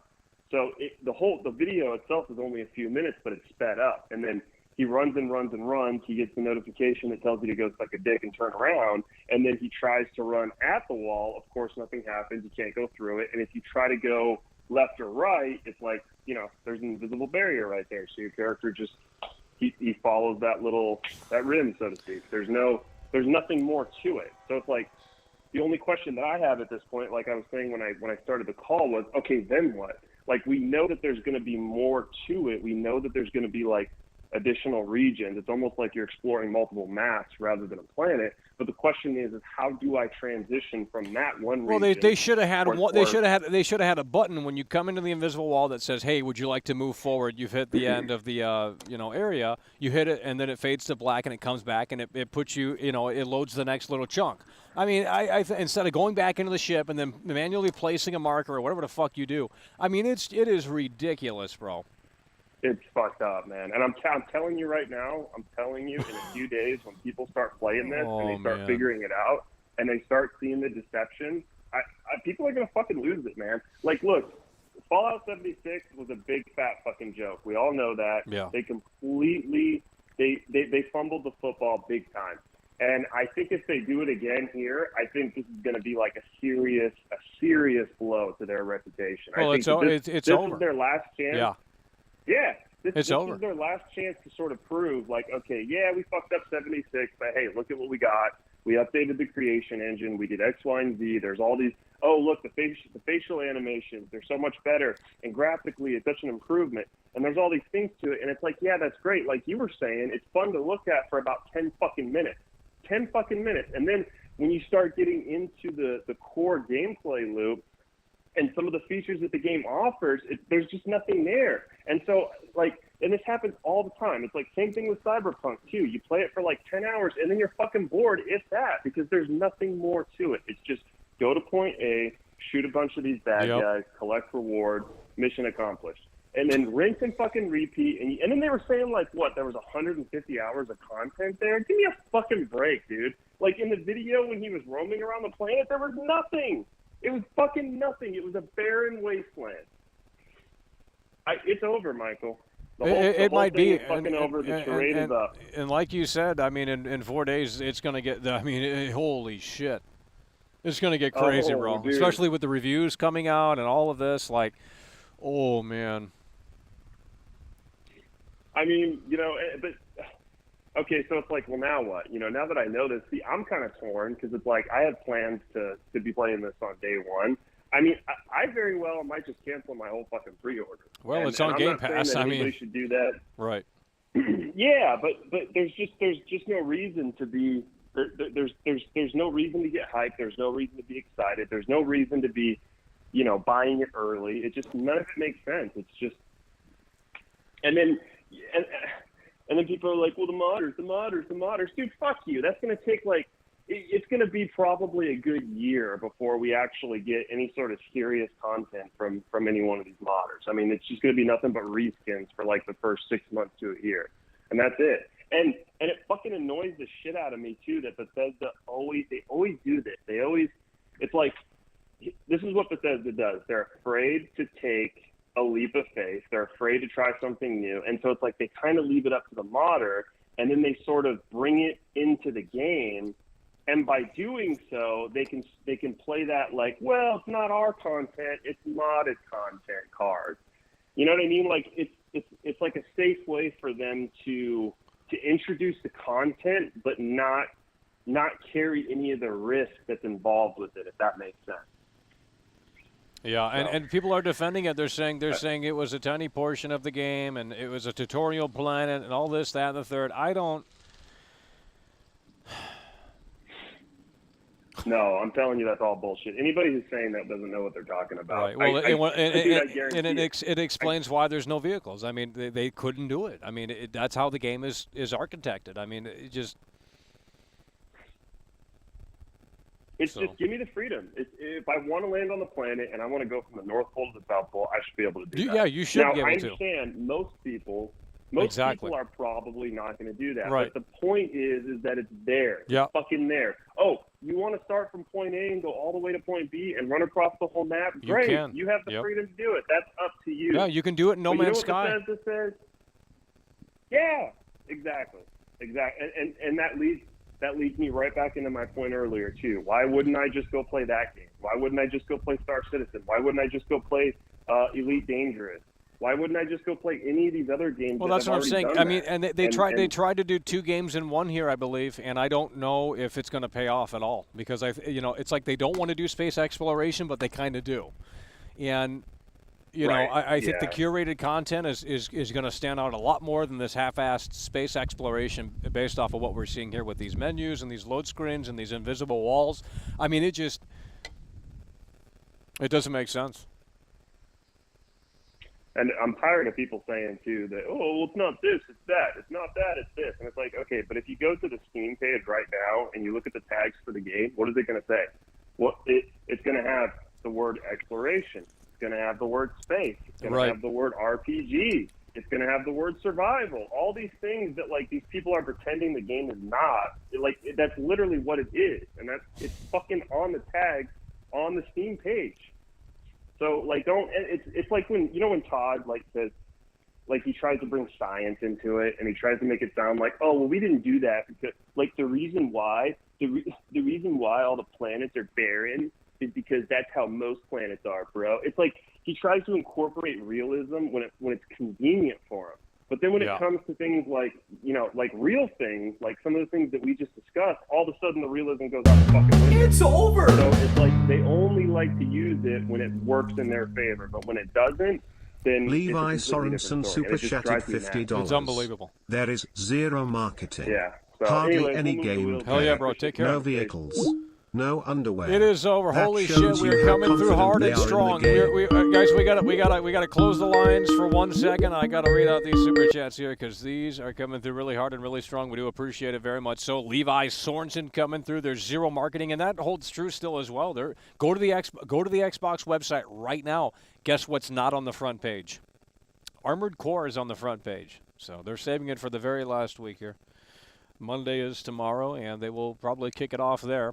But right now, they have Starfield nearly all the way down. So the marketing is still abysmal, in my opinion. I absolutely agree with that. Hardly any game. Yeah, there's no official gameplay. I mean, no uncut official gameplay outside of that Starfield Direct stuff. No vehicles, no under. Yeah. I mean, it's bad. It's over. But, again, it's on Game Pass. I said, look, if this game is a disaster, I mean, luckily it is on Game Pass. The real Michael Myers coming through with 2 big pumpkins. I'll tell you what, that is what we're talking about. We do appreciate it very much so. The real Michael Myers coming through with some massive fucking slashes right there. Alistair X coming through as well. You don't need to buy the $100. Okay, we've already seen that. I think we're caught up here. We do appreciate it so much. Holy fuck. So, I mean, if there's more leaks, I haven't seen them because we've been doing the show for 4 hours, but, well, you guys will have to let me know. Starfield is on the front page. Not Xbox.com, buddy. Unless they just updated it. I might be watching the show. Nope, Armored Core 6, or VI, whatever that is. Age of Empires, Destiny 2. So, I mean, it's literally on my screen right now. All right, let's resume the calls here. 818-824-4937.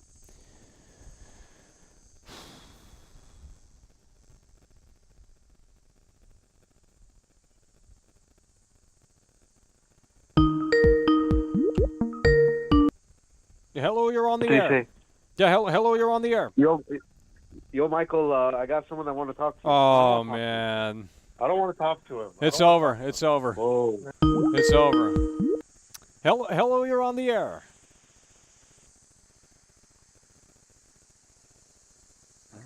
Hello, you're on the air.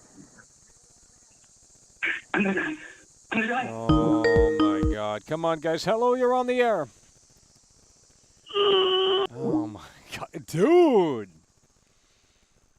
We're not 3 weeks out, guys. We have plenty to discuss. You guys can't handle it. There's literally leaked footage. Guys, go find that new Atlantis clip where they're showcasing that, and you can see the NPCs. I mean, it's just... Oh, man. Armored Core 6 is so much better.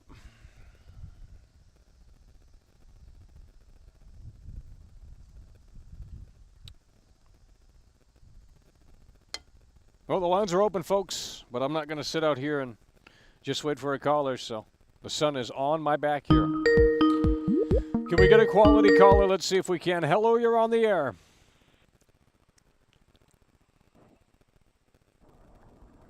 Yeah, hello. Oh, my God. I'm going to start blocking numbers here. This is getting ridiculous. Hello, you're on the air. What's up, man? You guys are riding Bethesda like two hoes on a billionaire stick. What's the problem? Well, there's invisible walls. It's over. Okay, but it's an invisible wall. That's not the whole game. Why does that have to be the whole game? Every game is not for everybody. You guys are having a pissy fit over an invisible wall, a pissy fit over something that's taking Bethesda. I mean, their vision is like you putting together something, your vision, and somebody off the street cranking down on you. Bro, there's invisible walls on planets, dude. How can you guys defend this? I'm not defending the invisible wall, man. Okay, but why is it there? The work in the entirety, though. That's what you're not accepting. The invisible wall, be it true or not true, is only a fraction of the game, man. Well, then they shouldn't have done the space exploration if they can't do it right. Then that's bullshit. No Man's Sky can do any. I mean, Jesus Christ, you got so much freedom and seamlessness in that game. You can get in your ship and blast off into the fucking atmosphere and go right into another planet. I mean, no load screens. It just all works. And, you know, you got literal invisible walls in this game if you deviate too far from the ship. I mean, I don't understand why that's even in the game then. Okay, but have you ever considered the fact that Bethesda, at the end of the day, is making something that they've been dreaming about? Yeah, well, I mean, if that's their vision for the game, I mean, so be it. I mean, I'm not here to say it's not the right vision, but I mean, to me, it's disappointing. I mean, clearly there's no point to explore. I think you should stick with the curated content in the 4 major cities and the main storyline and the side quests and stuff like that. I think the space exploration of this game is going to be one of the worst aspects from what I've seen. Okay, but that's from what you've seen without playing the game, right? And don't get me wrong, I'm being purely objective because I haven't played the game either.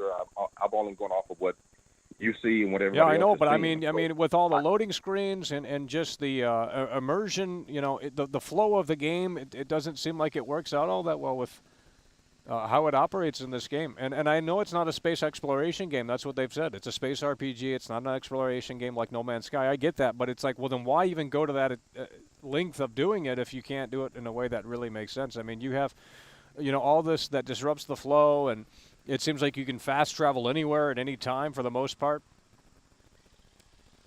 Well, maybe because they can only pack so much into the architecture. Yeah. considering where our technology is and where Microsoft maybe they can only pack so much in. Yeah, well, that might be the case. Without. Yeah, I think that is the case because the cat before was like, oh, I can't go everywhere. Well, every game is finite.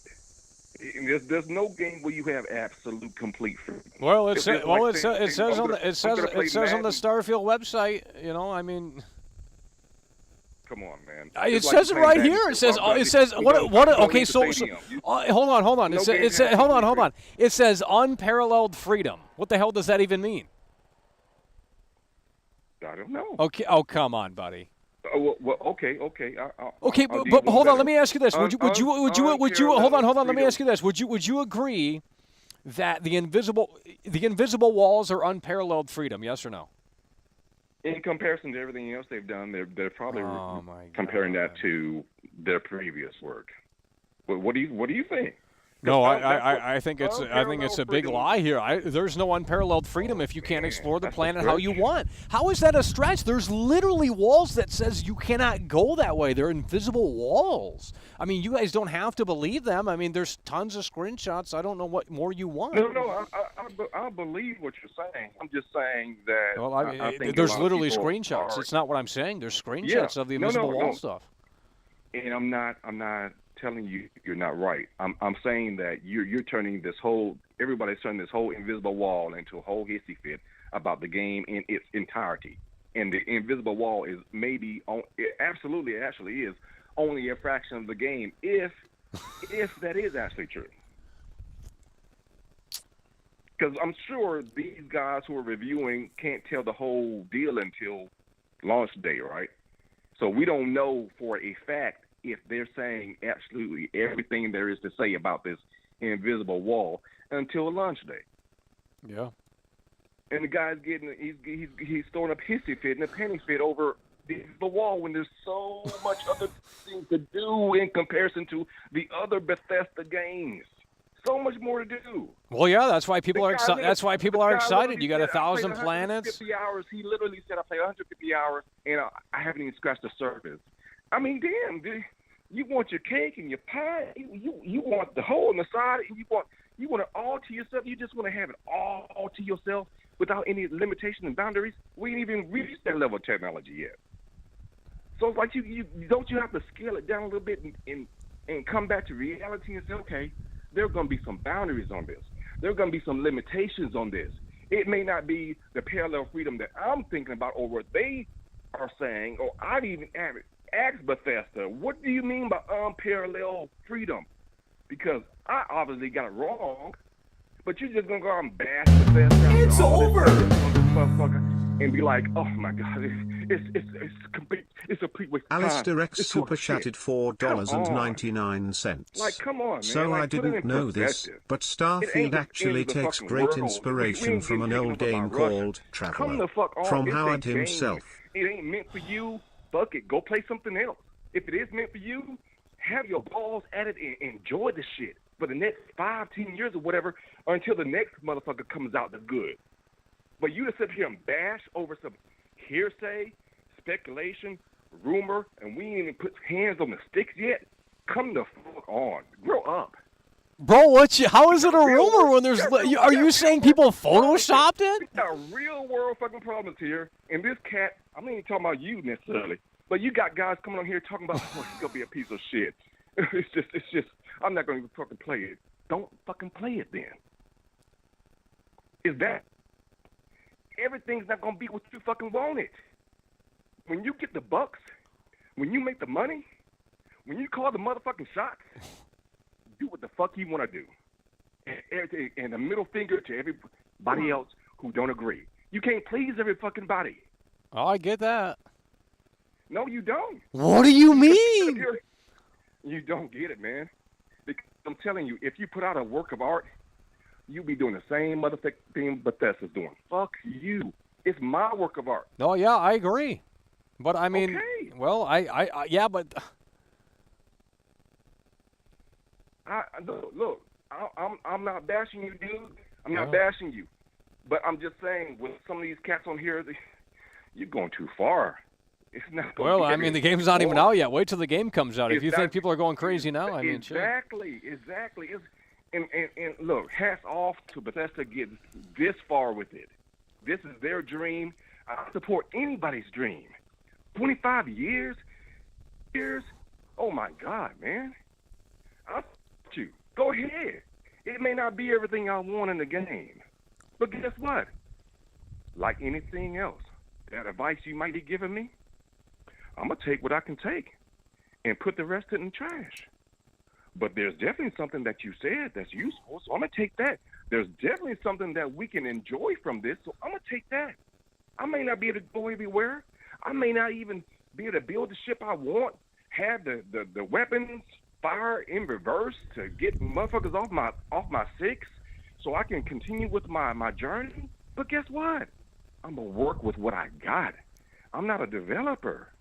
So it's like saying, well, you know, a pilot's going to listen to a bus driver how to fly a fucking plane. A fucking plane. Are you fucking serious? You don't know one thing about flying a fucking plane. I don't know one thing about making a game. But guess what? I'm not going to bash you for it, man, because that shit takes effort. It's not going to be everything I want, but at the end of the day, that shit takes effort. So kudos to you. If I don't like half of it, I'm not going to buy it. If I can't go everywhere the way I want to go after I play it, oh, la-di-da. But I'm not going to bash you, bro, for you putting your heart and soul into it, and I'm coming off here and complaining about one iota of a motherfucking aspect of the game. Come on, guys. Are we that harsh right now? Are we cancel culturing, you know, companies and developers and shit like that now? Is that what we're doing? Because I thought we was a community to support everybody's aspirations and dreams and turn this shit into like the next best metaverse and shit. But we got some real fucking trolls on here who ain't got nothing better to do because they lonely, ain't getting no ass, lost their job, and now they want to immerse their whole life into a game instead of opening the door, going out, getting a new wardrobe, fixing your grill, finding the woman of your dreams, and living life. But you put all your energy and hatred and negativity into a motherfucking invisible wall. Are you for real? Are you for real? And that's perspective for every motherfucker out there. Are you for real? I don't know about this game, but I'm going to see. I'm going to try it. I got the Constellation Edition. I'm not going to kid you. I got it. And I'm going to see. But what I'm not going to do is bash the game and say, oh, this is motherfucking it. If I can't go where I want to fucking go, it's it. Can you go where you want to go now in real life, motherfucker? Like, really? Can you do that now? Because we all know where freedom is, right? To go where, do what, whatever you want to do. And you looking to do that in the game? You can't even do that in real life? Come on. Well, that's why we play the game. Exactly, to escape. But there are boundaries and limitations based on technology and architecture. Well, it says unparalleled freedom on the website. What you mean? I get you, but that's like you holding somebody verbatim when they tell you something. It's like, okay, well, maybe you meant something else because this was unparalleled freedom means to me. Maybe they got it wrong. Maybe I think they did. I think they did get it wrong here. Okay, well, give them latitude, guys. Give them some latitude, and then when the game comes out, hey, speak your mind, speak your piece. But guess what? At the end of the day, still, if it's not for you, it's over. A game is not for everybody. That's why we got so many Bald games Lesbian out super here. chatted It's pick and choose. $4.99. It's like a woman or a man. My God, this caller is based and you're not listening. What's in the grocery store? Baby, It ain't for everybody. 100, It's a selection. 100. This game is one more notch on that hill, a selection. Whether you like it or not, it's solely your opinion. The game itself is subjective to what you want to do, how you feel about it. That's your business. That's your prerogative. But what's hard for me to accept is, one, we got to go in on a developer. We got to go in on a company instead of just supporting it until day one. Day one, give it honest review. If it's not for you, it's cool. It's not for you. But come on, man. It's over. Bethesda's going in the toilet because this ain't no smash hit. Come on, guys. Come on, man. I'm passionate about gaming. I've gamed all my life. Okay, I'm an older gentleman. I've gamed all my life, and my hat's off to anybody who's gaming, staying true to gaming, game till you die. Cool, but come on, man. Perspective, latitude, patience, compassion. Because I don't want somebody bashing me for my dream. Your dream is not my dream. But guess what? Wouldn't you want me respecting your dream if you spent 10, 25 years putting it together? All I can do is say, man, your dream is cool, but it ain't for me. But then I'm going to say, oh, man, your dream is shit. No. Look, that's why we all different. That's why we all different. We ain't going to dream the same, think the same, eat the same, sleep the same, fuck the same. We different. But you want cancel culture because of one aspect? It's like me saying, well, you know what, man, I don't like your shoes, so I'm going to cancel culture you out. You know what? I don't like your platform, so I'm going to cancel culture you out. And honestly, at the end of the day, what we're doing right now, we're having a conversation. I ain't mad at you. I'm not even really mad at the other dude. I'm trying to bring some light and some understanding. It's over! And support each other in this gaming community.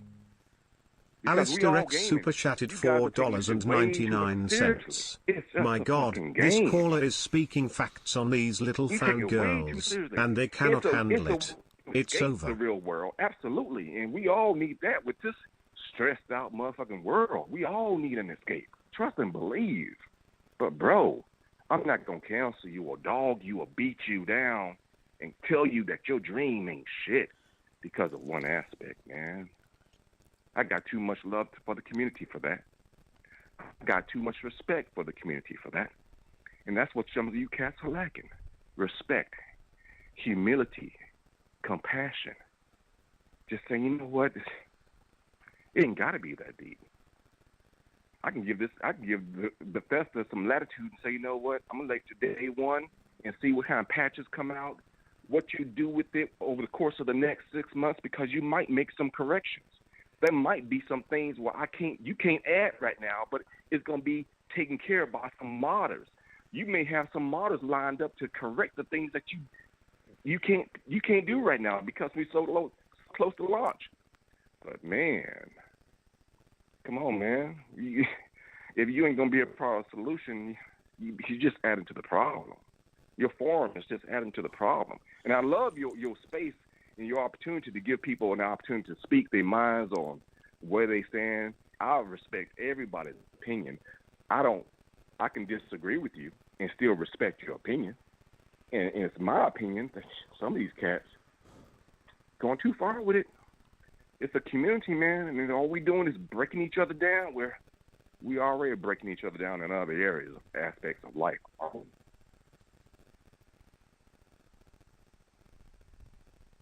That's my spiel, bro. My hat's off to you.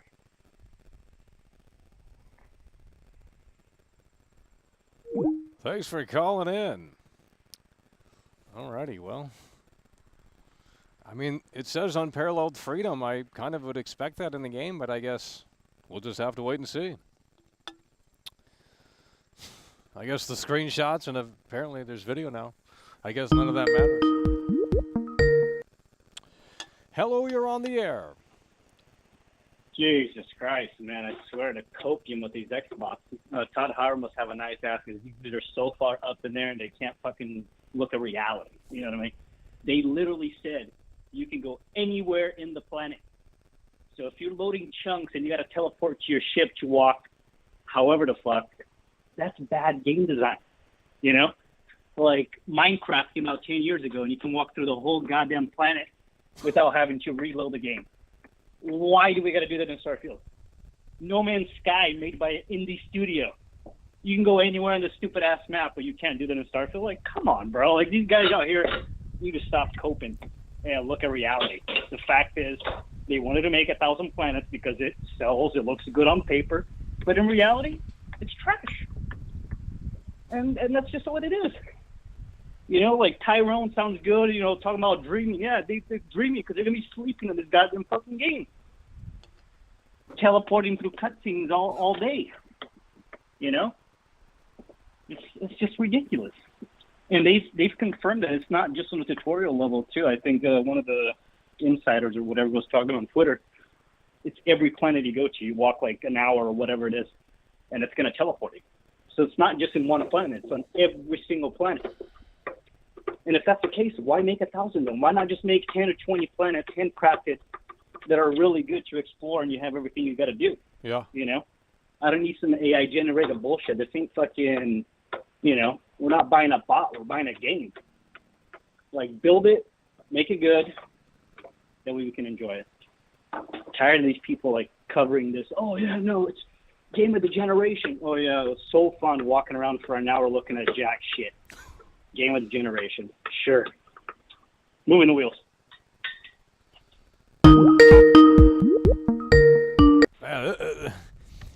Hello, you're on the air. Hello, you're on the air.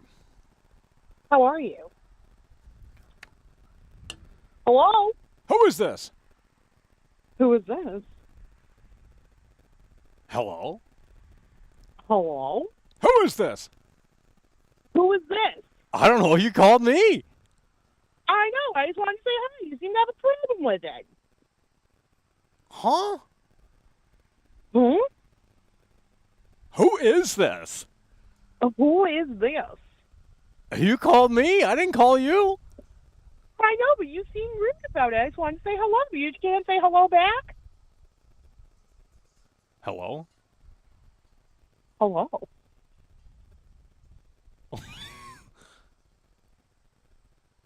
What do you have a comment or question? I do. All right. Are you going to ask me? Do you have a comment or question? I mean, I have a question. all right, go ahead. You're not giving me a safe environment to ask it. You have to be gentler about it. What does that mean? I feel like you're coming off aggressive right now. Well, we got a show here. I mean, I know, and I'm jeez. trying to be entertaining, but you're not being nice. Well, we can't roll the red carpet out for everyone. I mean, man. I deserve it. Who is this? Who is this? I don't know who you are. I'm just a fan. Why can't I just ask Oh, here we go. Well, then go ahead. Yeah. I gave you the opportunity to ask the question. You don't want to do it. It's over. So sad. Are there limitations to what I can ask you? What does that mean? I mean, I just want to know, have you ever stuck your dick in a dry peanut butter?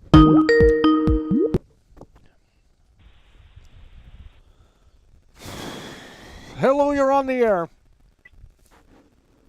Hello. Oh, my God, bro. 818-824-4937. Oh, man. You know, that one guy sounded like he,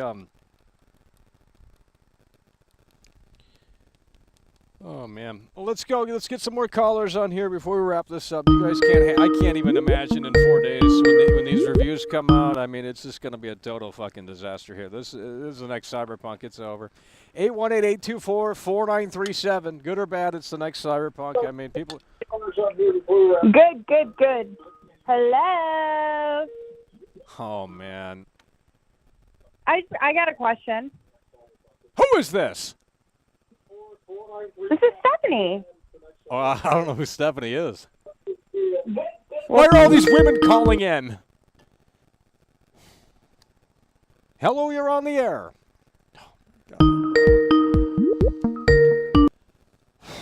Hello, you're on the... Guys, the battery's getting low here. We're going to wrap this up. Hello, you're on the air. Oh, my God, bro. You guys can't even talk about Starfield, dude. We got leaks up the ass, and you guys can't even keep it on track. Like, oh, it don't matter. We don't care about the invisible walls, Michael. Well, then what do you care about? Literally nothing. Hello, you're on the air. Hey, what do you think about that? Oh, my God, bro.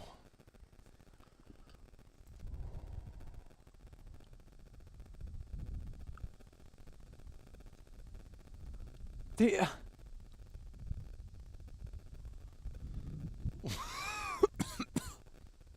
Sony fanboy caller. Well, the battery is actually pretty full, unfortunately, so. But we're going to have to wrap it up here soon. You guys are losing steam. It's so sad. The saddest it's ever been. Hello, you're on the air. 818-824-4937. Who's coming through? What do you think the about real Michael Myers super chatted $19.99. We're going to start blocking here. Why would anyone want to go outside of the playable area with no content? I'm Every done. game If has they an don't edge of understand the the map appeal where of no these one can games, they don't proceed play further. video games. It's as That's simple as normal. that. It's the game. What else do you expect, lol? You know, they can't handle it. There's invisible walls. They can't handle it. It's over. Yeah, hello, you're on the air.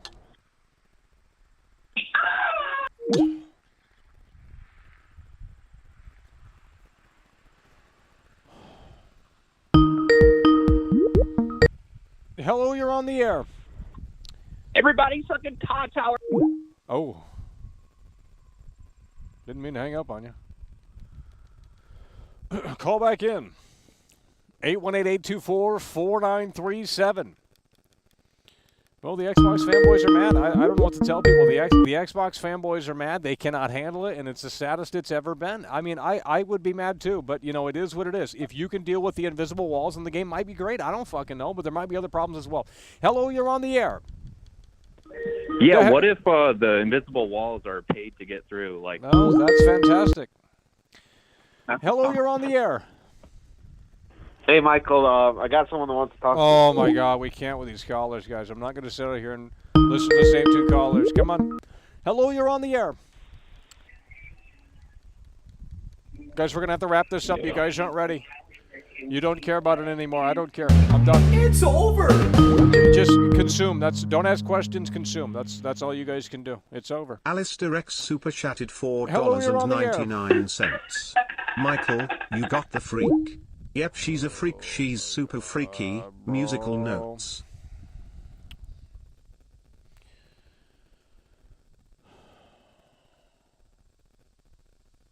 Oh, man. Hello, you're on the air. Let's go. Last three callers. Hello, you're on the air. Hey, so I am an Xbox gamer. I'm not gonna fanboy over the game or anything on your show here. So I do have a lot of the concerns as well. You know, I'm excited for the game, but, you know, there is a lot of things I know that could go wrong with the game. Yeah. Basically, everything hinging this on it going great, or else I'm kind of done with Xbox. Yeah, I agree. I think this has to come out and come out strong. And I think the reviews will be positive mostly. I don't think this will... Yeah, I don't think it's going to be a flop. Right, but like it might not be up to everyone's... Definitely not going to be what people want. Right. So we'll see. You know, I just wanted to let people know that, you know, not everybody's like fanboying over this. Right. Well, there's two sides. I mean, they can get pretty extreme. You got the Xbox fanboys, and then you have the PlayStation fanboys that are totally against it. I'm not on either side. I mean, I just want the game to be great. Right, and, you're just neutral about it. You're just trying to you be. know. I mean, but I mean, I'm sure you're gonna play it a little bit. Oh yeah. Everybody's curious, I'm sure. Oh, absolutely. Everyone's going to be playing this. I mean, this is going to be the most played game in quite some time. Yeah, definitely feels as big as the original Halo release, in my opinion. At least as far as the hype goes. Right. Yeah. Well, I mean, it's one of the I mean, this is it's a pretty big release, and I think a lot. You know, it has a lot to prove here. Yeah, I'm just tired of playing multiplayer games all the time. Oh man. yeah, all want that's really yeah. good It gets tiring. I get tired of the Battle Pass shit. But anyways, you know, you have a good one, sir. Hell yeah, bro. Take care. Alrighty, folks. We're going to wind this one down here shortly, so we're taking last calls here. 818-824-4937. Hello, you're on the air. Hi, Mike. How's it going? Yeah. I have one question for you. Yeah. Like, let's say, given the circumstances that there were no barriers, you know, are you really, like, knowing you, I doubt you're gonna wanna, like, you know, spend that much time running from point A to point B, you know? Especially if it's like a vast, like, wasteland almost. Like, come on, you're really, like, expecting for there to be, like, planet-sized Earths in the galaxy, and you're really gonna want that slop? I'm actually grateful that it's by barrier. That means they could focus more on one area, you know, give more detail. Does that make sense? Yeah. Like, that's the thing. I just don't get it. Like, well, you guys, you don't get it. You guys don't get it. It literally says unparalleled freedom. You know, Todd Howard at the Direct said something to the extent of, you know, go to the planet, explore it, or whatever the fuck. And it's just like, well, you can, but within the limitations of the game that shouldn't quite, frankly, be there. I mean, arguably, of course. But you have invisible walls. They shouldn't be there. It just shouldn't be like that. I'm sorry. I mean, does it really make or break the game? Well, it depends on your immersion level. I mean, if you're easily amused, I don't think this will matter much. And to be quite frank, I mean, I'd rather have a warning that says, hey, there's nothing else out here, so turn around. I think the vast openness is due to that resource collection, and I think if I don't want to explore planets where you just do nothing. I don't want to explore planets where you collect resources or just shoot enemies. That's boring. Give me story. It's over. Mentioning that it somehow has to do with that procedural generation, even by quest design. Levi you know Sorensen super chatted $20. It's hard to be neutral with some of these concerning leaks. I'm sick of people defending these walls. It could actually be a good thing. Yeah. How much did Bethesda pay? Because I'm looking to get on the shill team here. I'm looking to get on the shill team because apparently it pays very well. You guys are cool. Yeah, hello, go to bed. Hello, you're on the air. Hey, Michael, it's Bald Lesbian. What's up? Holy shit. Dude. Okay, so the wall thing. I know you hate Borderlands, but listen. In Borderlands, they made it... No, listen. Once you get to, like, a certain area that you can't access, like the edge of the map, they made it a part of the lore, like, there's turrets there that if you exit a border, you'll get shot and killed. Like, if Starfield did something like that, it'd be interesting. But it would have to make sense. I mean, you can't do that for every planet. Well, yeah. Like, if you, like, make it so, like, you go to a certain area, there's a certain monster that kills you or something. Like, make it a part of the world. Yeah, I agree. I think they could have handled it better, but I guess no one cares. I don't know. Every time we come out here and they like, oh, Michael, you're a fucking freak. You should be on a planet out there in Starfield. You look like a cool character. But it's just the invisible wall thing is dumb. You know, but here's the thing: you can see more of the world and the land. It's like you would expect to go there. It's not like it just cuts off. Then it would make sense. Yeah, it's really a shame what Bethesda's doing right now, and I'm here to watch it all burn, man. Oh, man. Well, it's just getting started here in 4 days. I mean, the reviews are coming out, and the PlayStation fanboys are really ready. Listen, I think if it really goes downhill, I think they're going to port it to everything. Well, I don't know if that's possible, but I mean, they might as well, yeah. I mean, I don't think the game's going to... I think at the very least, the game will score like an 88 on Metacritic. I mean, at the very most. I don't think it'll do a 90. I mean, there will be some Xbox fanboy websites that'll give it a 10 out of 10 or some reviewers, but it is going to be a mixed bag for some people, I guarantee it. Yeah. I'm just here for the ride, man. Yeah, I'm enjoying the streams and enjoying everything. Hell yeah, bro. All right, bro. Peace. All right, a few more callers. Let's see who we can get on the line. Hello, you're on the air. Hey, man. Yeah, hello, you're on the air. Yeah, I'm pretty concerned about the game too. Like, after the amount of shitty releases we've had, I just don't get why people are defending this game already. I think it's best to just wait to see what happens when it releases. But I don't know. I don't think it's going to be. I think it's going to be a shit show. But they can prove us wrong. You never know. We'll see. Yeah, I mean, there's not many days left here, and, the reviews are coming out shortly as well, so we'll have a better understanding of all of this soon. Absolutely. Yeah. I'm big into, like, RPG games, like, the last few games of Bethesda that I played was, Skyrim, whatever, but I don't know. I'm pretty stoked for this game, but at the same time, I'm just extremely worried the with the scope of it. Right. So, like the other guy was saying, he was saying like would rather have like handcrafted planets. What if we had like a solar system, and each planet was just super like detailed. You can go wherever you want. So that would be nice, but it's just I don't know, man. It's just kind of sketchy. It just seems like a money grab. Well, I don't know. I mean, I don't know if it's that crazy. I mean, yeah. It's on Game Pass, so I mean, it's not a $60, $70 game. I mean, it can be if you want it to be, but it's also on Game Pass, and people, I guess they just don't want to subscribe to Game Pass when I think they should. In a lot of cases, I mean, Texas Chainsaw Massacre's on there too, so you got plenty of games to play on Game Pass. Yeah, that's a good point. That's true. Hell yeah. Well, listen, we appreciate you calling in. Yeah, no worries. Hello, you're on the air. All these shills for Starfield are like NPC TikTokers going, "Ooh, Starfield's so good. Todd Howard, Oh, thank you for shit. the Oh, man. Hello, you're on the air. Hey, Michael, it's Duncan. Hell yeah. How are you doing today? Yeah, we're here. So I wanted to call in about that barrier. So Yeah. I was doing research and all that, so I could call in. Apparently, it's a loading barrier. So That's what they're saying now. It's a loading barrier.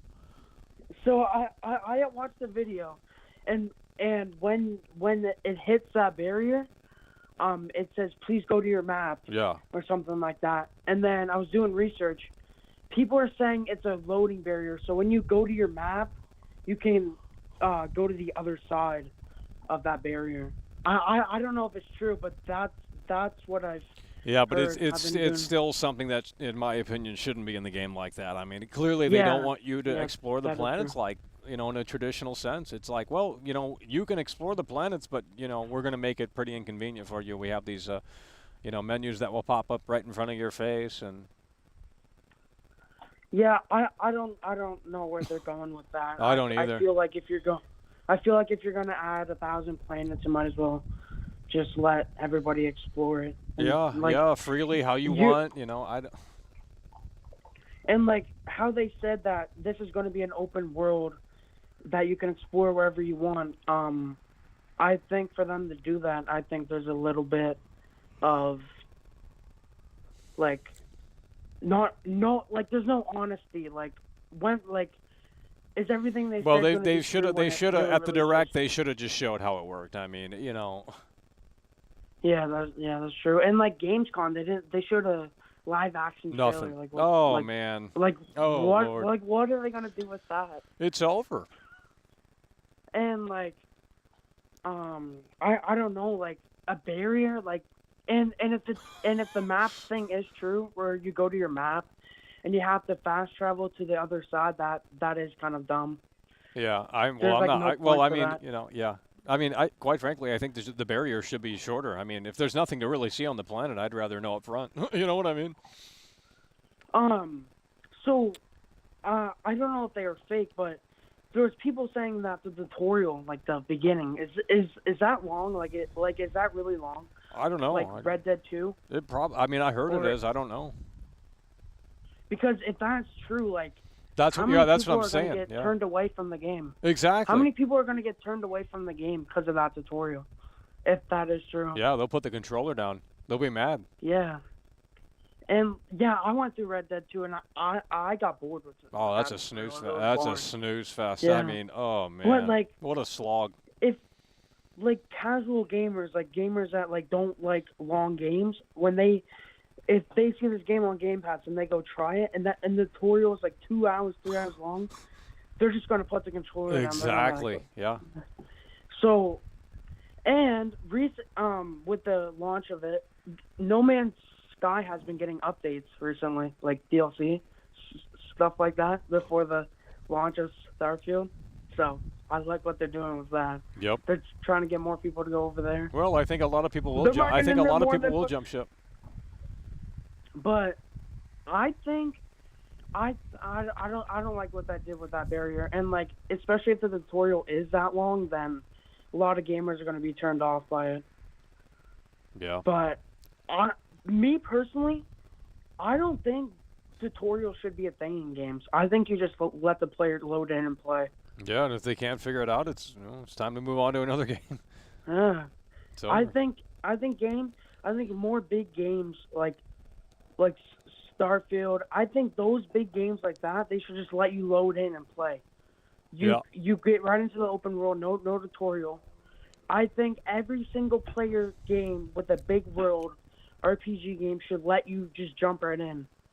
And if you don't know anything, you figure it out by yourself, or you turn the damn game off. Well, I mean, if it is a part of the tutorial, yeah, I agree. I think some people might get frustrated and not understand they might be in the tutorial. So if it is a part of the tutorial, then yeah, that would be, in my opinion, quite unfortunate because I have heard that the intro for the game is maybe like 4 hours long to get through the tutorial missions, whatever that might even entail. So. Yeah. So I don't know if it gets a 90, you're gonna eat the hot chip. Oh yeah, right? we're eating that hot chip. I don't think it's gonna get a 90. I think that's a little too steep. I think an 88 would be a little bit more in line. But it depends. I mean, if the shills come out of the woodwork and shill this one, and we highly recommend Starfield, then yeah, it's gonna boost that Metacritic up.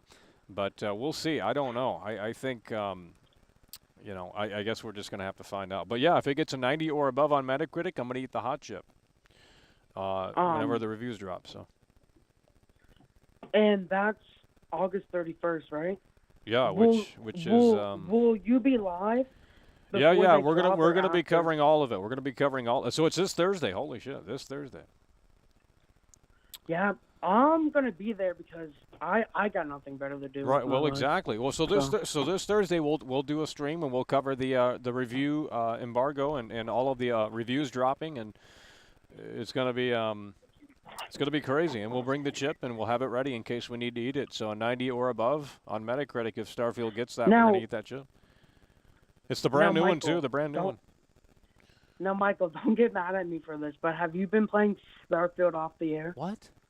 How could I play Starfield off the air? Michael, what are you talking about, dude? Dude, get off the air, bro. We got more callers. Let's move the wheels. Hello, you're on the air.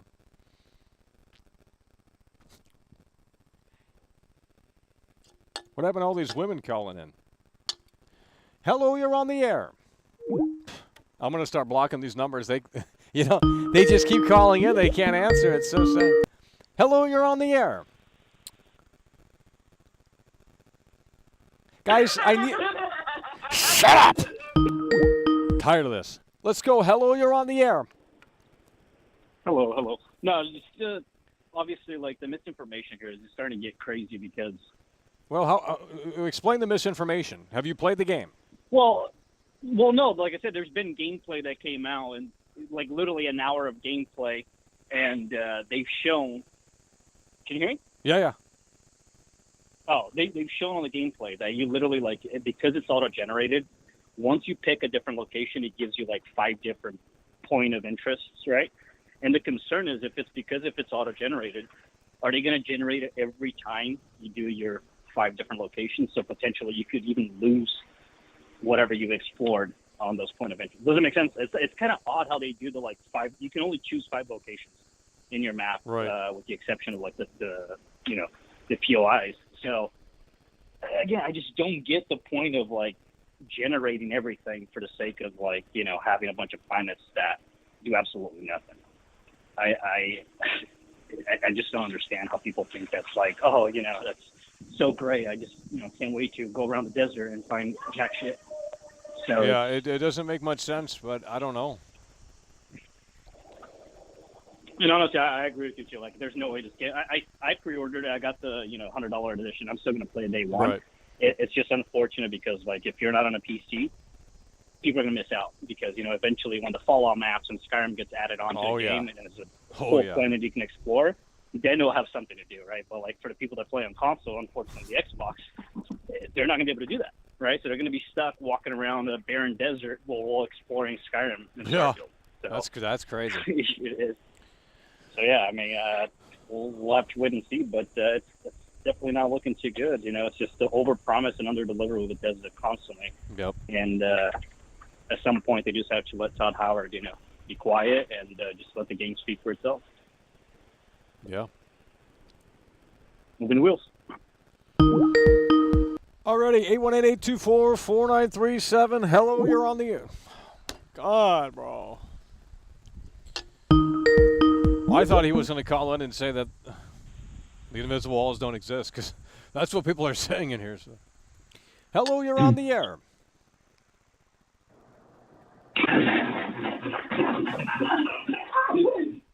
Oh, my God. The Beatles had better technology in 1964. Hello, you're on the air. Hello, is this the Magic Mike hotline? Oh, What? I'm asking for friends. Oh, man. Hello, you're on the air. Are you single? Hello, is this the Magic Mike Oh, man. Why are all these women calling in? This is Holy shit, bro. Fake gamers. Hello, you're on the air. How would you react if GTA 6 was 30 FPS? Well, it depends on how detailed it is. Oh, okay. All right, thanks, Mike. It's over. I can deal with the shitty frame rate if the game is really detailed. Gary from the Vault coming through, shilling this game all the way to Thank you, Taddy. Michael couldn't Shut put up. the game Get on your down knees. for the last few Because days you to don't the know point what he you're forgot talking to about. stream. You're a Todd He has a Howard different level shill. of crazy today, Hello, which you're on says the he air. was enjoying the game. London calling, baby. Gutty. London calling. How you keeping? Holy shit, you're straight from London. That's amazing. No, for real. Basically, we spoke before, and you owe me money for Grand Theft Auto 5 on the Xbox when they re-released it, all that jazz. What? Hello, you're on the air.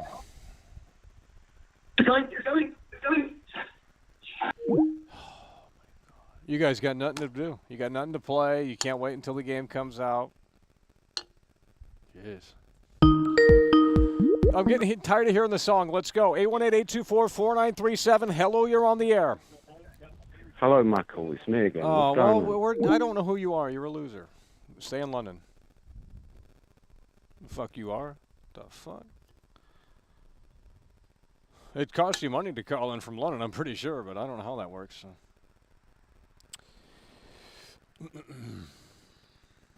Explore with unparalleled freedom as you embark on an epic journey to answer humanity's greatest mystery.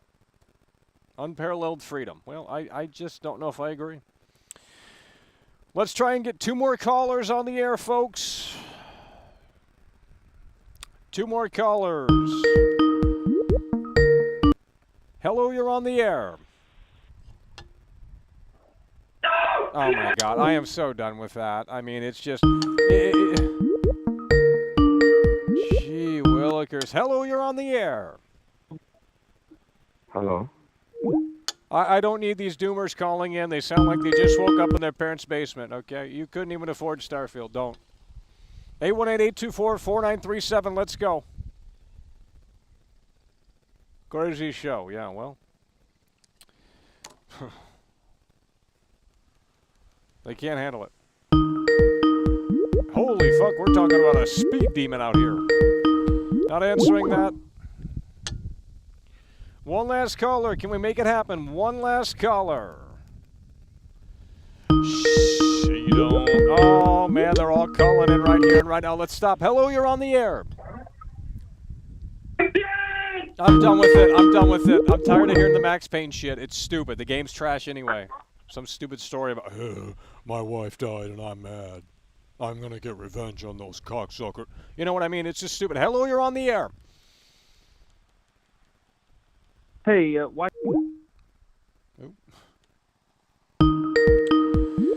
Lost connection there. Hello, you're on the air. 818-824-4937. Hello, you're on the air. Jesus Christ, we can't even... Come on, guys. Hello, you're on the air. I'm pre-ordered. I'm ready. That's fantastic. We don't need you calling in. I'm tired of these Bethesda shills in here. 818-824-4937. Hello, you're on the air. Hey, Michael, it's Jim Leahy.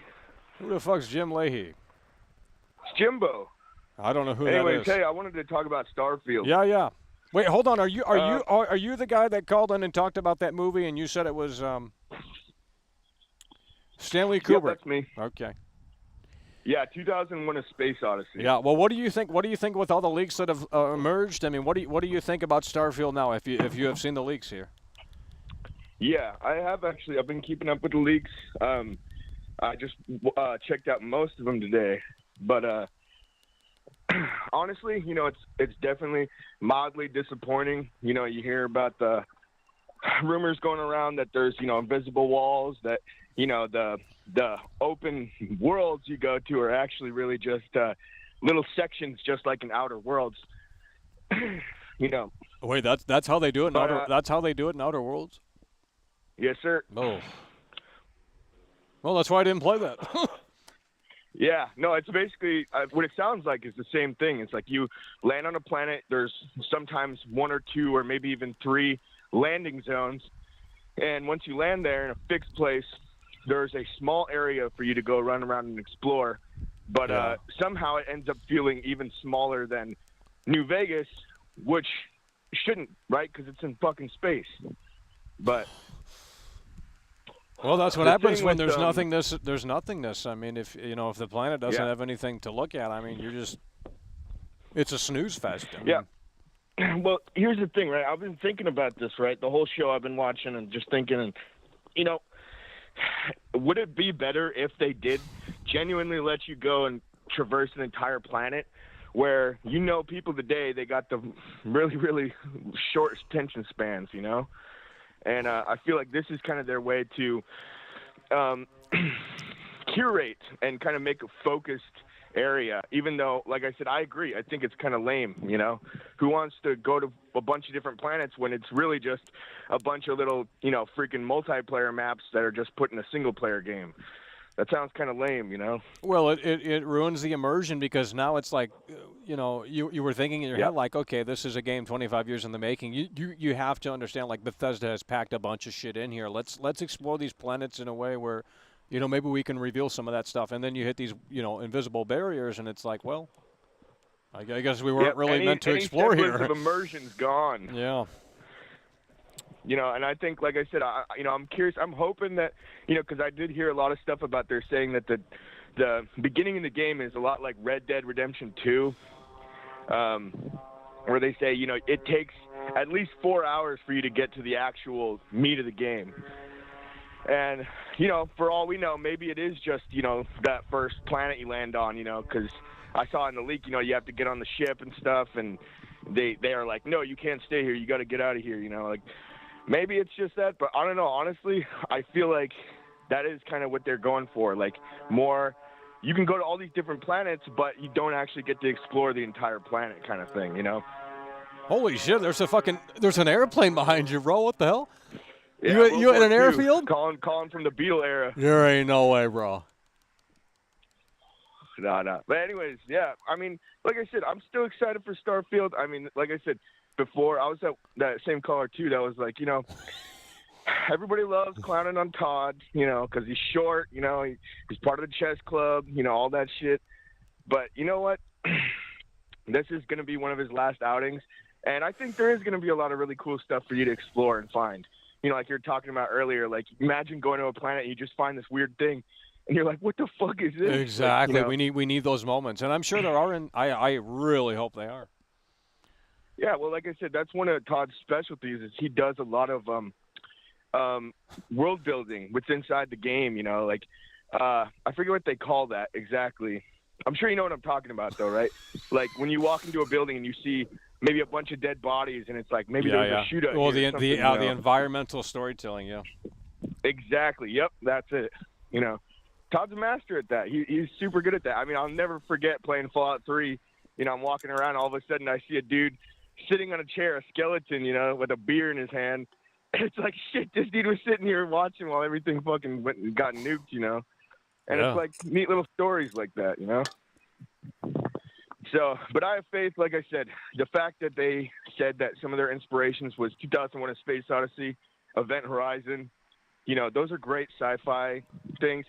2001 definitely pretty inaccessible, but Event Horizon and a lot of these other ones, they're pretty. It's good sci-fi, And like you're saying, I too hope it's not just a fucking looter shooter. That's not what I want. Oof. That's not why I buy Bethesda games. I buy them so I could have a immersive RPG experience. I wanted to ask you also, have you seen some of the stuff about the looting in the game? I don't believe so. Well, I mean, I don't know. Yeah. So, okay, so you know how typically in Bethesda games, you kill enemy and you kind of get the spoils of war, right? You can go and loot everything on them. Right. Whatever gun they got on them, whatever helmet, armor, blah, blah. Apparently, that's not how it works in Starfield.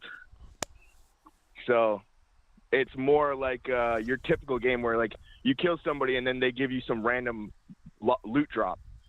Like they don't even, they drop a gun they weren't even using. Whoa. Are you serious? What are your thoughts on that?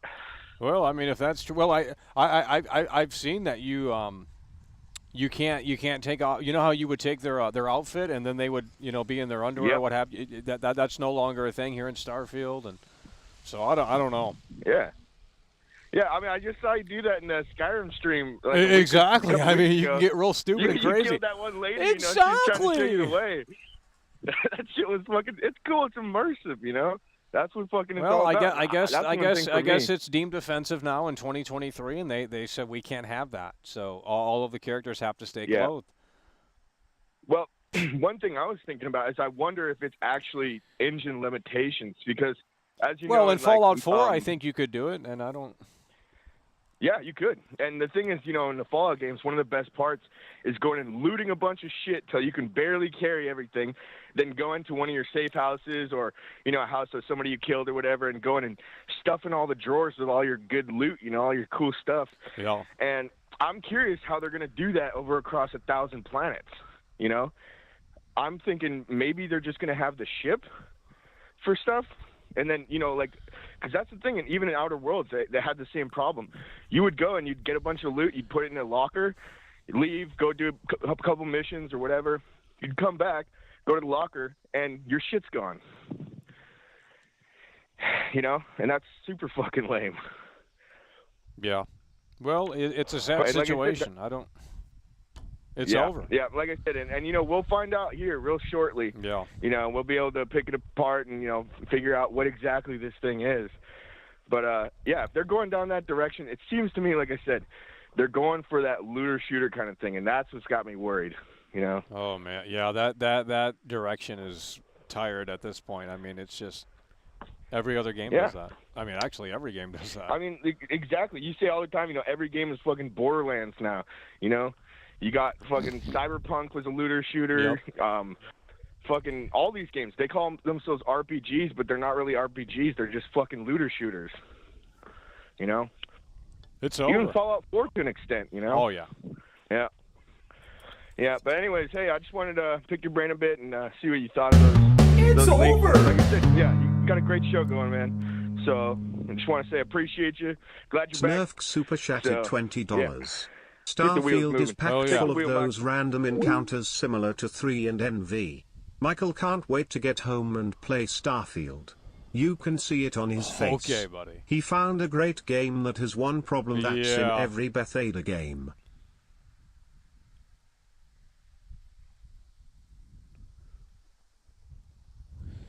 Gary from the Vault coming through. The lines are still open, folks. If we, oh, Lord. Hello, you're on the air. Hey, dude, why Yeah. the fuck do you hate Starfield, man? Well, it's got invisible walls, apparently. I completely disagree. I mean, the Well, game- you can the game is disagree. It gonna doesn't be mean out- they're not in there, buddy. Okay, come on. Hey, we can talk about this though. We can talk about this, man. Can we really? Yeah, I think we You can willing to definitely go talk 12 about rounds, this. buddy? I don't think you can go 12 rounds. Yeah, I mean, I think I could completely No, go 12 because rounds with you, bro. you I can't mean, look, you look can't like you're debunk already what's in the fucking game. knocked I don't know out what and you're your eyes talking are about, bro. looking Why the other don't way. Okay, listen here, buddy. You're done. Hello, you're on the air. Guys, if you're going to call in, let's go. Hello, you're on the air. Mike, what's good? Yeah. Mike, what's good? Oh, this is low key. You're coming man. back 4 hours later. What is going? Has there been any new leaks? I mean, what is going on? I just been listening, man. But listen, your callers have been bringing up some really good points. Really? Man. I'm starting to be really concerned about this. You're trolling, bro. Generation. No, I'm serious. I'm serious, dude. Listen, Bethesda games have been known. Like, okay, you'll get a special sword, right? And that sword will be in a special cave, okay? But now with this procedural generation, it's like the community is lost. It's like, how do you explain someone how to acquire a piece of armor or a special sword or gun if it's all procedural? It's over. Well, they still have the curated content. I mean, the Planet stuff is the procedural stuff. Edmrod93 so there's two games in one, basically. $4.99. They went above and beyond expectations here. Starfield Pre-order now. You know what I mean? With invisible walls and are punching a dinosaur. Michael, are they saying this It's procedural over. generated stuff is not the main loot, like where you get your armor and your special armor sets and all your special stuff? Well, like you don't get that in the procedural generate. Well, it's crazy, dog. I don't know. I'm really starting to be concerned. Oh, come on, buddy. You're trolling hard. And then what on happened? top of that, Michael. Yeah. And then on top of that, now that we know that it loads in a square patch of explorable area, what does that mean for the modders?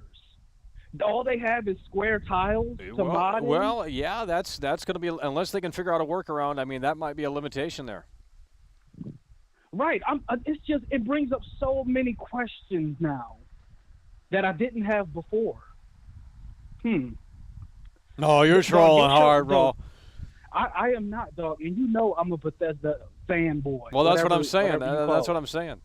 I'm not trying to, And yeah. I'm actually genuinely just concerned. Like this procedural generation, how far does it weave into the game? Because Michael, it's over. I'm like, okay, how do I get the sword of Jorgen Windcaller? Levi Sorensen super chatted $10. Someone explains Just how like to with get it, Redfall, BGS is trying to publish another procedurally generated slot-filled looter shooter with walls. You see what I'm saying, Michael? Yeah. These are valid questions. Like, what type of Bethesda game is this going to be? Well, it's very different from previous ones, apparently. So, you're going to have to get used to it. Right. It's just like, wow. So this tile thing that they do with the planets, that means a modder can only create what's in a 30-minute radius. Like, oh, wow. Whew. The questions, Michael. Yeah. And your show has brought these questions out, man. No one is asking these questions. Well, I mean, no one really knows unless they have the game, and I don't know. That's why these leaks are just going crazy, man. Because it's like there's so many unanswered questions, bro. And that dude, that Tyrone guy. Damn what everybody says in here. He's a hero to me because they showed that same clip behind closed doors in Germany. I can't go to Germany. They didn't even show us what was seen in Gamescom. It was behind closed doors, right? Tyrone showed us. Well, they didn't. They don't want to show the game. They want to. They don't want to potentially lose any customers. Yeah, but Tyrone showed us. Well. Yeah, and now the invisible walls have been exposed, and whatever else is going on in the game here. So, I mean, Bethesda didn't want to pull the curtain back, and I said this was going to happen. I said the game is going to leak. If Bethesda doesn't want to pull the curtain back and show the game's going to leak like every other game does. And it has happened here. And I mean, we're only 4 days away. And do you know Tyrone literally has the first review on the entirety of the internet. It's over. He has the first review, and it was positive. Well, yeah. I mean, granted, the man is not a seasoned gamer. You could tell that gaming is not really what he does. Yeah. But still, he has the first review on the entire internet. Yeah. Props to my man Tyrone. because he showed us that first 45 minutes that was behind closed doors. He gave us a glimpse that Bethesda wouldn't even give us. Well, and I don't. So, I mean, shout out to my man Tyrone, trying to get some money in this wicked ass economy. It's in over. this wicked ass economy, he was trying to get a few dollars, dog, on a game that's going to release in a few days. Yeah, hard it's like, times. come on. And then they hit him with a weed possession. It's like, over. come on, bro. Yeah, it's over. Dude, Tyrone is a hero, man, and I hope somebody get him on a podcast so he crazy, can get some sort of clout and grow off of this. Yeah. Hey, but your show today is bringing a lot of questions to the forefront. Well, I mean, there's a lot of new stuff to discuss, and that's why I guess people are getting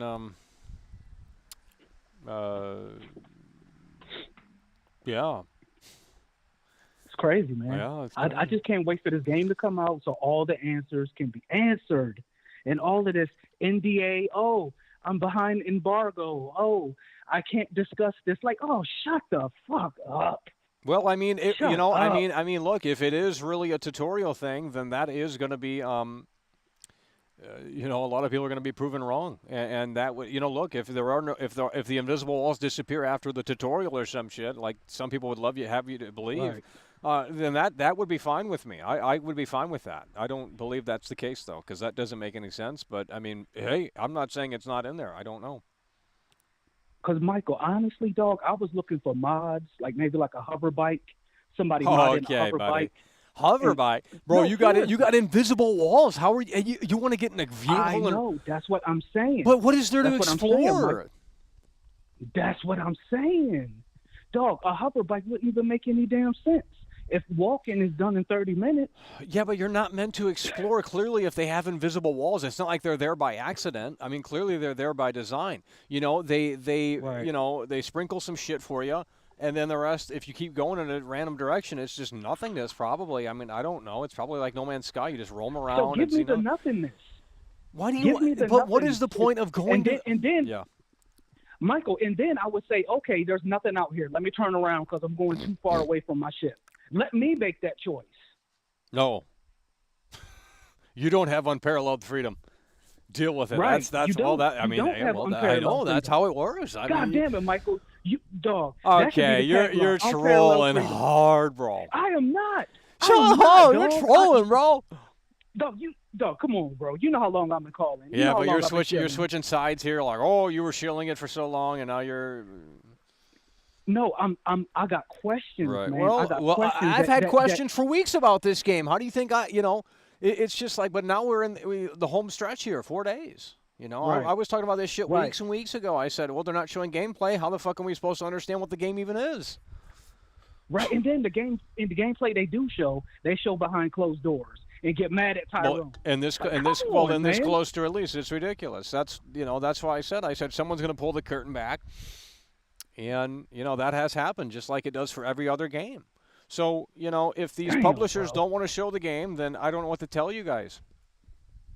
It's crazy. And then Michael, the thing is, it's the clarity. Todd Howard saying one thing, Pete Hines saying one thing, the reviewer saying one thing. It's just a bunch of people saying different shit. Well, maybe no one knows. Maybe no one knows how it works unless you're an engineer. Well, maybe the reviewers don't even know how it works. I mean, have they really tested that out? I mean, how? They had like 2 weeks to review the game. Todd Howard needs to take his ass on Twitter and just make it 100% clear what the hell is going on. And just call it a day. I think they're fine how they are. And call it a day. I'm sure there will be something new. There will be more than likely something new to discuss by the time that the game comes out. People will forget about the invisible wall. No, they can just type on Twitter. Well, why don't you go ask Pete Hines? I mean, Pete Hines is pretty vocal on Twitter. I'm sure he's going to tell you what you want to hear, though. He's already answered. He said you can walk around the whole planet. Man, they ain't talking to me, man. Well, someone else can tweet him. But yeah, bro, your show is bringing up some really valid questions. Well, we'll see. It's almost time. I know, dog. So you ain't finagling on the way to get a copy early? No warehouse? No Tyrone moves? Okay. You ain't got no Tyrone moves? Well, I called Bethesda and they hung up on me. I'm kidding. Oh, my God. because they don't love, man. They don't fucking love. It's the saddest bro. it's ever been, yeah. It is. It's the darkest timeline, bro. Yeah. All right, we're going to the next caller. Hello, you're on the air. I'm falling asleep out here. Let's go. Hello, you're on the air. Hey, Michael. I need to ask you a question about your stream. So, why? Would you be doing like a launch stream for Starfield, like early access launch? Yeah, probably. We're gonna do We're gonna do the review. It's the same day. We're gonna do the review stream, and if we have to eat the chip, we will, and then we'll see how the review scores will be, as soon as they drop the reviews, and then we'll do a launch one when the game unlocks. It's a Duncan, by the way. Yeah, I know. I mean, come on. I'm the only kid calling in, but anyways, so would you be doing something like the Capcom stream where you go live in the day and then you do like a sleep? Yeah, well, I mean, we'll see. Like we'll see. I haven't figured it out just yet, but we'll see. Because, bro, that Capcom, when you were waiting for the Capcom showcase, bro, that was it was crazy. It was crazy stuff. That was crazy. That was insane. You were live for 72 hours. Well, that day. that's pretty intense. Yeah, that is crazy, dude. That'd be you'd probably be the only streamers doing a 72-hour for Starfield. I just wanted to call in to see if you were doing something like that. Yeah, we'll see. Yeah, thanks for said. calling in. Hello, you're on the air. Oh. 818-824-4937. Hello, you're on the air. Oh, man. Dude, that Alan Wake 2, they showed off more gameplay for that. It looks like a walking simulator, bro.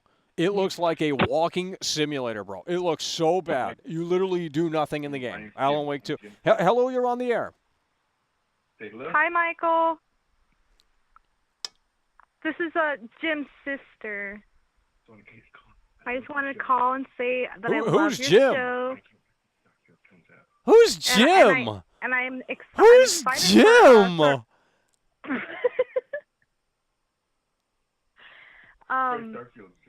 Who's Jim? You know what? He's very important. Apparently so. Yeah, you know what? And I've been looking Well, forward to Starfield coming out. does Jim have it Starfield's pre-ordered? life. Okay. Oh my God, bro. You guys don't want to talk about the invisible walls. It's already a tired talking point. You're like, oh, I don't care. Look, Bethesda can deliver no matter what, Michael. I can't wait to roam around that new Atlantis and see them living, breathing NPCs, and it's going to be so fantastic, Michael. Yeah, well.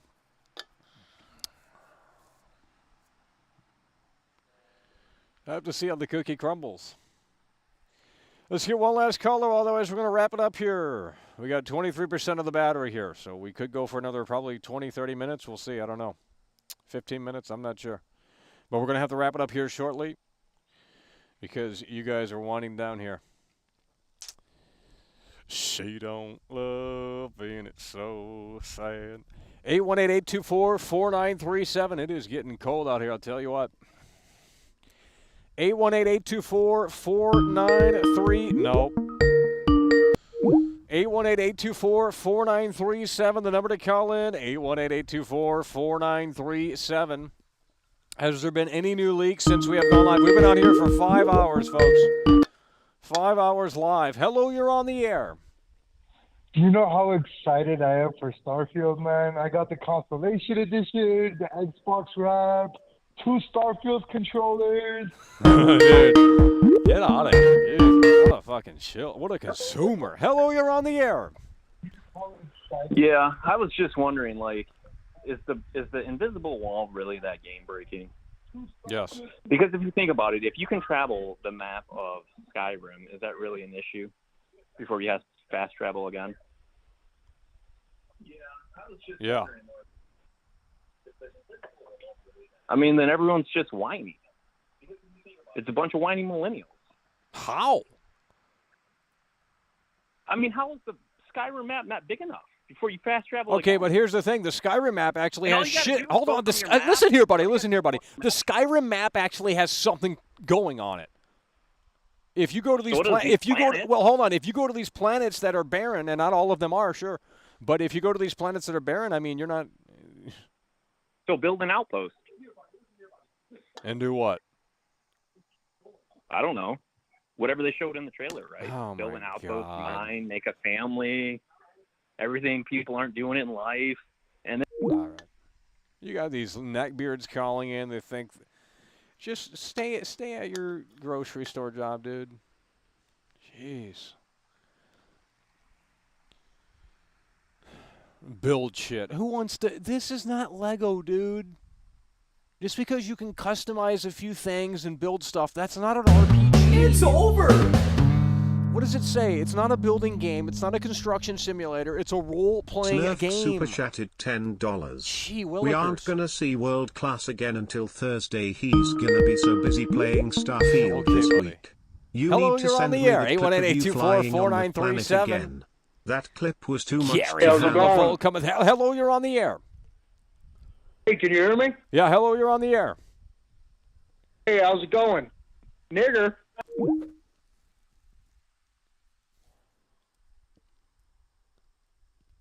Guys, we're going to need another caller. 818-824-4937.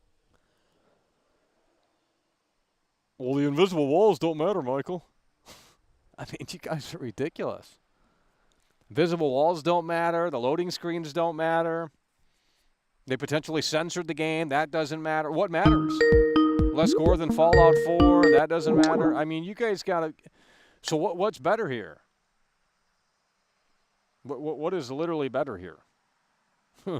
I'm failing to understand. You know, these shills call in and they say, I'm a consumer, but they can't tell me what's so great about the game. I mean, they're literally defending invisible walls in the... Hello, you're on the air. Hey, man. My name's Tyler.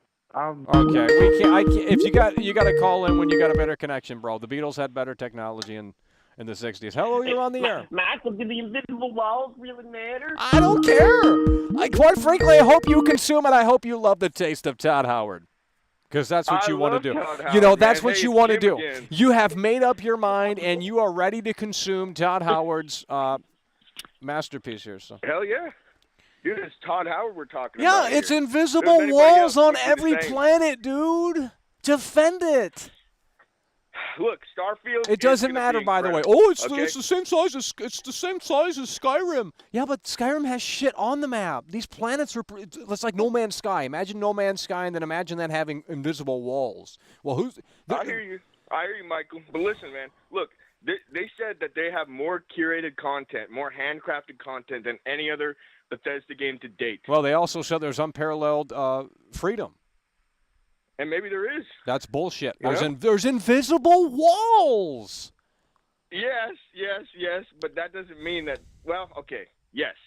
As far as we know, but we don't know about the later planets. And I mean, stuff, or look, anything if the really invisible past walls the 4 disappear hour mark. after the tutorial, then yeah, I mean, it won't.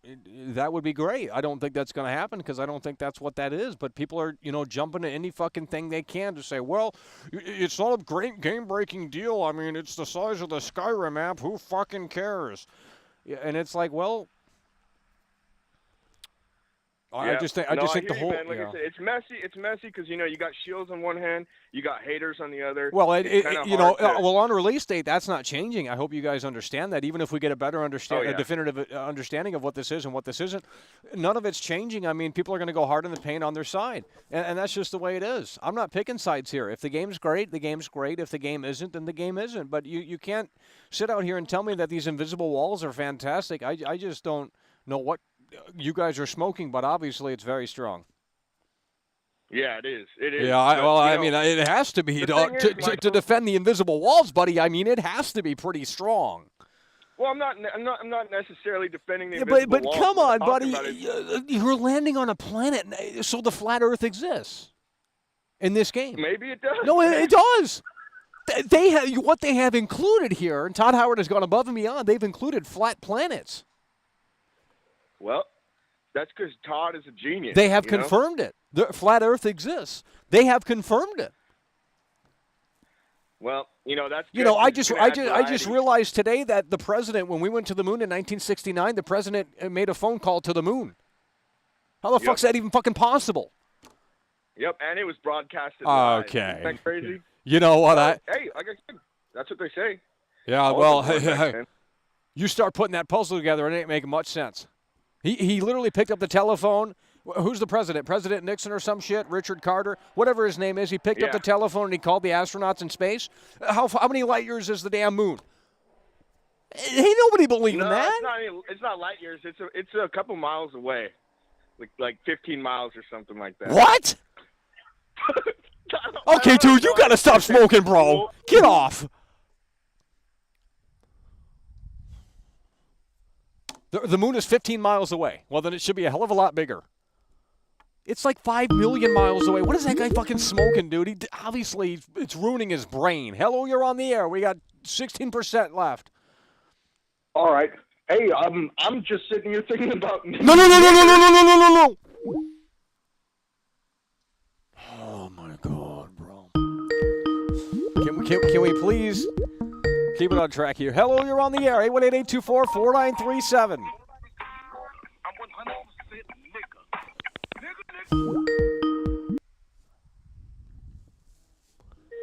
Hello, you're on the air. How big is the planet for Starfield, Mappy? Who is this? Why do you care? It's Stephanie. Stephanie, by the way. Oh, my gosh. My wife just really wants to call in. I need to know the details of the game so I can be involved. It's over. What does that mean? Dude, I don't know. She just loves this show. Levi Sorensen super chatted $10. Just Oh, wait until Thursday. no. We are going to expose these invisible walls in 4K. I know all the questions.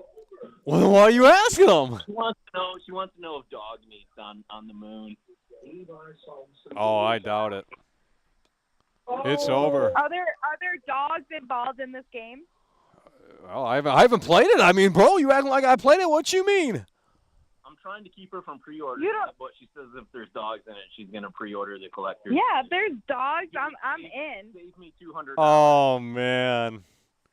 You know how these girls be? It's over. I'm telling her that right now. You got invisible walls in this thing? I mean, it's so sad. And load. Can you imagine walking into a wall and having to load to the other side? Exactly. Dogs that help you in the planet. What? No. Just tell her no. Just tell her no. It's over. We're not in the collector's edition. There's no animals in this planet? That's crazy. It's not a planet. It's a game. Okay, there's no animals in this game? There might be. There's invisible walls in this game. Okay, so there needs to be dogs and cats. Well, you're going to have to call Todd Howard. I mean, the game comes out in 4 days. I mean, I can't. How would I know what's on them? There's over 1,000 planets. Hello, you're on the air. Do you think there will be a mod that removes all them damn...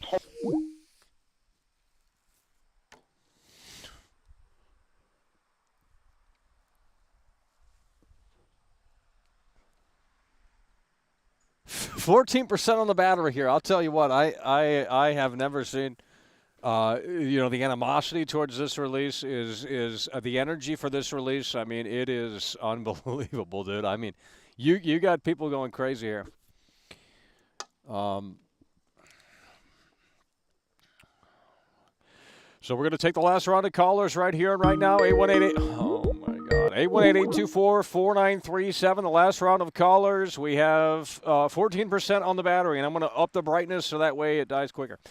818-824-4937. So make it quick because we are out of here. The extended battery is dead. We've been out here for nearly 6 hours, and we've talked enough about this slop. 818-824-4937. I'm getting tired of this loser calling in. Got nothing to say. Falling asleep out here. Holy shit. Just go play No Man's Sky. Hello, you're on the air. 818-824-4937. Hello, Michael. How's it going? Yeah, hello, you're on the air. I think that Starfield is going to be a complete and utter disaster. I mean, Invisible Walls in 2023, 30 frames per second on next gen. Really, Todd Howard, that's the best we can do. That's it. It's over. He needs to come down from the heavens and apologize. Yeah, well, I don't tell you. I mean, you got to wait for the game. 4 days. Hello, you're on the air. Nigger, cut.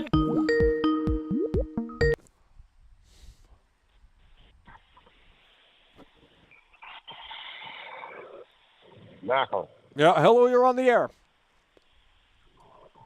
Malcolm, when these women call in, man, you're fucking. All right, buddy. You know what?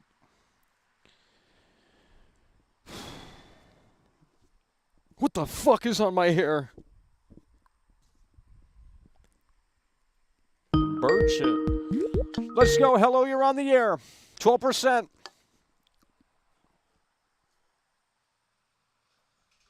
Hello?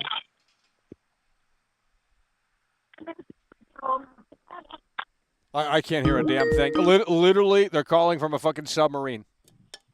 And you're telling me the president called the moon and talked to the astronauts in real time and they broadcasted that in real time? You can't even get it. Hello, you're on the air. Hello? Yeah, hello, you're on the air.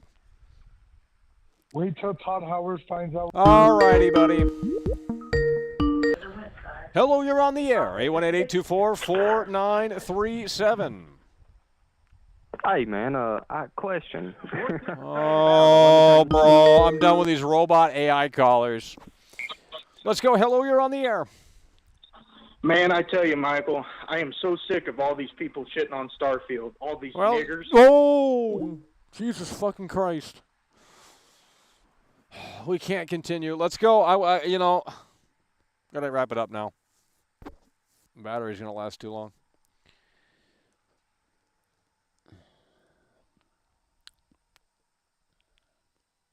Spider-Man advertisement. Well, there you go.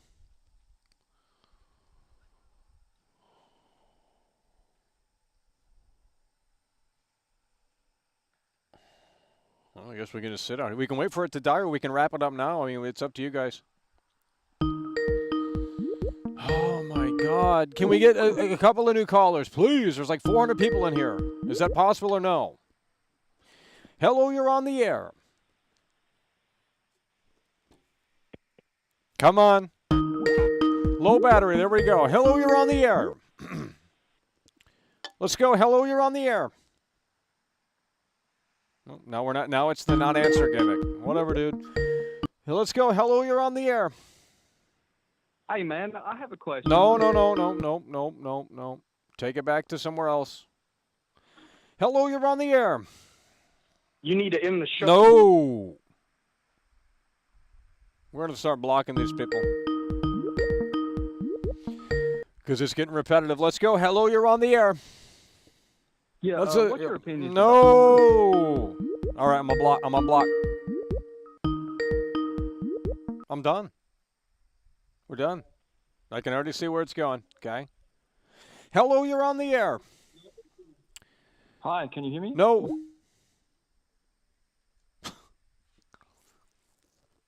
Well, I guess we're just going to sit here until the battery dies. No one wants to have a conversation on the phone. Quit being weird. That's all I ask. Can't handle it. Who's going to be the last caller? Who's going to be the last caller? Nope, not answering that. Same caller. This could be a new caller. Probably not. Hello, you're on the air. 818-824-4937. Hello, you're on the air. Jesus Christ. Hello, you're on the air. Hi, I'm a little bit delayed. Yeah, there is a delay. Yeah, but it's okay. Can you hear me, right? Yeah.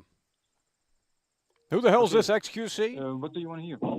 Let's get XQC off the air there. Hello, you're on the air. Oh, gee, Willikers. Oh, man, stop with the music. Hello, you're on the air. Hello. Yeah, hello, you're on the air. Starfield, yes or no? Hey, so I was... No. Can't answer the question, then we're out. She don't love, and it's so sad. I'm not going to keep answering these calls. If you guys can't go, then I'm done. It's as simple as that. The battery's dying anyway, so let's go. I'm hanging up on you, buddy. In fact, we'll just start blocking because you got nothing to say. So we're going to someone who does. Hold on. Hello, you're on the air. Yeah, hello, you're on the air. Starfield. Let's talk about it. No. With that energy, I'm out. I'm already falling asleep out here, folks. We've been out here for 5 hours. 5 hours and 30 minutes. We don't need that low energy to end the show. We want a high energy caller. Let's go. We got 7% on the battery now. 7% on the battery. This is the last call. Who's going to be the last caller here?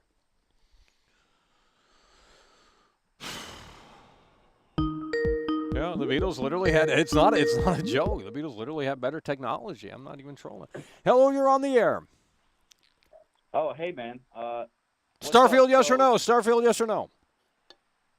Oh, nah, I fucking hate Starfield. Well, then we're getting you off the air. All right, because I'm not discussing anything else, okay? This isn't a free form, okay? You either talk about Starfield, which is what the show's about, or you kiss my foot, because we're done. You got 7%. You're wasting time. Let's go. We want one last quality caller on the air. Come on, can we make it happen? Jeez, you guys are down so bad.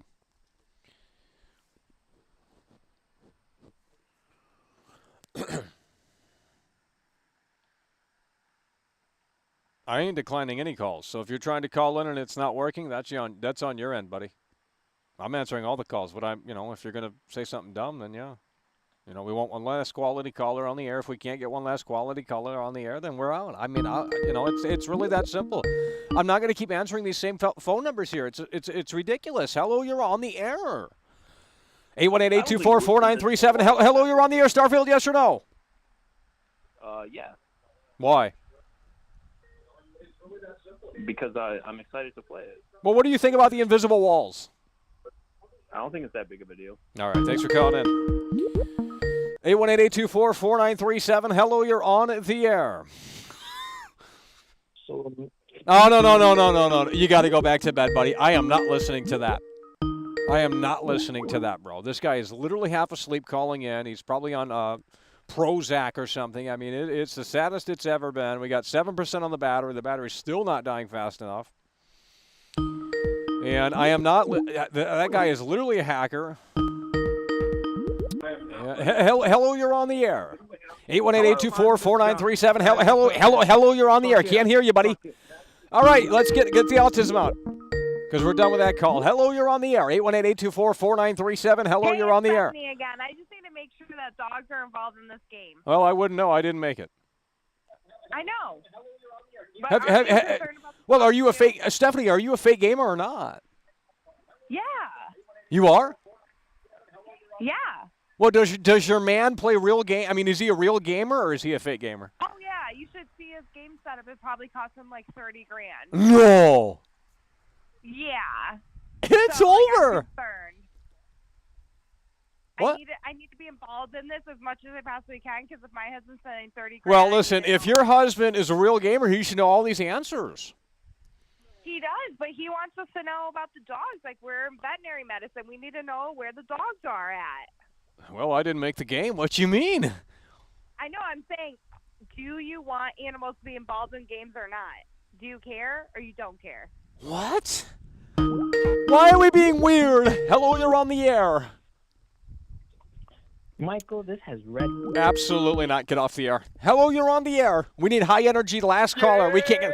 That's what we're talking about. The dream team calling in. Hell yeah, man. I'm bringing that high energy, man. You asked for it. I'm bringing it. Well, that's what we have to have because I'm telling you, I'm falling asleep out here and it's getting cold as shit. I know, man. You've been out here 5 hours, man. You've been grinding. You've been working your fucking ass off, dog. Yeah. I got to say, Michael, fantastic show. Okay, fantastic show. These you still at that airport? You still at that airport, buddy? I heard that. No, man, I ain't at no airport. No, what you mean, homie? You were at that airport. I heard that fucking stunt plane behind you. What you mean, homie? No, man, there ain't no airplanes out here. There's Okay. helicopters and shit, no airplanes. Yeah, it's Alaska, man. We got the big air base Oh. here, you know. Yep. But Well, anyway, you might hey, be able man, to I was visit gonna say, Alaska and Starfield. I mean, they have the Earth map, and you Dude. can just land where Alaska looks like it would be, and damn.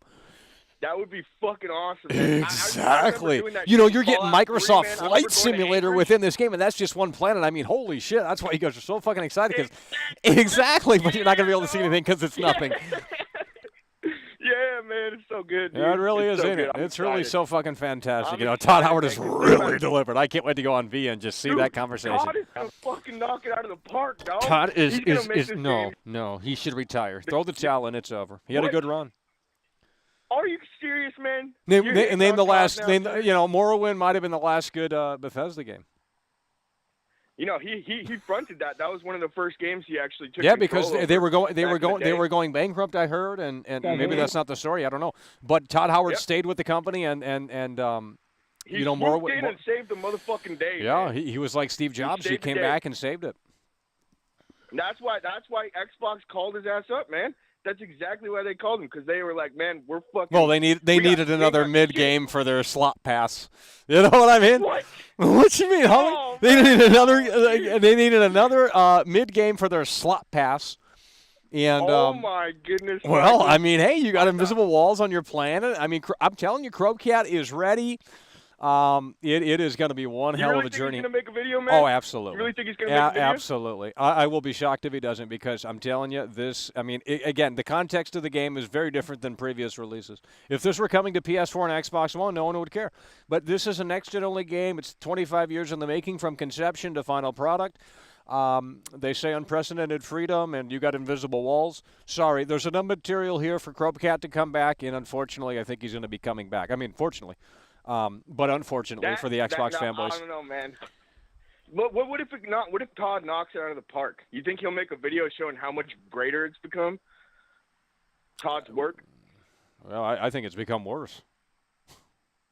Well, have you played the game? Well, I mean, if you have invisible walls on your planets, the game's... Okay, buddy, listen, we got to wrap it up because the battery's at 3%. So that is going to do it, folks. That is going to do it. We're 4 days away until the launch of Starfield, and the conversation has heated up very much so, but it's only going to get more and more heated as we get closer to the release. Xbox fanboys versus the PlayStation fanboys versus the Bethesda shills. It is a showdown, and it is going to be... quite interesting to see how this game plays out, and more specifically how this game reviews in just 4 days and 6 hours. Actually, less than that, to be quite frank. Nope. We got to wrap this up right here and right now. You've had your opportunity to call in, and we are going to wrap it up here because the battery is over. So that's going to do it. Appreciate you guys for tuning in, tagging along, supporting the show in a big, big way here, and we do appreciate that. But with that said, it's over. Hey there, mister. Who let the damn simpleton out of the asylum?